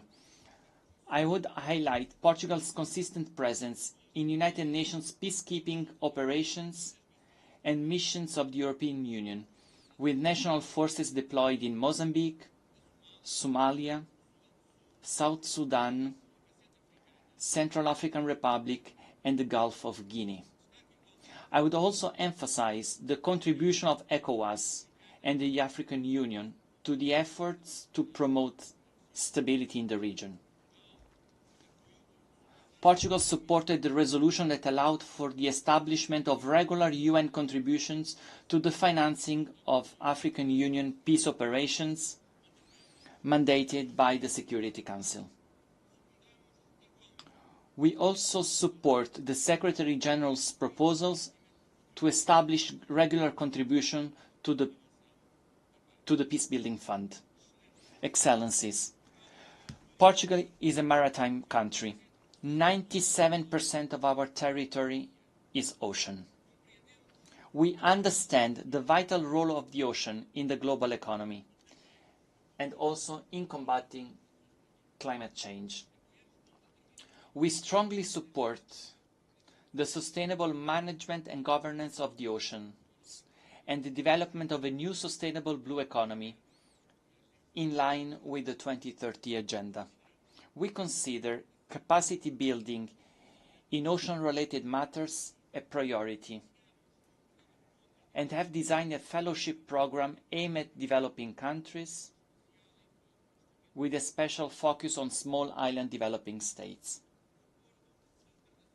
The international agreement on the conservation and sustainable use of marine biodiversity in areas beyond national jurisdiction was a victory for multilateralism. We will remain committed to its entry into force. Portugal is calling for a joint effort to finalize an ambitious treaty to eliminate plastic pollution by the end of this year. Climate change is the existential threat of our time. Portugal keeps engaged in investing in renewable energies and in phasing down fossil fuels. We want to incorporate 47% of renewable energies into final energy consumption by 2030. We have also favored the introduction of innovative financial mechanisms, including with SIDS. An example of this is the agreement signed in Portugal and by Portugal with Cabo Verde and São Tomé and Príncipe to transform debt that these countries have with Portugal into climate investment, thus supporting the energy transition. Mr. President, Excellencies, the success of the 2030 Agenda is mainly in favor of the most vulnerable groups.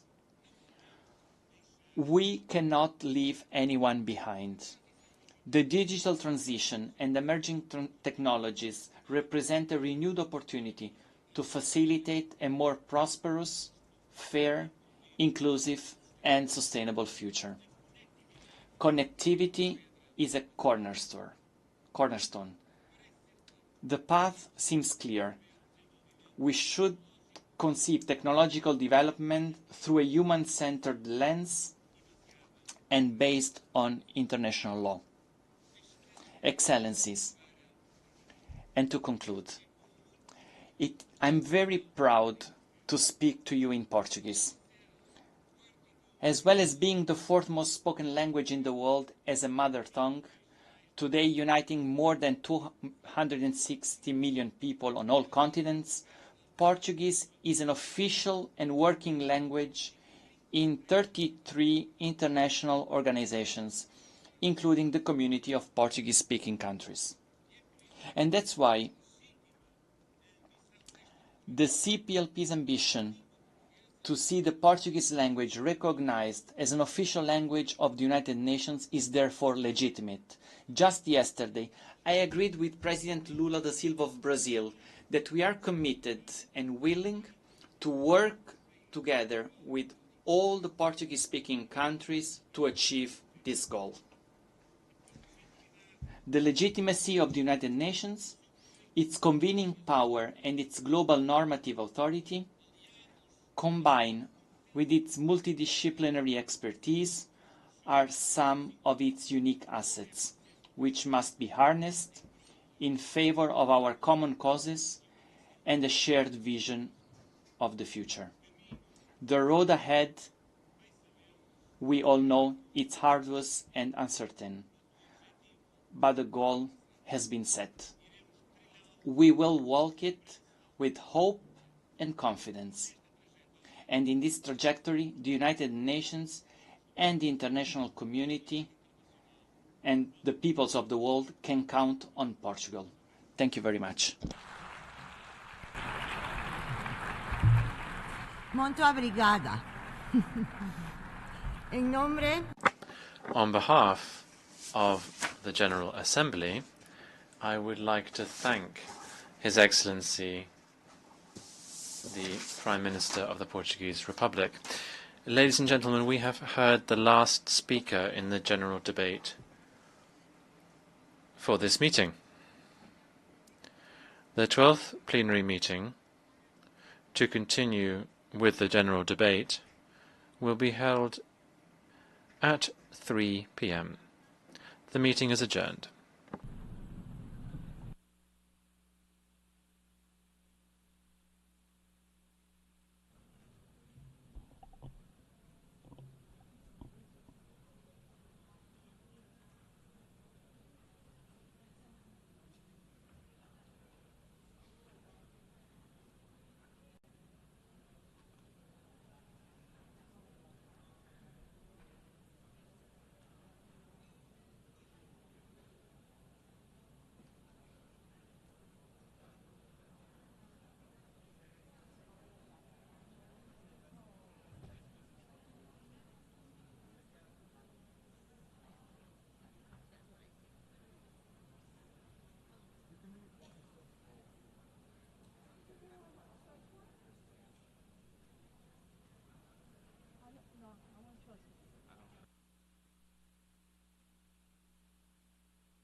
The 12th plenary meeting of the General Assembly is called to order.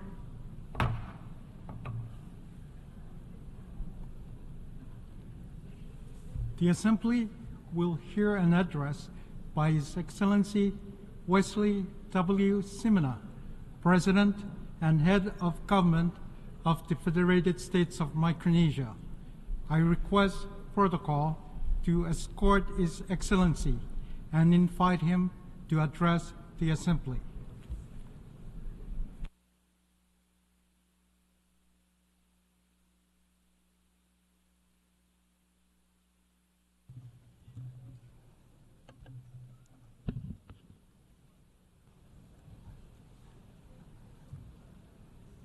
Mr. President, Temporary President Mr. Libwe, Mr. Secretary-General, Excellencies, ladies and gentlemen, on behalf of the people and government of Micronesia, I extend a warm Kamorale. Kamorale back home was coined as a national greeting that combines the diverse languages of all our islands. Kamorale represents the spirit of unity and solidarity that lies at the heart of my country and people. And that same spirit is equally important in the context of multilateralism here at the United Nations. In a world where global challenges require collective action, Kamorale reminds us that through our strength and solutions come from our ability to come together. Just as the 4 states of Micronesia come together under one banner, our international community must come together in order to progress peace, prosperity, and sustainable development we all wish to see as envisioned in the Pact for the Future. After traveling thousands of miles from Micronesia with my delegation, I am honored to participate in this 79th session of the United Nations General Assembly. I congratulate you, Mr. President, on your election as President of the General Assembly, and I assure you of my delegation's support for your leadership. I also acknowledge our outgoing President of the 78th session for the impactful work he had carried out during his term. I must also pay tribute to our Secretary-General, who recently joined us in the Pacific for the Pacific Islands Forum Leaders Meeting. We deeply appreciate your tireless efforts to strengthen our United Nations as a vital instrument for achieving our shared goals. Mr. President, since the time Micronesia became a member of the United Nations in September 1991, we have been grappling with the severe impacts of climate change. I cannot emphasize enough how it is the single greatest threat to our home. Even as I speak today, we are currently in a state of emergency due to the extended drought facing my nation. For us, every degree, every inch of sea level rise, drought, and every delay matters. We continue to call on our global community to step up with stronger and urgent action.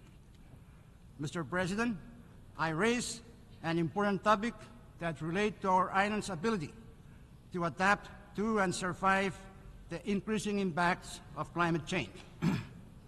Time is running out to prevent average global temperature from surpassing 1.5 degrees. We are already at 1.2, according to the latest science. The 1.5 degrees goal is the safety limit for our small islands. Beyond that lies a danger zone with deadly heat that will cost lives, impact our food and water systems, and will drown many of our low-lying islands. Carbon dioxide stays in the atmosphere for hundreds of years. So while it is critical for the world to cut those emissions, the benefits of those cuts will not be felt until later this century. We need to control temperatures now. We call upon the larger emitters to prioritize reduction of the non-CO2 pollutants, especially methane, fluorinated gases, and black carbon. The IPCC and more recent scientific reports explains that this is the only way. So I urge all of us to take a greater action now. I call on all parties to the Paris Agreement to include ambitious non-CO2 goals and measures in their 2025 round of NDCs. As we take action on non-CO2 pollutants, we also need all countries to come together and agree on a global plan to transition away from fossil fuels in a fair, just, and equitable manner. In this connection, I am announcing that Micronesia endorses the Fossil Fuel Non-Proliferation Treaty Initiative. We must accelerate all our efforts to tackle the climate crisis. Mr. President, the health of our ocean is deteriorating due to the effects of climate change and greenhouse gas emissions. One of the most hard-hitting issues we are confronted with is sea level rise. I am very pleased that the General Assembly is hosting for the first time a high-level meeting on sea level rise this week. Sea level rise poses a significant threat to the livelihoods, well-being, and security of our small island nations, communities, and ecosystems. However, this climate crisis does not jeopardize our statehood or sovereignty, nor does it diminish our rights under international law. Leaders from the Pacific Islands Forums, or PIF, and the Alliance of Small Island States, AOSIS, have affirmed that our maritime zones, as recognized by the UN Convention of the Law of the Sea, will remain valid despite physical changes due to climate change. We emphasize that the statehood and sovereignty of PIF and AOSIS members will endure, along with the associated rights and responsibilities, including the protection of our citizens, regardless of the impacts of sea level rise. Mr. President, the International Seabed Authority is currently negotiating its draft exploitation regulations, and Micronesia is adopting a careful approach on seabed mining. We will consider all relevant factors regarding this matter and will join the Talanoa here being organized this year by the Pacific Islands Forum. Micronesia joins other nations in emphasizing the necessity of comprehensive knowledge, data, and scientific understanding of the marine environment and the impacts of deep-sea mining before any exploitation takes place. We urge the ISA to finalize all relevant regulations, standards, and guidelines for its mining code prior to exploitation. Additionally, it is crucial that all stakeholders, including adjacent coastal states, indigenous people, and local communities in the Pacific, are consulted and their perspectives considered before any exploitation occurs. Mr. President, Micronesia is pleased with the adoption of the United Nations PB&J agreement. I was the first leader to sign the PB&J agreement here in New York a year ago, and among the first to deposit our instrument of ratification. Currently, over 90 countries have signed, and we wish that all will sign. I urge others to sign, ratify, so that we can operationalize the PB&J agreement. We look forward to the Preparatory Commission to begin its important work soon. Mr. President, the international community is set to adopt a legally binding treaty to end plastic pollution, including in the marine environment in Busan, Republic of Korea, later this year. This treaty must address plastic pollution at its source, plastic production, particularly primary plastic polymers derived from fossil fuels. Micronesia's bridge to Busan Declaration, launched earlier this year, calls for international support to regulate plastics production in the treaty. As negotiations near completion, We urge global backing for the declaration to ensure the treaty includes strong measures to curb plastic production and tackle both pollution and climate change. If we do not address the unsustainable production of primary plastic polymers, then the global goal of ending plastic pollution by 2040 and limiting the average temperature rise to less than 1.5 degrees Celsius cannot be achieved. Mr. President, Micronesia plays a vital role in the Pacific Islands Forum 2050 strategy for the Blue Pacific continent. As part of the large oceanic countries and territories, we are custodians of nearly 20% of the Earth's surface, placing immense cultural and spiritual value on our ocean and land as a shared heritage. Our leaders' commitments to the 2050 focus on preserving and protecting our oceans, ensuring a sustainable future for our children. Micronesia is dedicated to reducing and preventing the causes and impacts of climate change and sea level rise. With the support of our partners, we are committed to achieving net zero carbon emissions by 2050. We pledge to safeguard the future of our people by protecting our sovereignty, maritime zones, and resources, especially in the face of climate-induced sea level rise. Mr. President, the health of our people is crucial to Micronesia's nation's building. Non-communicable diseases, NCDs, significantly undermine our nation's well-being. NCDs hinder workforce productivity and contribute to poverty. Unfortunately, the Pacific has some of the highest rates of these diseases, with Micronesia ranking among the top countries. In 2016, NCDs accounted for 75% of all deaths in Micronesia. Recognizing this national health emergency, Micronesia has taken decisive action. Since 1995, we have participated in WHO's Healthy Islands Initiative, focusing on health protection, risk reduction, and promoting healthy lifestyles. We developed a national NCD action plan in 2006, and the Pacific NCD Roadmap has guided our efforts since 2014. In 2022, we reaffirm our commitment to securing the well-being of our people through the 2050 strategy for the Blue Pacific continent. Our fight against NCDs is key to building a healthier, stronger future for Micronesia. However, despite decades of effort under the Healthy Islands Initiative, NCDs continue to pose a serious challenge in Micronesia. The persistence of this disease warrants the need for renewed support and stronger partnerships.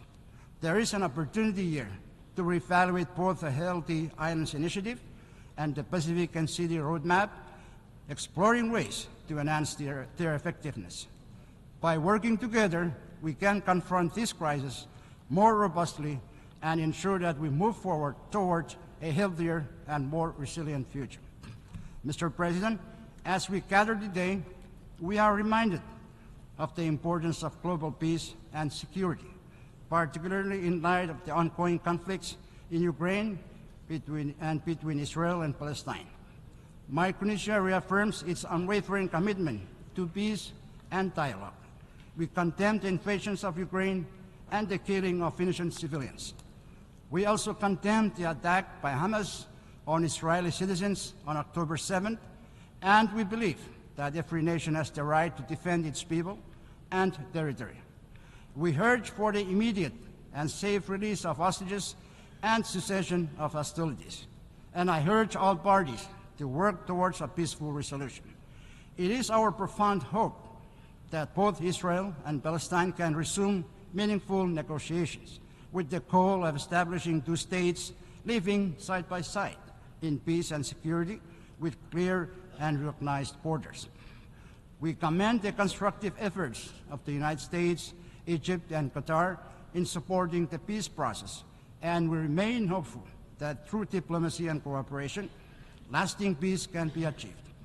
Micronesia remains committed that the protection of innocent civilians everywhere is of paramount importance, as peace can only be sustained when the lives and dignity of all people are protected. Mr. President, Micronesia joins Pacific Island nations in advocating for the establishment of a special representative for climate, peace, and security, emphasizing that climate change is a significant global security threat. The UN system, particularly the Security Council, must adapt to address the challenges posed by the climate crisis in a comprehensive and coordinated manner. Currently, the Council struggles to effectively tackle major peace and security issues, highlighting the need for comprehensive reform. This reform should make the Council more effective, inclusive, transparent, and accountable. It must reflect the realities of today rather than those of 1945. It is time for permanent membership of the Security Council to be expanded to include Japan, India, Germany, Brazil, and representation from the African continent. Additionally, it is crucial to amplify the voices of underrepresented regions, such as small island developing states, in a reformed council. Mr. President, in today's complex global landscape, strengthening the multilateral system for an inclusive, interdisciplinary UN is essential. Support for multi-country offices that represent the UN on the ground must be reinforced to assist vulnerable nations in fully implementing the 2030 Agenda for Sustainable Development. Additionally, the coordination role of resident coordinators should be supported and strengthened. For small island developing states, our reliance on stable international assistance for development cannot be overstated. We need sustainable assistance for development we need sustainable financing from donor partners and international financial institutions. It is no surprise that SIDS have led the charge for a more inclusive global financial architecture. The recently adopted Multi-Vulnerability Index, or MVI, is a crucial tool, providing a comprehensive understanding of the unique challenges faced by SIDS. The next step is to implement the MVI in a way that addresses our specific needs. Mr. President, the special case of SIDS in the context of climate change and sustainable development and our particular vulnerability to natural disasters and external shocks must be supported by an increase in climate finance and investment, including new and additional climate finance. We call on developed countries to fulfill their commitments in this regard. Mr. President, gender equality is vital for national building and effective governance. By acceding to the Convention on the Elimination of All Forms of Discrimination Against Women, or CEDAW, Micronesia is committed to achieving gender parity. We have also endorsed the Pacific Leaders' Gender Equality Declaration and established a national gender policy. Strengthening gender equality is a priority within my administration, and I have nominated more women to key roles, including my cabinet, to address the imbalance in government. In a historic achievement, 3 women were recently elected to our 14-member Congress, marking a significant milestone for representation. With these steps, Micronesia is moving towards a stronger and more inclusive future. Mr. President, today we stand at a critical crossroads where the future of our planet rests in the hands of our youth. It is not enough to speak of change. We must empower the next generation to lead it. Our young people are innovators, the visionaries, and the problem solvers who will carry the torch of climate action and global justice. But they cannot do it alone. We must invest in their education and well-being, nurture their leadership and character. We must give them the tools to build a resilient, sustainable world. As leaders, we must ensure that our youth are not the inheritors of a dying planet, but are the co-architects of its transformation. In closing, Mr. President, The challenges we face, from climate change to conflict, from the health of our oceans to the well-being of our people, demand urgent and unified action. Let us not be discouraged by the magnitude of the tasks before us, but instead be inspired by the opportunity we have to reshape our world for the better. The spirit of camaraderie teaches us that strength lies in unity, and in that spirit, I call on every nation represented here to act decisively with courage and compassion. Let us work together with resolve and prior